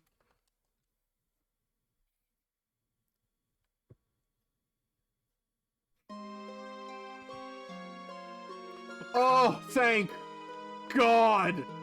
Oh, holy Jesus, Mother Murphy! Woof! Oh my god, I'll take $100 in debt. Oh, I feel so lightheaded. Holy... Oh my god. Oh, jeez Louise. Okay, I guess if only during boss fights you die, you lose the progress. Oh my god. Woof, woof. Holy... Oh. Oh my god, my hands are like sweating. I'm gonna run up to the mansion and save really quick, cause whew. Okay. It's good to know that I can die during a mission pretty consequence-free. That's nice to know. Oh, man. Sorry, it's like, I gotta wipe my hands. They're, like, actually... that was, like, so fucking panic-inducing. Oh my god. Yes, please. How much would I have lost? Yeah, I would have lost... I'm gonna keep it real. I probably would have just been like, okay, on to the next game. I don't want to do all this again. Yeah, I would have lost 2 hours of progress. Oh man, no, that would have been no fucking bueno. Yeah, I was panicking so hard, I completely forgot that I had the red vipers. Oh man, okay, I'm gonna go sell the bullshit I did find.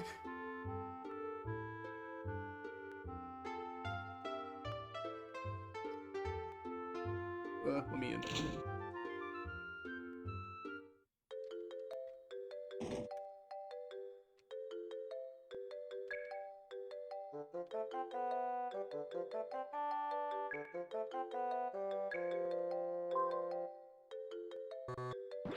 Oh wait, do I lose? If you find any maze out of that rival peppers, bring them. Okay. Do I lose all my items?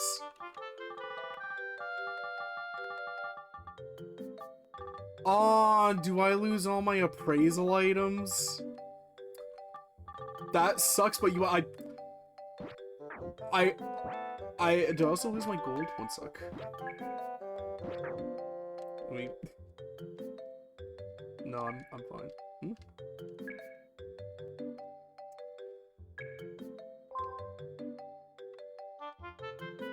Oh yeah, I guess I lose a shitload of my money too. Okay, yo, I will take losing a ton of money and a ton of my items over losing all of my save data. I would much rather that than that. Oh, who are you? It's a real looker at the bar. Oh.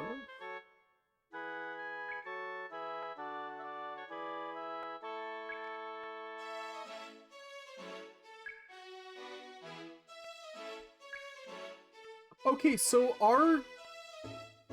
I don't think they're brother and sister then, because everybody keeps on saying they're dating, and I'm going to assume that they are not brother and sister then, because like everybody keeps on saying stuff like that.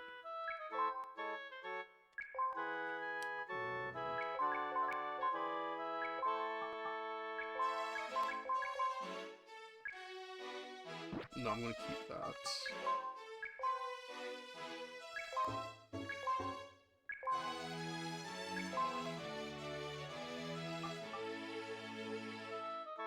Interesting that only she can equip that. Okay.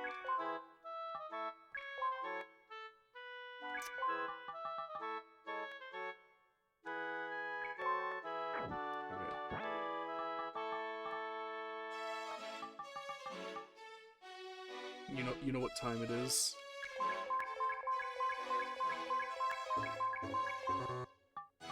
Not taking any fucking chances again. Oh, hey, there's more stuff. Hmm. Cool.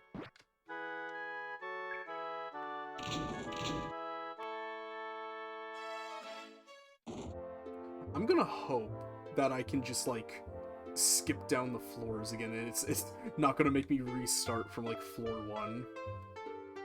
Again, though, if it does make me restart from floor 1, understandable. I will still take restarting from floor 1 over, losing all my progress.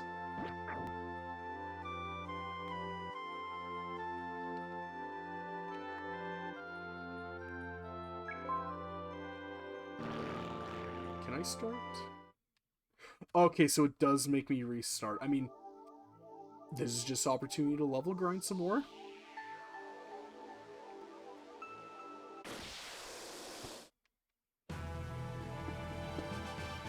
God, I know that I said that I was good to go late, but, like, honestly, that mentally, like, fucking drained me so hard that I'm also kind of feeling tired after that. We can probably make it through the floors really quickly. I think, I'll get to the floors, through all the floors, get back to where we were, see if I can do the boss on my first try. If not, have tonight's stream end like last night's, not last night's, but the previous nights where, you know, I get my ass beat by the boss and I'm like, I think we're done for the night.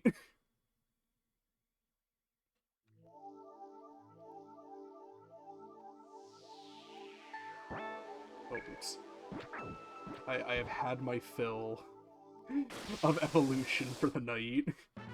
I've been wanting to play this for the last, you know, day, just wanting to just keep on going back to this. Well, I got my wish. Got what I wanted.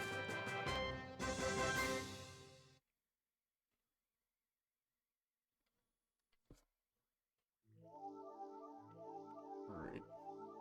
Ooh, that's a lot of chests. Room search. Purify. Oh, I thought there was more chests right there. Here they are. Yowlin. Soul potion. Wow! That scared me. That always scares me. I'm such a junky person.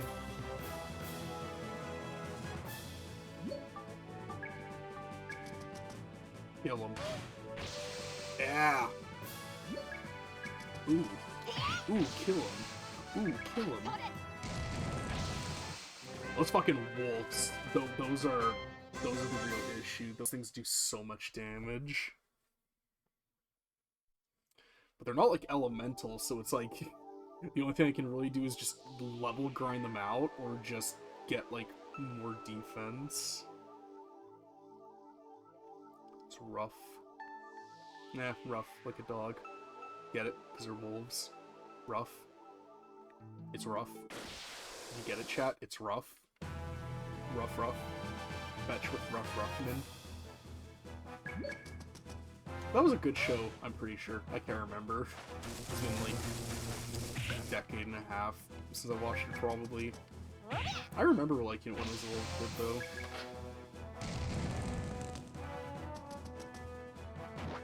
There's so many shows from my childhood that I think about. Isn't it weird when there's like a show or a piece of media that you remember consuming very regularly when you were a kid, and then you remember that piece of media down the line, and you come to learn, you find out, oh, this has been lost media for the better part of like basically my entire life, and I just never knew it. An example of that is I don't know if it was ever on American TV, but there was this like 3D animated show called Monster by Mistake that followed this like blue golem looking like guy. He was like a kid who got cursed by oh, what was his name? Blanking on his name, but he's like a little gremlin looking guy. He got cursed by him that every time he sneezes, he turns into this, like, big blue monster guy. But they trapped this gremlin in a little gemstone or something, and they're like, oh, we'll find out how to cure... Oh, that's a shame. Well, yeah, we'll find out how to cure your monsterism, I guess. Whatever your name is, Kid Boy, Kid Monster by Mistake. There's also a guy, a ghost. God damn it. Oh, that's rough. How little do I have? Oh, that isn't, that's barely nothing. Or barely anything, it's not barely nothing. Semantics and all that. Crushing. Fuck you. Yeah, he was a ghost. A jazz-playing ghost. His name was Johnny the Ghost. But his parents... The parents weren't... Hey, nice. The parents weren't aware of this ghost, so they had to keep him a secret. And the show was like, it's just, you know, kind of... Not Monster of the Week? Hey, thanks. Not, like, Monster of the Week, but I guess... Situation of the Week? Where they get into wacky hijinks and they gotta... fucking do whatever. It's just, I can't remember, like, anything that happened in the show, but I remember watching it on YTV, for any of my Canadian viewers out there, YTV, all the time. It was always on there. It was one of those shows that, like, whenever you turn the TV on, there's, like, a solid, like, 15% chance that would be the cartoon on YTV at any given moment. I guess I should contextualize too. YTV basically was kind of like the Canadian version of Nickelodeon. Well, yeah, basically the Canadian version of like Nickelodeon. It had like basically all the same shows, but also a lot of like Canadian cartoons as well, because Canada has this like weird law where it's like any TV station, radio station, anything that like shows media of any kind, a certain percentage of it has to be like Canadian made. And I think Monster by Mistake was one of those, so they would play it like all the fucking time. And bizarrely enough, despite how much it was played, despite how often it would air, I don't know if they found it, but it's been lost media for a very, very long time, because I don't think it got any home media releases. I think it's been found, though? Let me, tangent time. Time to go away from the game and go back to Google. Has Monster by Mistake been found? Monster by Mistake. It's a 1996 series, which is so whack that this show was made before... Wait, what? Okay, it says 1996 on Google, but the Wikipedia page says 1999, September 18th. What's your story, Monster by Mistake? something sounds fishy. Something's a little up. I don't know if I trust you anymore. If it was in 1999, September 18th, that's whack, because that is like a few months. 3 months and 8 days after I was born. That's kind of crazy, honestly. Has this been found? Has Monster by Mistake been found? Gorgul, that's the wizard's name. The little gremlin-looking guy. His name is Warren, the boy. The titular Monster by Mistake. Has been found?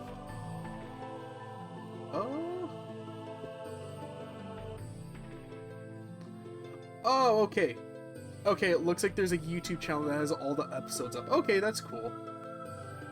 Good, cool. I like when lost media is found, because I don't know, there's something that's weirdly upsetting to me, knowing that, like, you know, there's this pull the mic back. There's something weirdly upsetting knowing that it's like, oh, this thing that like a ton of people worked on and put a lot of like effort and work into is just like gone forever. It's just can't watch it, can't consume it, can't play it, just can't enjoy it whatsoever, and it's just completely gone. That almost happened to Toy Story 2. There's a story about how Pixar had a, you know, their like in-studio draft work in progress of Toy Story 2, and something happened with like the servers or something with like the computer that it was all being hosted on, where like, oh shit, Toy Story 2 just got fucking deleted and it's just all gone, and Toy Story 2 almost got shelved and scrapped. But there was one of the animators was, I can't remember if she was pregnant or if she had, like, you know, given birth to the baby and was on maternity leave at that point, but she had just so happened to have a copy of the like up-to-date version of the movie that was like being rendered and worked on. So if it wasn't for her, if it wasn't for, you know, Miss Pregnant Pixar lady, Toy Story 2 probably would have just never gotten released, which is insane to think about because Toy Story 2 is such a good movie. And the idea that like it just almost got all deleted out of nowhere is just wild to me. Oh, oops. That's annoying that you can just like consume the item and just have it do that. Why'd you want a controller? Oh, that's kind of neat. Tidy up. Oh, can you reorganize your inventory? Wait. Okay, there. Yeah, there. Better. No, wait.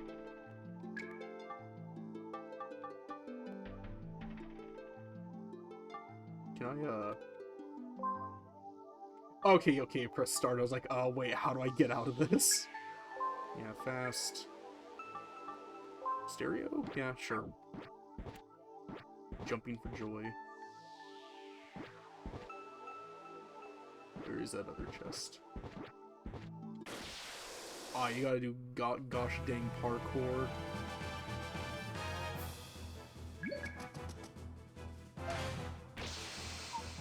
I guess when it's a crit, it does the little spark animation. Yeah, okay. So that's how you tell. Neat.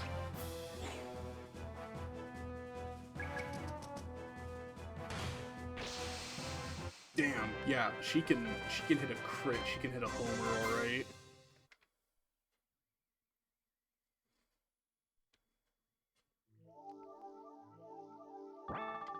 Oops. I feel like there's another thing. Okay, well, I'm not gonna be able to platform while it's like this, so I'll just put the controller down for a moment.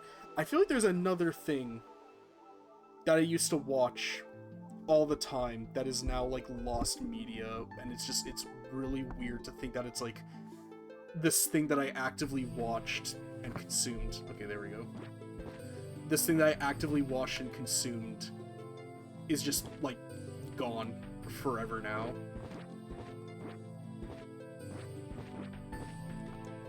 It looks like I'm bad at this, but the platforming, this is very, like, stiff and weird. You have to, like, hit it, like, just before. There we go.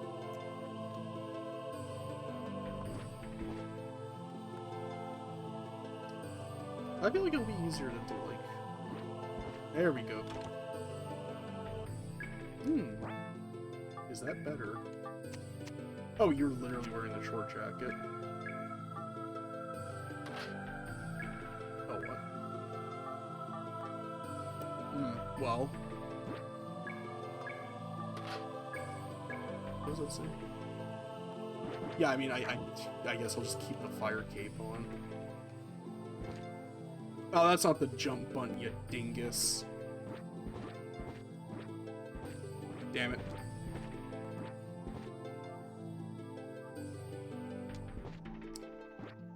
Again, it looks like I'm bad at this, but it's very, like... It's weird, there's like a delay if you don't do it at like the right time, you just kinda walk off. Or that.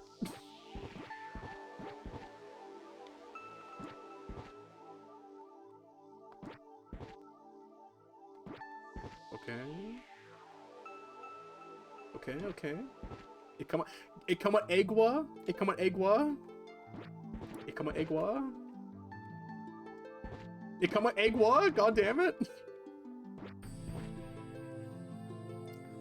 All right, just calm down. Just vocal stim. You'll be all right. God damn it. Again, it looks like I'm like dog shit at this, but like if it's so hard describing how controls feel without actually playing it. Oh, thank God. Okay, there. Wouldn't have been really funny if I just jumped off. All of that just for a rune search?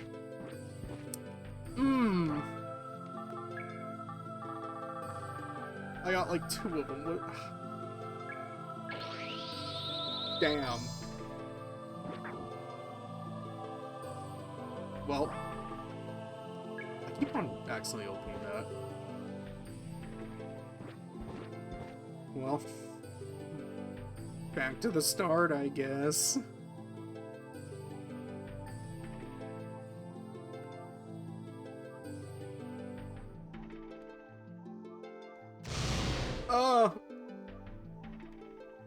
Oh, I'm also getting her name too. Yeah, pepper gun, like a machine gun. You pepper the bullets. Funny.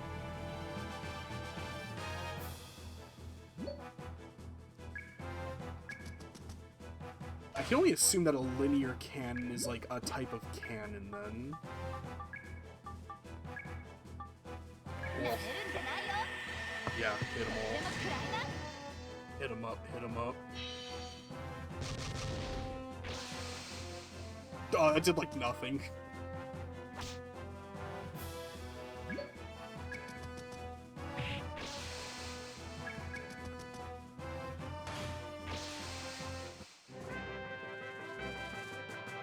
I'm running circles around these guys.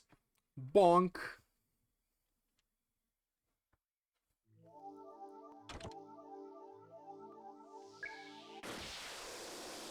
I didn't even see that there was a dude there.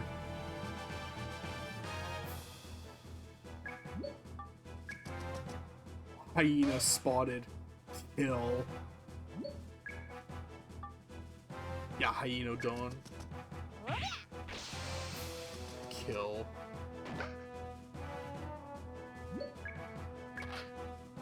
I don't know why I'm thinking about this, but like, honest to God, real shit. On God, you know, as the kids say, on God, for real, real shit. McDonald's good as hell when you don't got a bitch in your ear telling you that it isn't. I'm not gonna act like it's high class, high quality, like gourmet dining, but like, man, when nobody else has me, I know that like a 2 a.m. McDouble has me. Nobody else understands me quite like a 2 a.m. McDouble.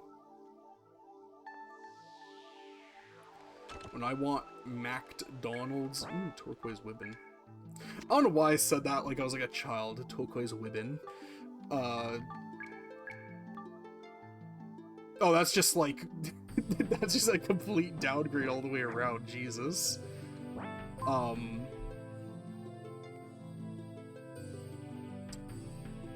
That completely distracted me. Yeah, nobody knows me quite like a 2 a.m. McDouble does. Right, yeah, I like McDonald's. 4-piece chicken mac nuggets.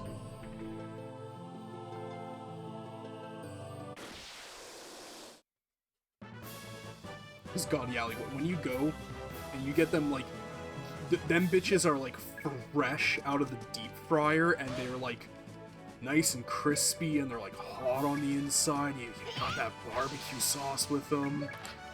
I promise I'm not sponsored by McDonald's, I swear. I've only ever had American McDonald's like twice or 3 times maybe, and it's been long enough that I do not remember what it was like. Ew.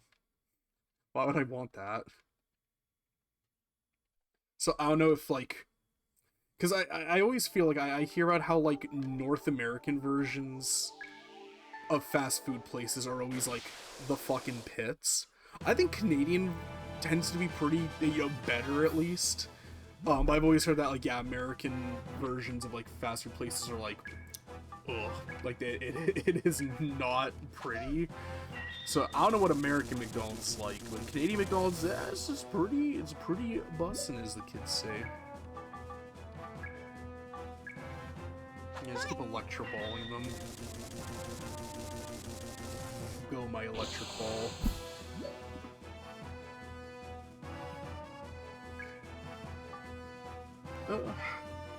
I'm assuming the shrimp position in my chair.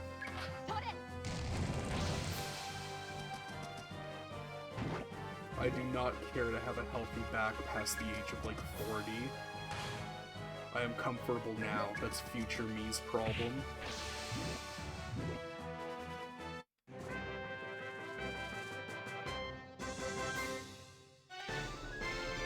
Yeah.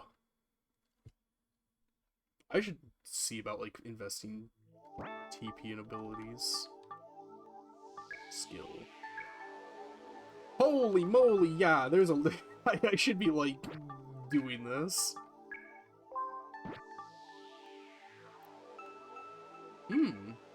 Yeah, that can be very good.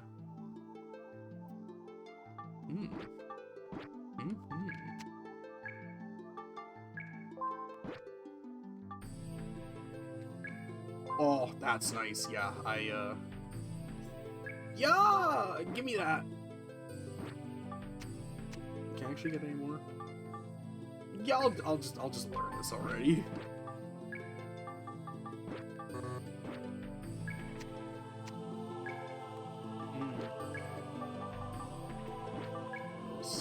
Yeah.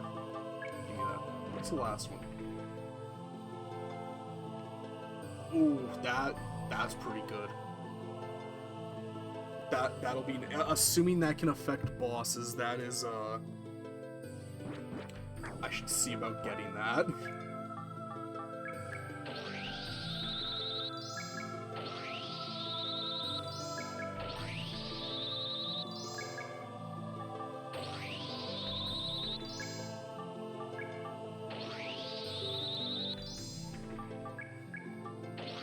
Alright, babes. Top up your health, heal up.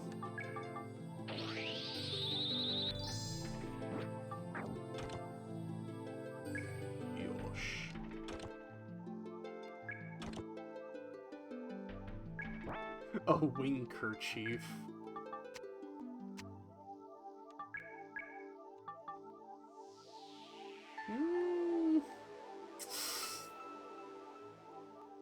I mean, yeah, she needs more defense. Honestly, that's like the most important thing. Ice Fang Crystal, it's like Wolf Fang Fist. Hey, nice.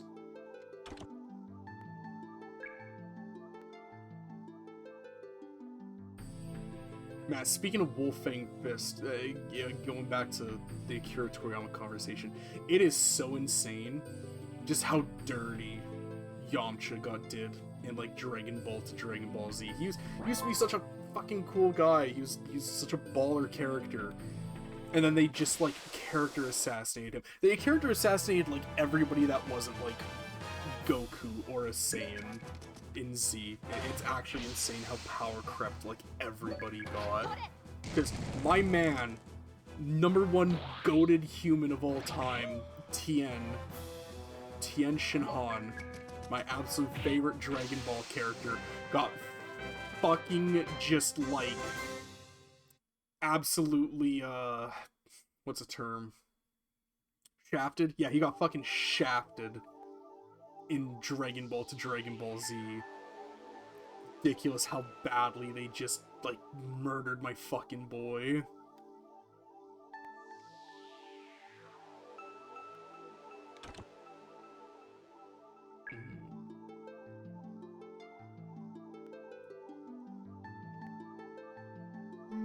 And like, yeah, I love Vegeta. Like him a lot. I like the whole trope of, you know, villain to like ally. I think it's a very endearing, very fun trope, but like, ooh, yeah, I want that.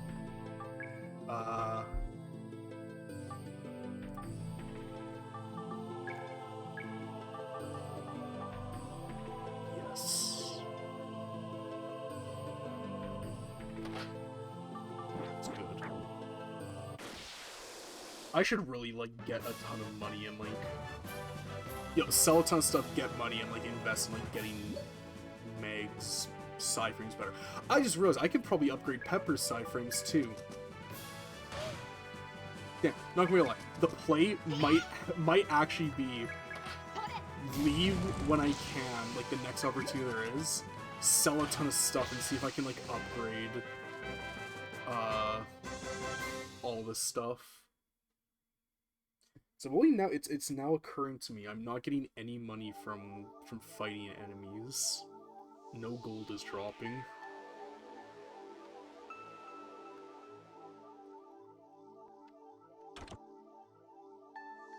A sanity visor? Is that like brainwash? Ah, okay. Sticky ball.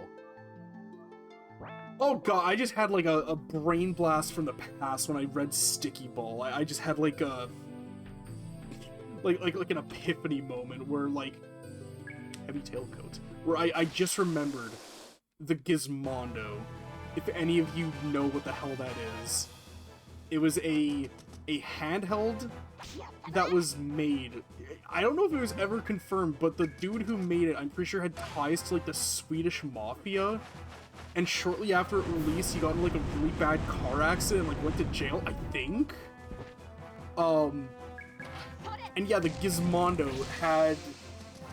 It was so weird. It was ahead of its time in really like shit ways, in the sense that there was a version that you could buy that was like, I think like the equivalent to like $100 cheaper, but it would force you to watch like 4 to 5 ads per day, like in the middle of gameplay. But you could buy the more expensive one, and it wouldn't make you do that. And it was so weird. It wanted to be like it wasn't like just a handheld system. It wanted to be like everything. It was like if you took a PSP and you like lobotomized it and made it like dog shit. But the reason why that all reminded me of that, reading Sticky Ball, is because there's a game on the Gizmondo called Sticky Balls. And it's like a really, I should say a bad puzzle game, because I don't even know what the gameplay is even like. Who knows? Maybe it's an underrated gem. Maybe it's like actually the greatest game ever made, and we just don't know that. But I remember the intro. The only bit of it I've ever seen is what does the little ball say? He's like, green ones, blue ones, red ones, and them all. I gotta get them sticky balls. That was like all that I remember. One sec, let me... Tangent time. I gotta see if this is on YouTube. I gotta pull this up. One sec.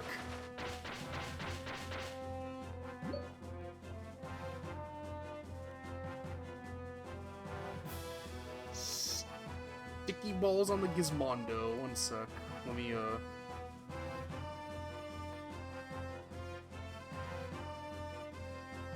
there anything on here though?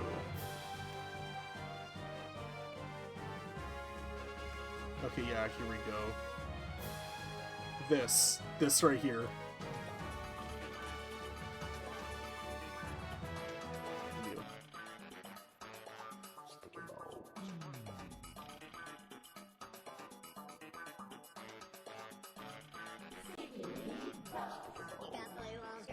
Yellow, no! I'm gonna get them sticky balls! This is probably loud as hell. One sec. So, like, imagine paying, I think it was like $500 for a handheld. And this is what you got. You got sticky balls, and Mom Can I Mow the Lawn, I think was another game for it.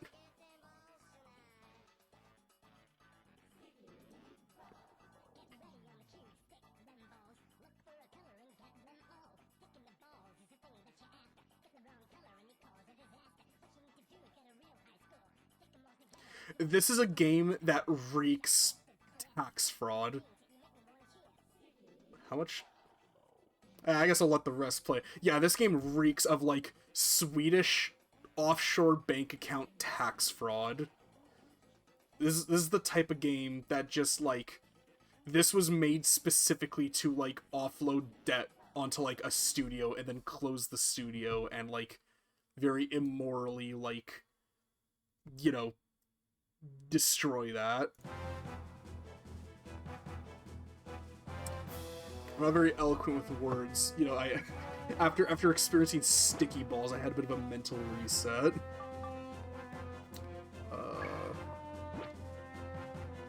God, yeah, I feel like I just got hit by the Men in Black, like, memory eraser pen. I can't remember what the fuck I was doing in this. Hit the Gumbus. I don't care.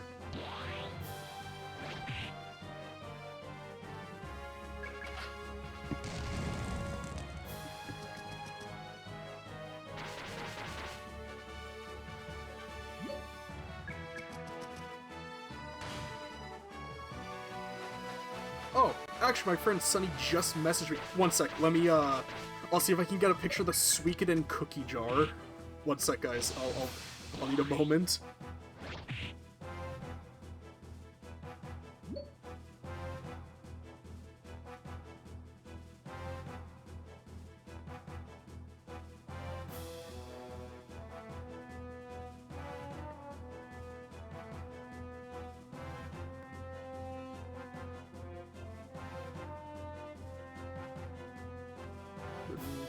Find a pic on Google of it.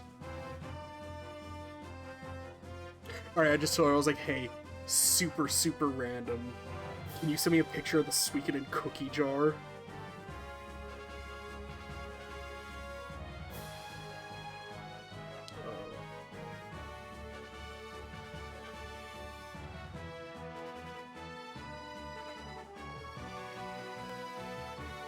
I always promised myself that I wouldn't look at my phone on stream, but I had the little stream manager thing up, and I just noticed, I was like, oh, a Discord notification, it was Sunny. And if there's anybody that can get me a picture of this cookie jar, it'll be her, because she literally owns it, she has one. And I could not find it on Google at all. It's like that weird, niche, and obscure. So, we will see. Because I do I wanna show off this fucking cookie jar.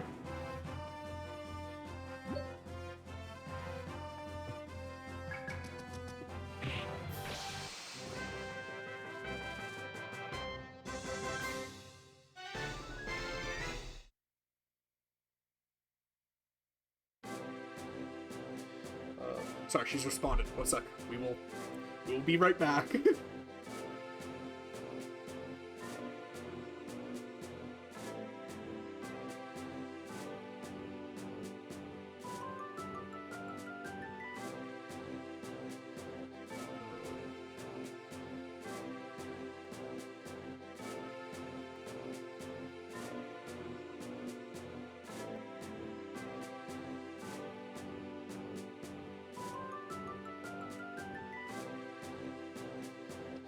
She is responding. The picture she did give me, though, I think it's a bit of an older picture, and it has her, like, in her. I don't know. I don't want to, like, dox her on stream, so, I'll see if maybe she has a different, better picture.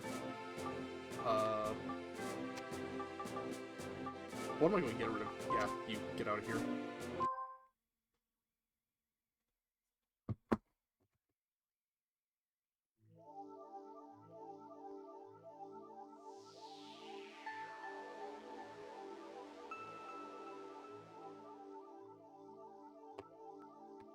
God, I'm managing stream, manage my game. Okay, yeah, she, okay, perfect, yeah,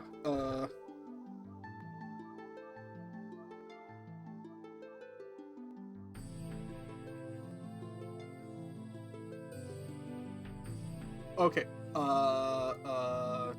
one sec, gotta open up Discord, one moment.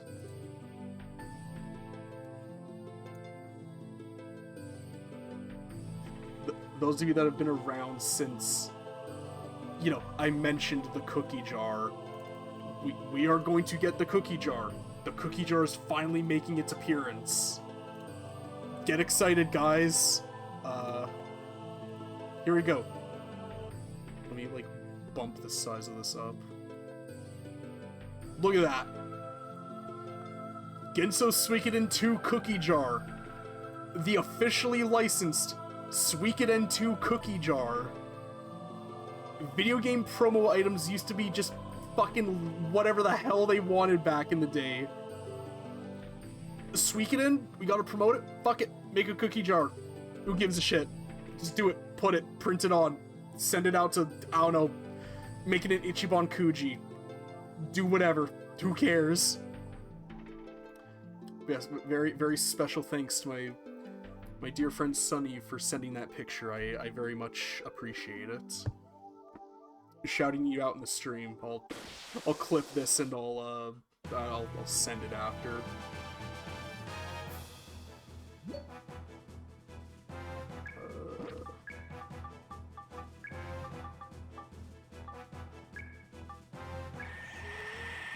That burning feeling you feel? It is pain.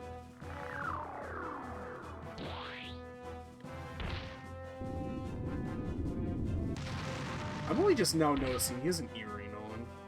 That's kind of funny.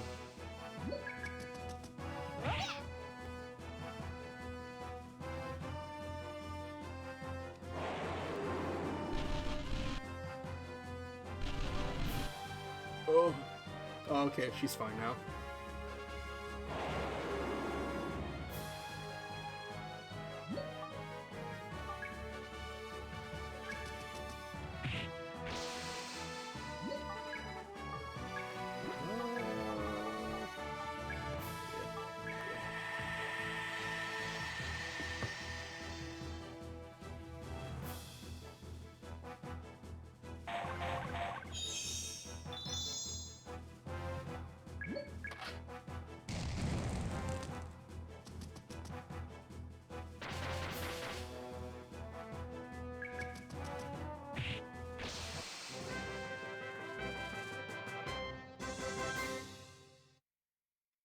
Yippee.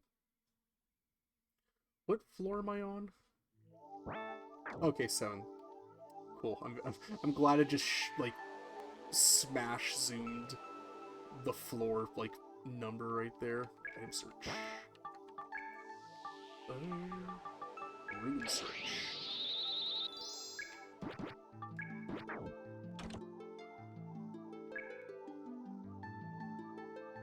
Oh, there ain't no more items, okay.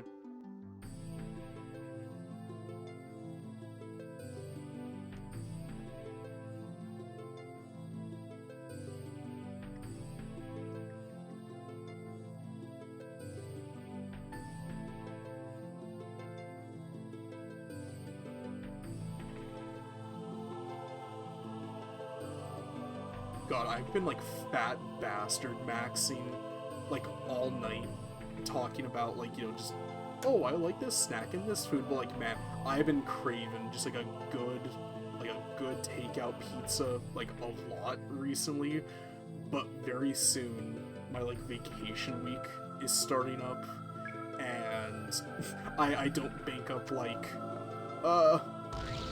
paid time off like vacation days. I just have that like all paid out on like each of my paychecks, because where I work you have the choice of either, oh, you can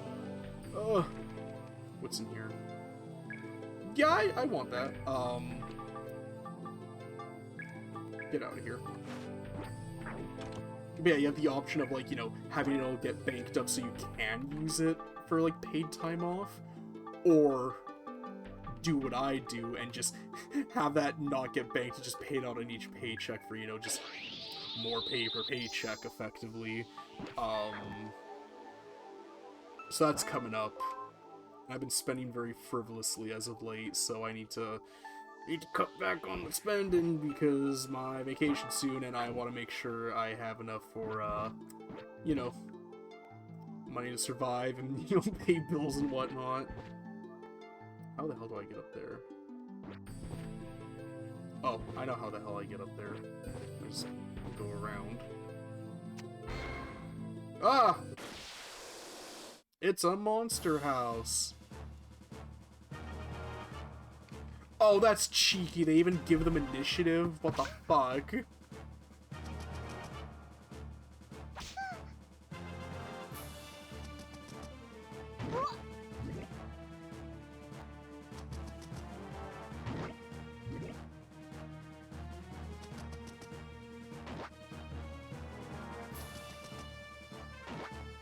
Oh, they're just dragging this out. Alright, there we go.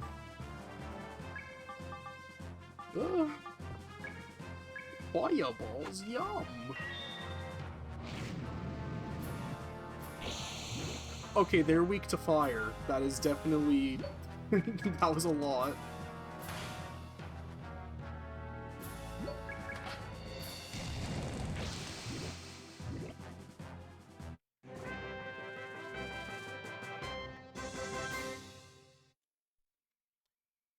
Cool.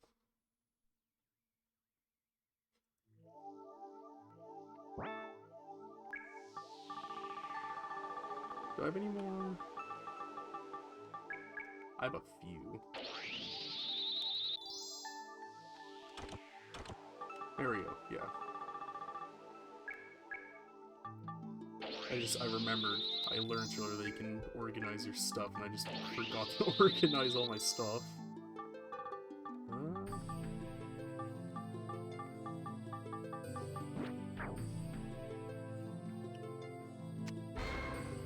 Aw, you son of a bitch.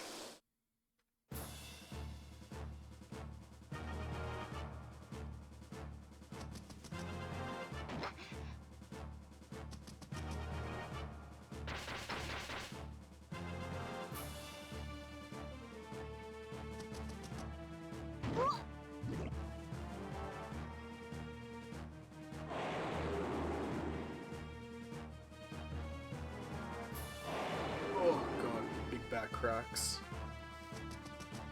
You youngins out there that have good, healthy, non-achy backs, appreciate it while you can. One day your back is not going to be as good as it once was. You're going to miss it.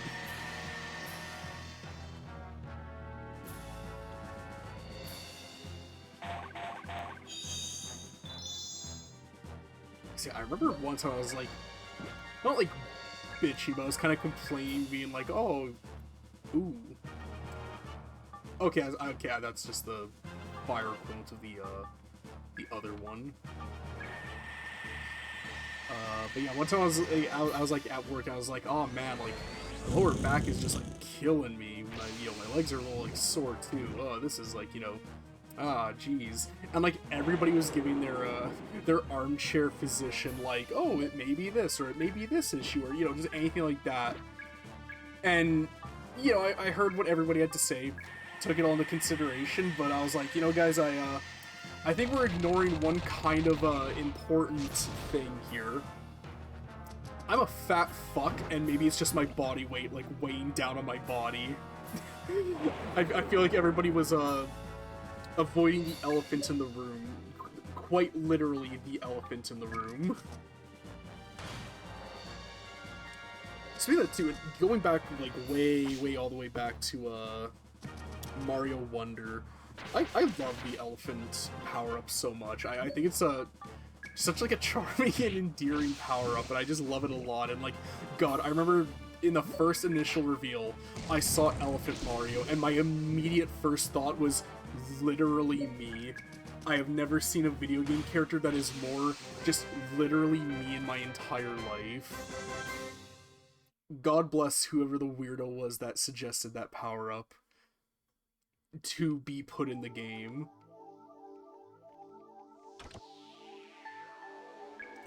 All that for a purifying potion? You're fucking killing me here. Oh, you son of a bitch. This is like the third time in a row. How have I not learned by this point? Do I have a trap search? I need to check if I have a trap search. Oh, 4 enemies. Yeah, this is gonna be a while. Pull up a chair, folks. Pull up a stool, kids. This is gonna be a bit of a ride.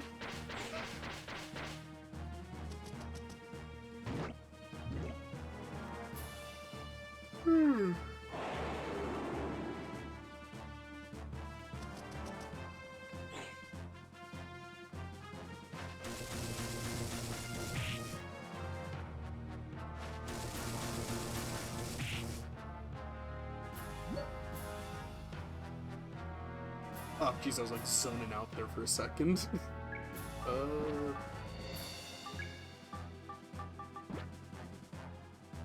Those things are weak to ice, I'm pretty sure.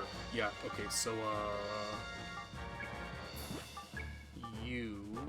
Oh, wait, no, I'm on linear. You smack him. Yeah, fucking kill him. Fuck him up. Fuck him up, fuck him up.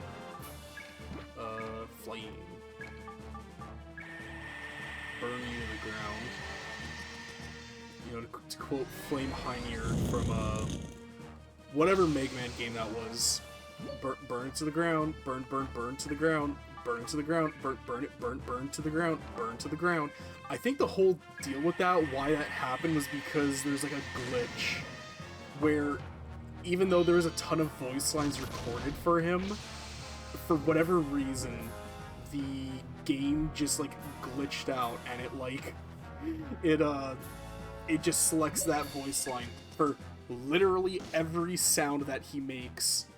I believe movement included, so it's just like it's just like an assault on the ears.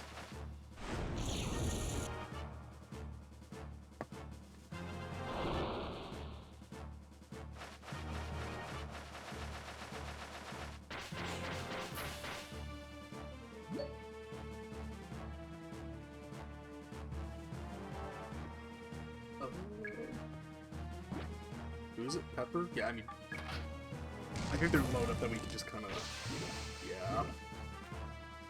But you, I want you to heal us. There we go.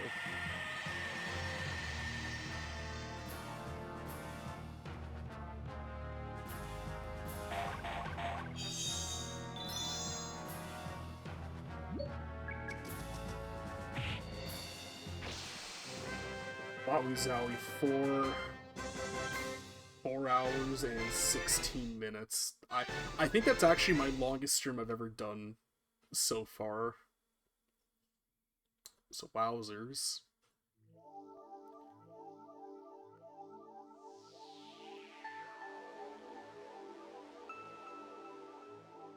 Yeah, I think I'll get to the bottom of this dungeon. I'll attempt the boss, see if we can do it, and if we do it in one go, then hey, awesome. If not, then, you know, we'll end the stream there. Why did the music just, like, pick up all of a sudden? That's scary. I don't like that.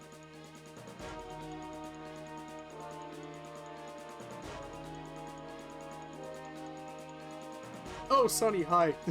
Hello. Glad you can join us. Yeah, it's such a shame you're finally catching a stream, but I'm at a point where I'm like, ugh, I'm fucking tired, like, getting there, and, I mean, I'm gonna get to the bottom of this dungeon, and either I will beat the boss in one go, and it'll be really cool in poggers, or I'm gonna get my ass beat, and I'm gonna resign for the night in, like, shame. And, yeah, this is the game that, we were talking about. Yeah, right? No, that's like, because I'm going into this completely blind, and I was, like, looking at it, like, when I got to, like, this proper part of the gameplay, and I was like, hold the fuck on. Yeah, no, okay, no, her name is literally Linear Cannon. His name is Meg Cannon, and then her name, I believe, is Pepper Gun. All the characters in this are named after, like, firearms and stuff. I realized that after, like, a bit of gameplay. I was like, oh, I get it. They're named after guns. That's funny. But yeah, so I went into this, like, completely blind. Knew literally nothing about it. I was like, oh, it's an RPG. That's all I know. And then I get to the gameplay, and then I was like, hold the fuck on. Wait a minute. This is a fucking mystery dungeon game. This is literally like Torneko the Last Hope, Ishin the Wanderer type mystery dungeon. But the gimmick, the really cool thing is that it's like all, how do I put it? It's all mystery dungeon, but then you get to like the battles, and then it's like JRPG battles. And this game fucks. This is a really, really cool game. I'm like so like into it. I think it's so awesome. So much so that immediately today, when I got when I got to work today, I put myself down for the sequel on the Dreamcast. And I didn't know, but this is also on the GameCube. I think it's a sequel, but it has an abridged version of, I believe, the first two games as like the prologue of the game, and then you get into like the GameCube one. And man, I would really, really love if Nintendo were cool enough to put this on the NSO Online, but I think Ubisoft unfortunately owns the rights to this, like the IP, so like they would have to go through Ubisoft, and Ubisoft, or as I call them, Ubislop, fucking sucks, so I don't see that happening, and it's a damn shame. But yeah, this game is really cool. You're gonna love this animation here. Wait, no, it's a different one. Sorry, I misled you. I'm a fool. It's a different animation. Do I have an attack that hits both of them? I don't think so. Are these damn bacteria weak to fire? I can't remember. It's been so long. Yeah, it is really cute though. I do love the bandages. Woof! Yeah, you're weak to fire. Okay, that's good. But yeah, this game is awesome. I think we sell it for like $40. So like, absolutely, I heavily recommend put yourself down for a copy. Get this game. It is really, really cool. It's really fun. Yeah, all of them. Oh, perfect. Wait, are you on the waitlist for the second one as well? Because I put myself down for the second one. I saw that there's somebody at your location on the waitlist. Are you the one that's on there?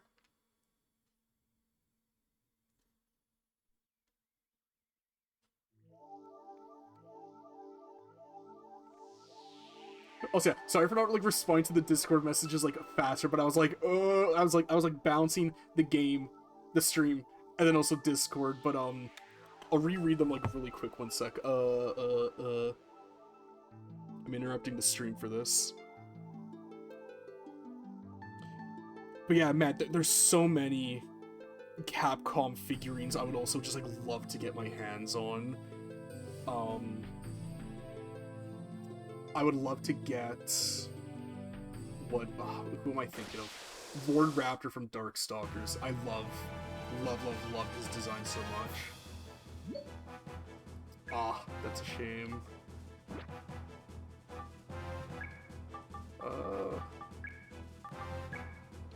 I don't think this does much damage, but that's fine.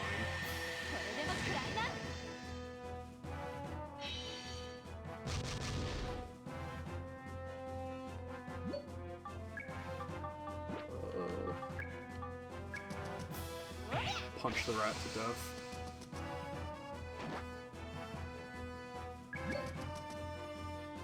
I will say though, if you're a fellow Insomnia warrior, as I am, I could just like keep going, just, you know, I can be the court jester, do this for longer, be entertaining.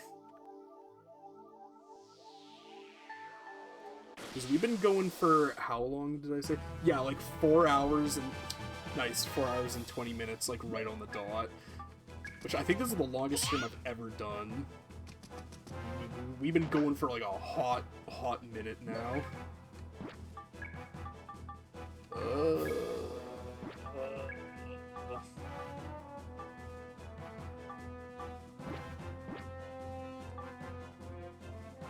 You can just smash the rat to death. This is a little treat.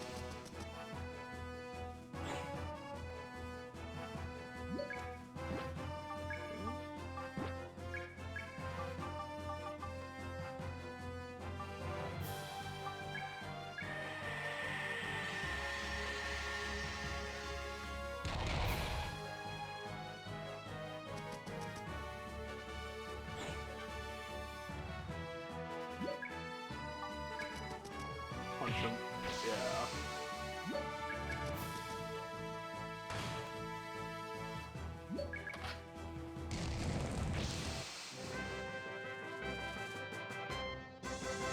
Am I close to level up? I need to check. Big mouse. Yeah, the models are so good. I wish there was like a way that I could yeah, okay, yeah, I'm glad I'm not the only one that was thinking Wild Arms, especially because the whole like mechanical like weapons like stuff, it's very like reminiscent of Wild Arms. Do I have like TP skills?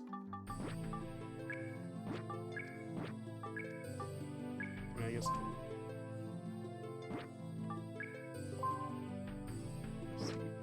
Oh, sound effects. I was like, SE. What does SE mean? But yeah, I'm assuming sound effects.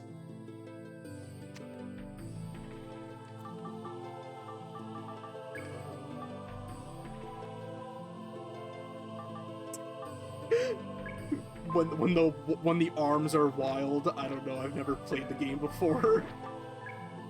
When the device is sacred, I don't know, I've never played the game before. I think my favorite one is when the residents are evil. I don't know, I've never played the game before. I think that one's my favorite. Yeah, okay, so the way the, like, you unlock, what's it called, you unlock your abilities is when you level up, you get, like, TP. I have no goddamn idea what the T stands for. I'm assuming the P is points. And you can either unlock them here in the menu, or during battle, you can unlock it and then immediately use it. And then you can, like, just have it unlocked from there. So it's, like, worth it to just unlock them, like, outside, because you can do multiple, or if you have enough TP, in like a pinch, you can like unlock it and use it. I think that's really, really cool.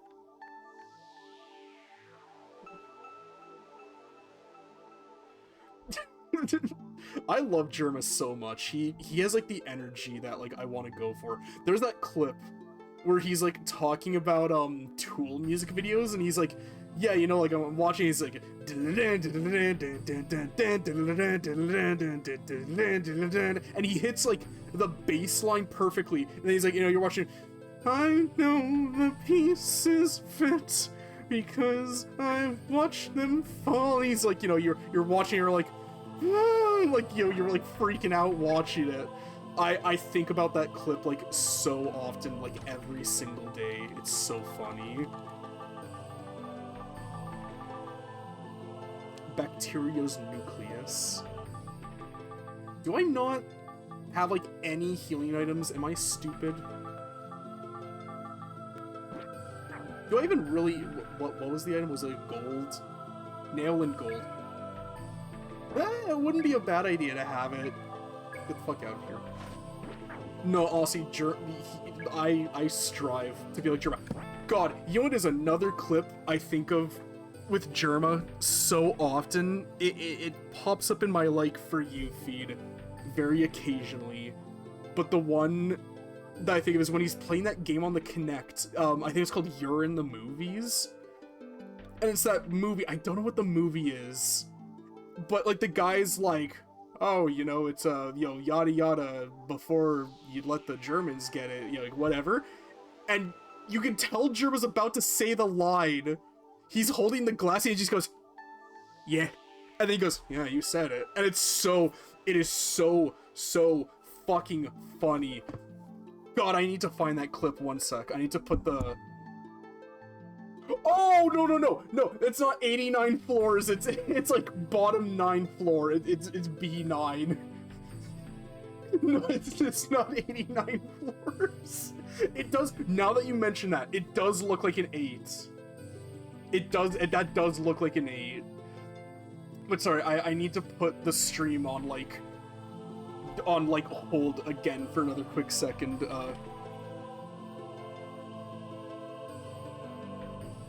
God, yeah, here it is. This clip. This clip makes me lose my shit every single time I see it. Let me, Oh, I just had it pulled up, okay. He wants us to finish this bottle and then 3 more, so he'll water his garden with champagne before he let the Germans drink it. Yeah. He said, The way he just... Yeah. It kills me. Every single fucking time I see it, it is so goddamn funny. And yeah, you're right, this is quality content. I'm just showing off other streamers like shit. God, yeah, no, it's so insane how long some of the dungeons can be. I love Dragon Quest. Fuck Dragon Quest 2. God, that final dungeon is just the fucking worst. Oh, and Final Fantasy I think it's Final Fantasy 3. Fuck Final Fantasy 3. Oh my fucking god. Who the hell decided to be like, yeah, okay, we're gonna... Yep. Crack the knuckles into the mic. Let's make a dungeon that takes, like, 3 hours to go through, and you can't save, like, at all, and there's a big fucking, oh god, what is it called? There's a big boss at, like, near the top of it. And then if you die, fuck you, go all the way back to the bottom of the dungeon, idiot. Fuck you. Fuck you. Go back to the beginning. Into the hotel cuck chair with you. Fuck you. Fuck Final Fantasy 3. Final Fantasy 3 is good, it's just the very last, like, dungeon sucks. A very bad part of an otherwise, like, amazing game. Same thing with Dragon Quest 2. Everybody always says Dragon Quest 2 sucks. Dragon Quest 2 is completely fine right up until the, like, 10 hours of mandatory grinding at the end of the game. Yeah, no, with older games, like Famicom RPGs in particular, you need to have, like, a high tolerance for, like, bullshit. You need to be able to tolerate really fucking preposterously bad design decisions to be able to, like, handle Famicom games. If we're talking about Famicom RPGs with horrible, terrible, dogshit design decisions, Mother 1. Love Mother 1. Fuck Duncan's Factory. Fuck that eyesore of a level. God, if you forget the breadcrumbs and you don't have them to leave Duncan's Factory, I remember when I first... No, sorry, not when I first played through. One of my first playthroughs of Mother 1. I'd already done it like once or twice before. On the Wii U, I got Mother 1 again. Got all the way to Duncan's Factory. Forgot the breadcrumbs. And I was like, fuck this. And I just put the game down and I, like, never went back to it ever since. Yeah, okay, yeah, speaking of level scaling and shit, have you ever played, Seventh Saga? By Enix on the Super Nintendo. It has a different name in, on the Famicom, the Super Famicom. Let me, what was it called in Japan? One sec. Not Seventh Sage, I need Seventh Saga. What was it called? What was it called?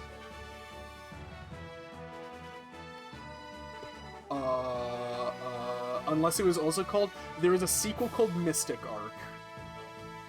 There was a game called Mystic Arc by the same studio, Produce, but it was published under Enix. If you forgot the breadcrumbs, fuck yes, yeah. Okay. When you play Seventh Saga, do not feel ashamed in using a guide. Absolutely use a fucking guide. That game, they fucked the localization when it came to North America because they made it way too goddamn hard. They did that to counteract game rentals. What they did was, the way the game worked was you picked a character of like 7 characters. While you're doing your journey, everybody else is doing their own thing as well.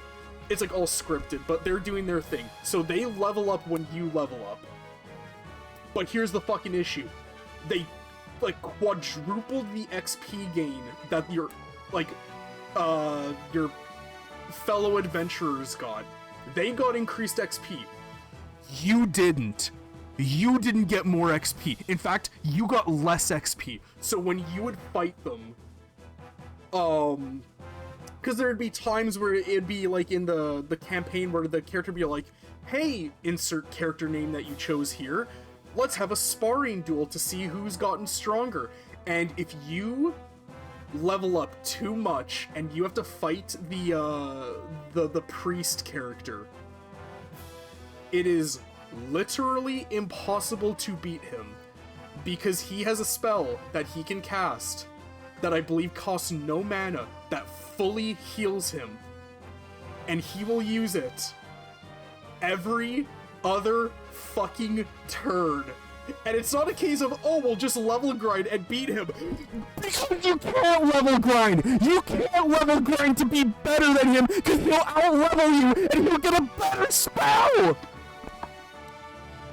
So yeah, they fucked the leveling in the North American version of this game, and it is impossible. Either you play as the priest, so you don't have to deal with the priest, or you carefully micromanage how much XP you are getting. And it is... yeah, he's literally just like Kirill. He doesn't spam thwack though, which is nice. He doesn't spam thwack and miss every single time. You literally cannot do enough damage to kill this guy. So you just soft lock yourself, and then you're fucked, and you can't do anything. I've held the stream up in like gunpoint long enough, I need to keep playing. But yeah, Seventh Saga, awesome game, really, really great. But the North American version is kind of fucked.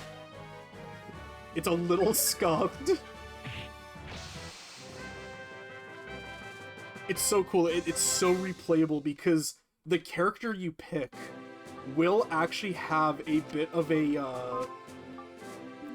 like changing factor on how you go through the game. Like there's a part where you have to go on like this airship, and the one that runs the airship, I believe, is a elf. So if you're playing as the elf, he just lets you on for free. He's like, oh hell yeah, my fellow countrymen, hop on, we're going to go for a wild ride, this is gonna be great. Everybody else, you have to pay to use the airship. He's kind of like racist against, I think, the alien, and he's like, oh, you're weird looking, you have to pay extra. But the demon, the like Baphomet looking goat looking guy, he just straight up says, nah, fuck you, you're evil looking, I don't want you on my airship. So you have to find a way to sneak onto the airship and like stow away in like the cargo hold. And that is exclusive to the demon guy. Nobody else is like that. Damn it, the wolf caught me. And that's so cool. And there's another thing that's really, really neat too, where it's different every single playthrough. but one of the other adventurers that you don't pick, like halfway through the game, will put out like a hit on you and the other adventurers, and they'll pay like assassins to try and kill everybody else.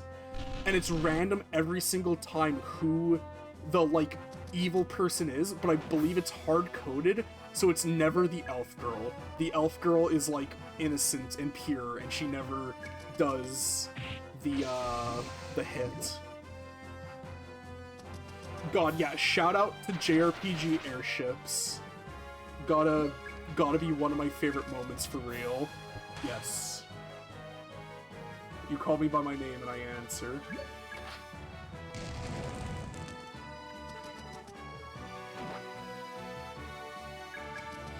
Oh, sorry, I thought you were like summoning me. Okay, no, you just you just said my name, okay?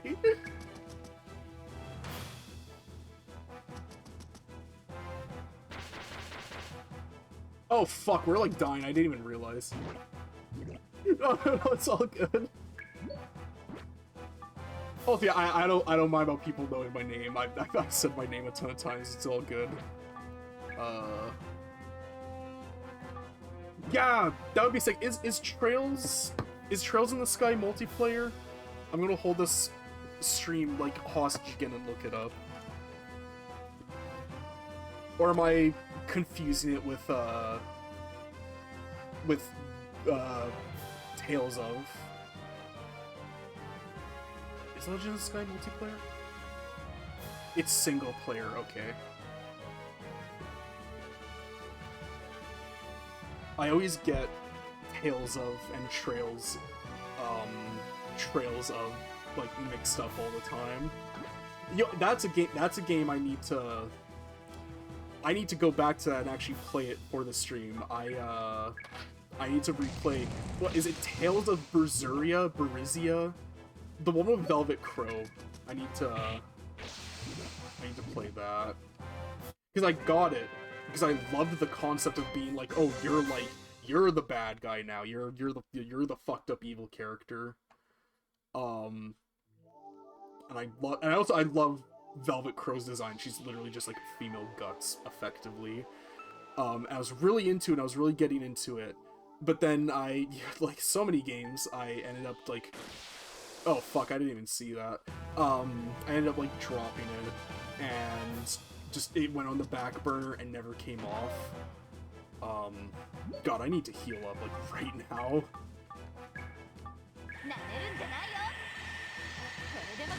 I believe Berseria is Berseria.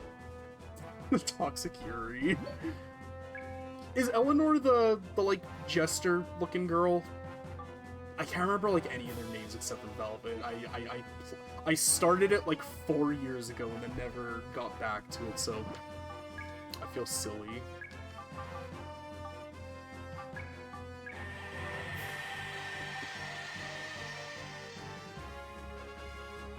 Also, did they ever fix the Tales of Symphonia remaster on the newer systems?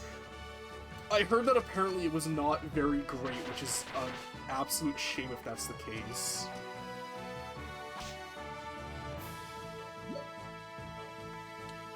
Namerun Janayo. I agree, I don't know what that means, but I agree. Pretty skirly. Let me, I'm putting the stream on hostage again. We're looking it up. Eleanor. Can't spell for shit right now. Ah, her. Yeah, I think I remember her.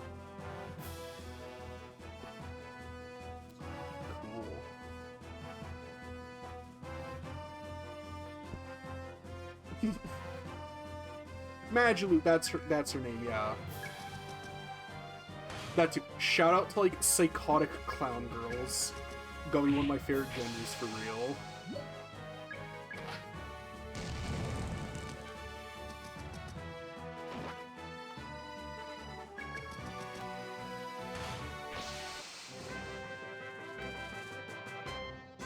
How close am I to leveling up? Let me check.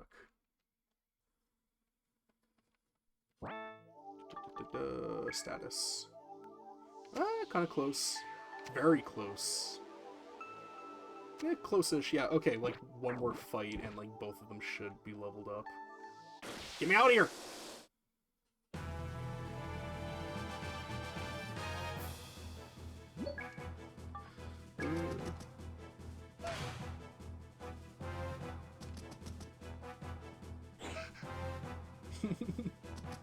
No, that's like how I feel about my Switch shelf. I've almost completely filled up my first shelf with like Switch 1 and 2 games. What does she look like? Let me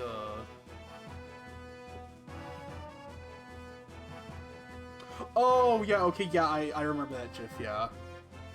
I love that GIF, it's very funny.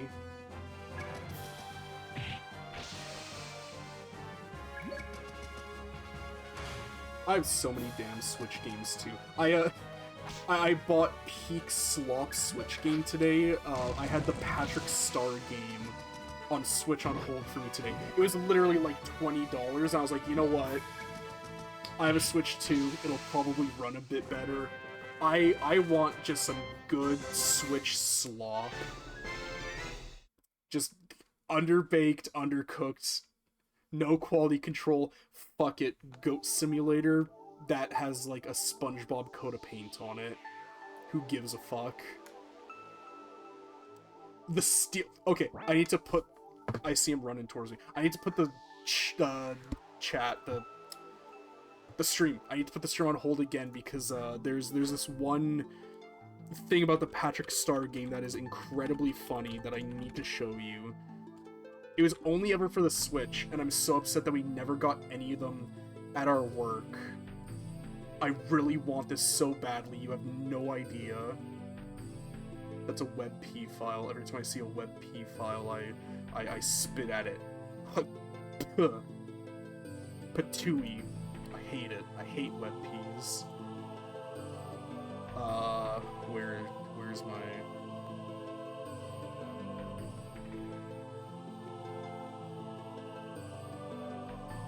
Oh jeez, how big is this? One sec, let me...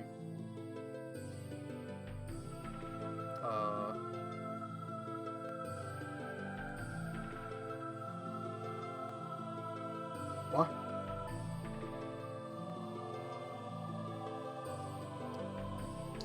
This is not working. Damn it, I have to go grab another one. One sec. I'll find it. Will this work? Yeah, it's good enough. A .aviv file? What the hell's a .aviv file? A pox on your goddamn house. What the hell is that? I just want to picture this damn steelbook.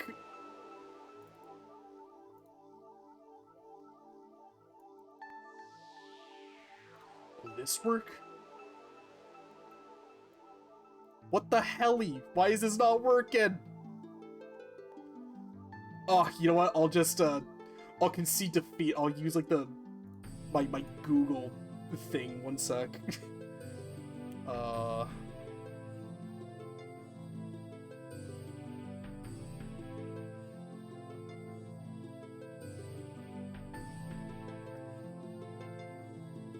What the hell's going on?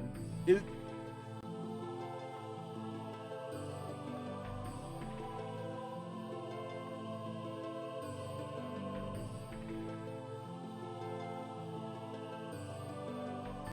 my shit just like fucked up? Man, I can't show off the dumbass like thing. That's a shame. Let me hold on. Let me. I'm going in. Let me try something.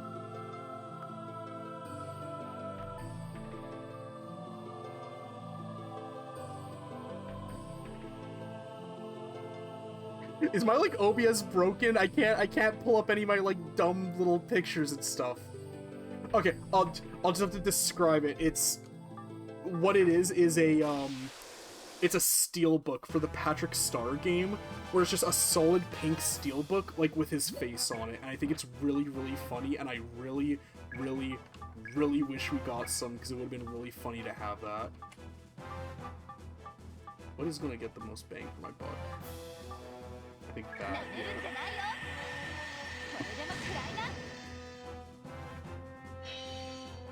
I'm not gonna take this line down. Why is this, like, not working? Oh, there we go. Okay, yeah, here it is. The, there. That's what the steelbook looks like. I really wish I could have this, because it's really, really funny.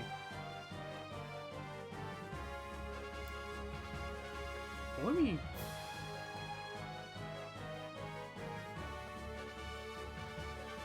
That's so weird that my image thing just isn't working. I mean, at least I have the Google, at least. I can still use that. I've got the Google. I sound like an old man.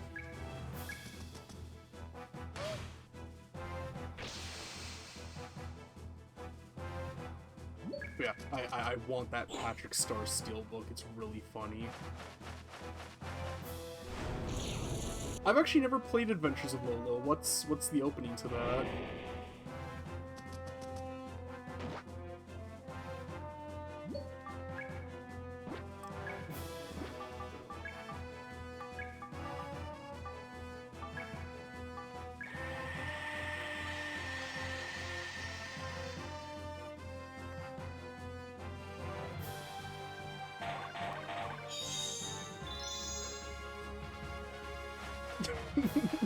Minion or Dabob for today.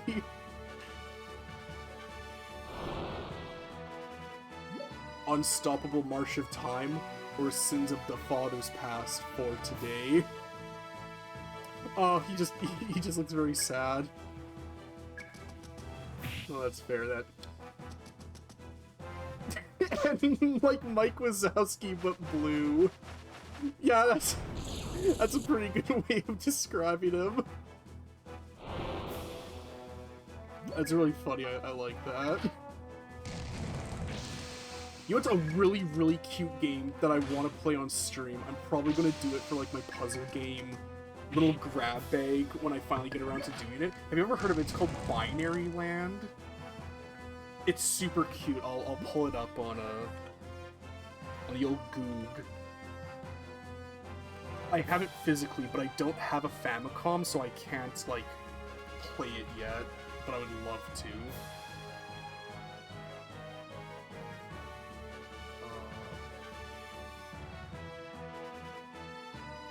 Here, let me... Oh, it's so small. But yeah, this is the box art for it, and then there's, like, a screenshot of the gameplay. The whole gimmick of the game is that you play as either the blue penguin or the pink penguin, and you control both of them at the same time. And you have to solve the puzzles that way, and the goal is to get the heart in each stage so you can, like, kiss at the end, and it's insanely fucking cute, and I love it a lot. Apparently it was released on the 3DS, like, re-released on, like, the eShop, and I never knew that, and I'm so sad, because I would have bought it. And it's a really cute game. And, yeah, Princess Tomato. I was actually going to ask, too, if, like, there's ever an opportunity to play that on stream. I think it'd be very fun to play Princess Tomato together.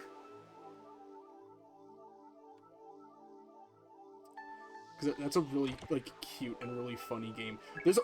Whoa! Plus 36! 4 stamp, 4 strength leather belt. Oh! That one's a classic for you kiddos in the audience. I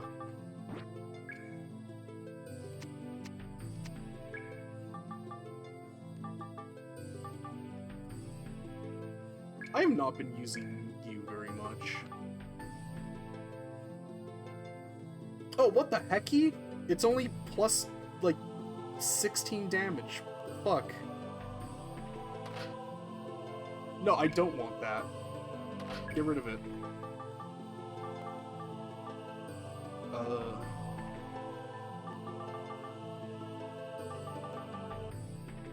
Yeah.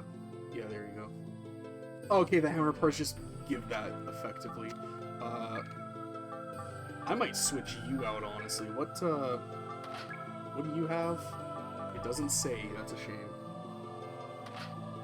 Oh, yeah, the one where the kid has the 3 Game Boy Advances and he gets the Ponyta and he's like, oh my god!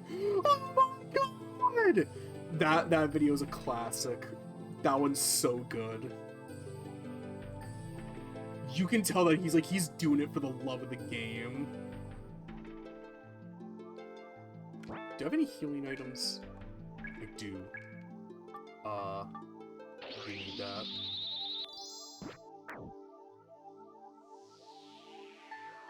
Actually, Meg probably could be used better. Use that better. Well, speak the gosh darn dang devil.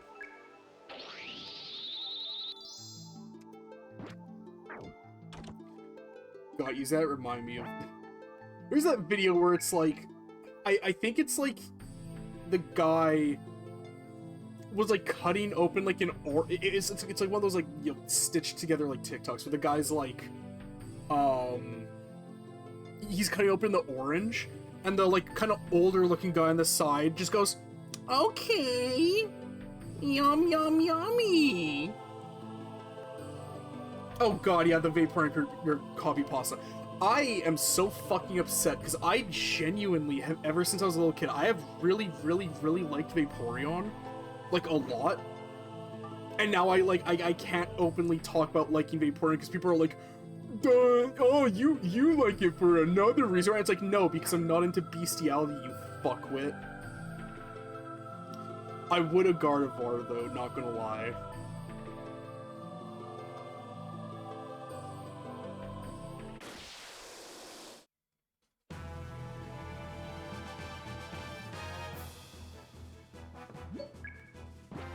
God, I'm getting reminded now. Let me see if I can find it.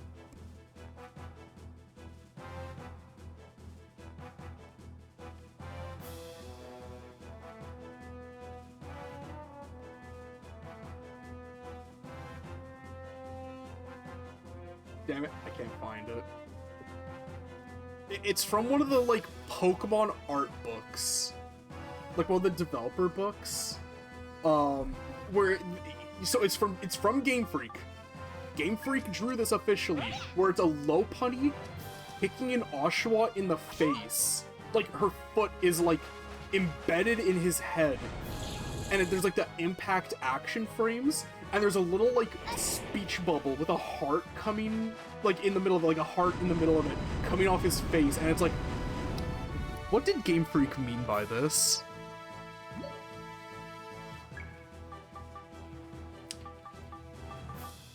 And yeah, you know, like I like to joke about like Gooner shit too. Like, you know, it's sometimes it can be kind of funny, but it's just after hearing it for like the 15th fucking time in a row, it's like, guys, get some new goddamn material.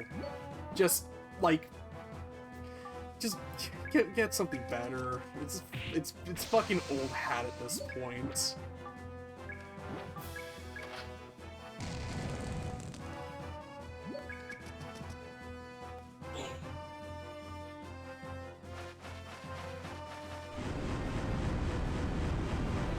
Damn, I'll try and find it one sec. Let me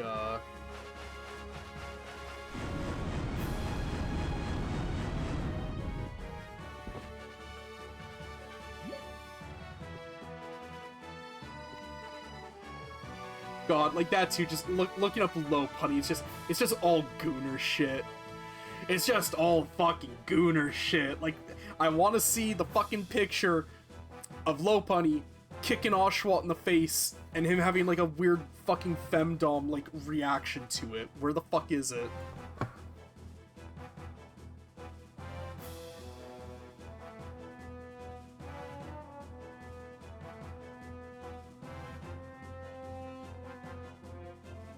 Like, where are you? I know I saw you.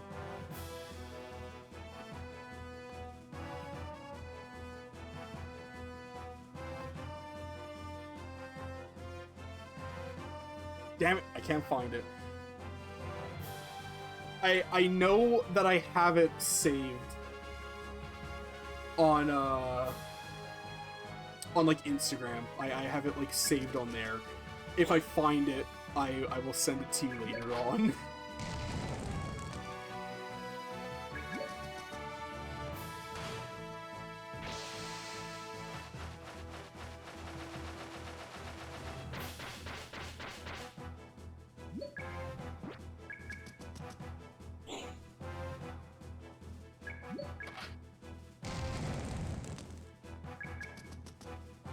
Good lord, it is 2:10 a.m. right now. I didn't even realize. Almost 5 hours of streaming. Yeah, this is the longest I've ever gone.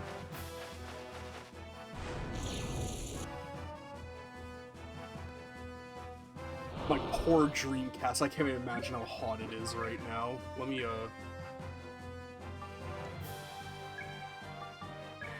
Is it warm? Ah, you know, surprisingly, it's not hot.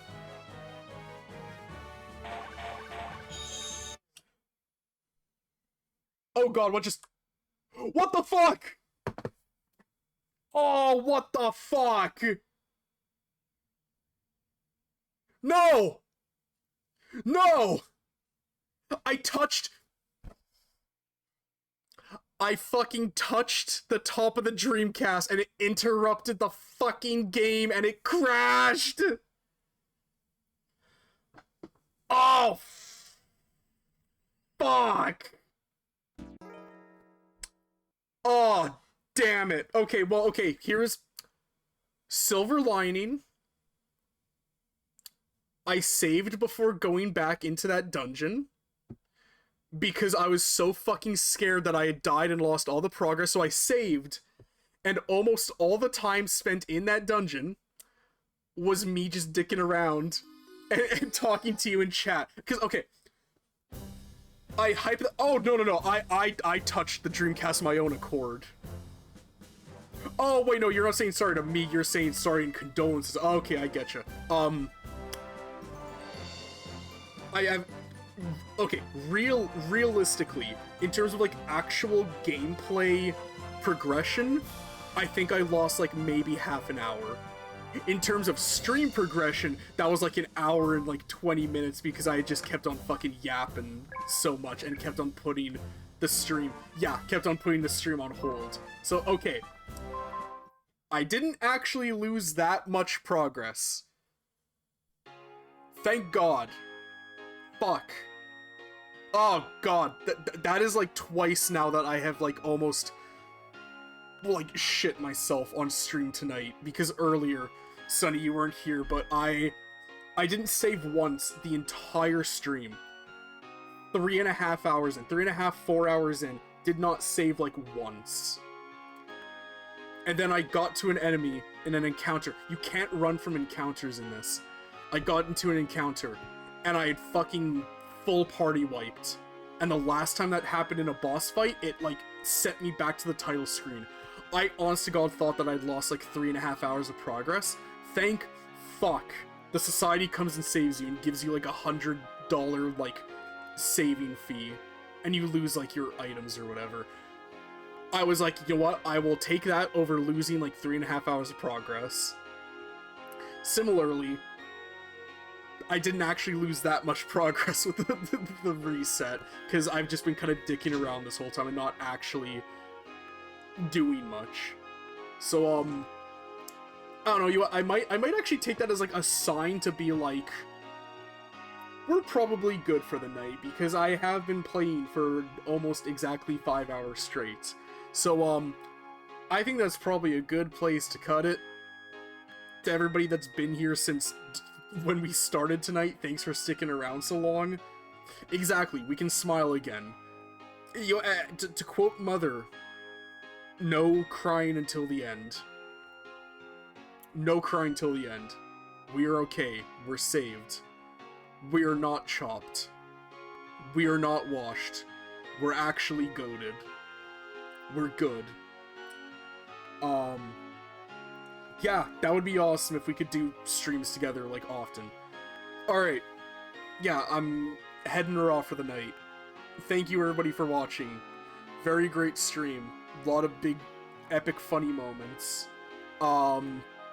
Thank you so much everybody for watching. I hope you have a wonderful night. Take care.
Don't you want a rematch?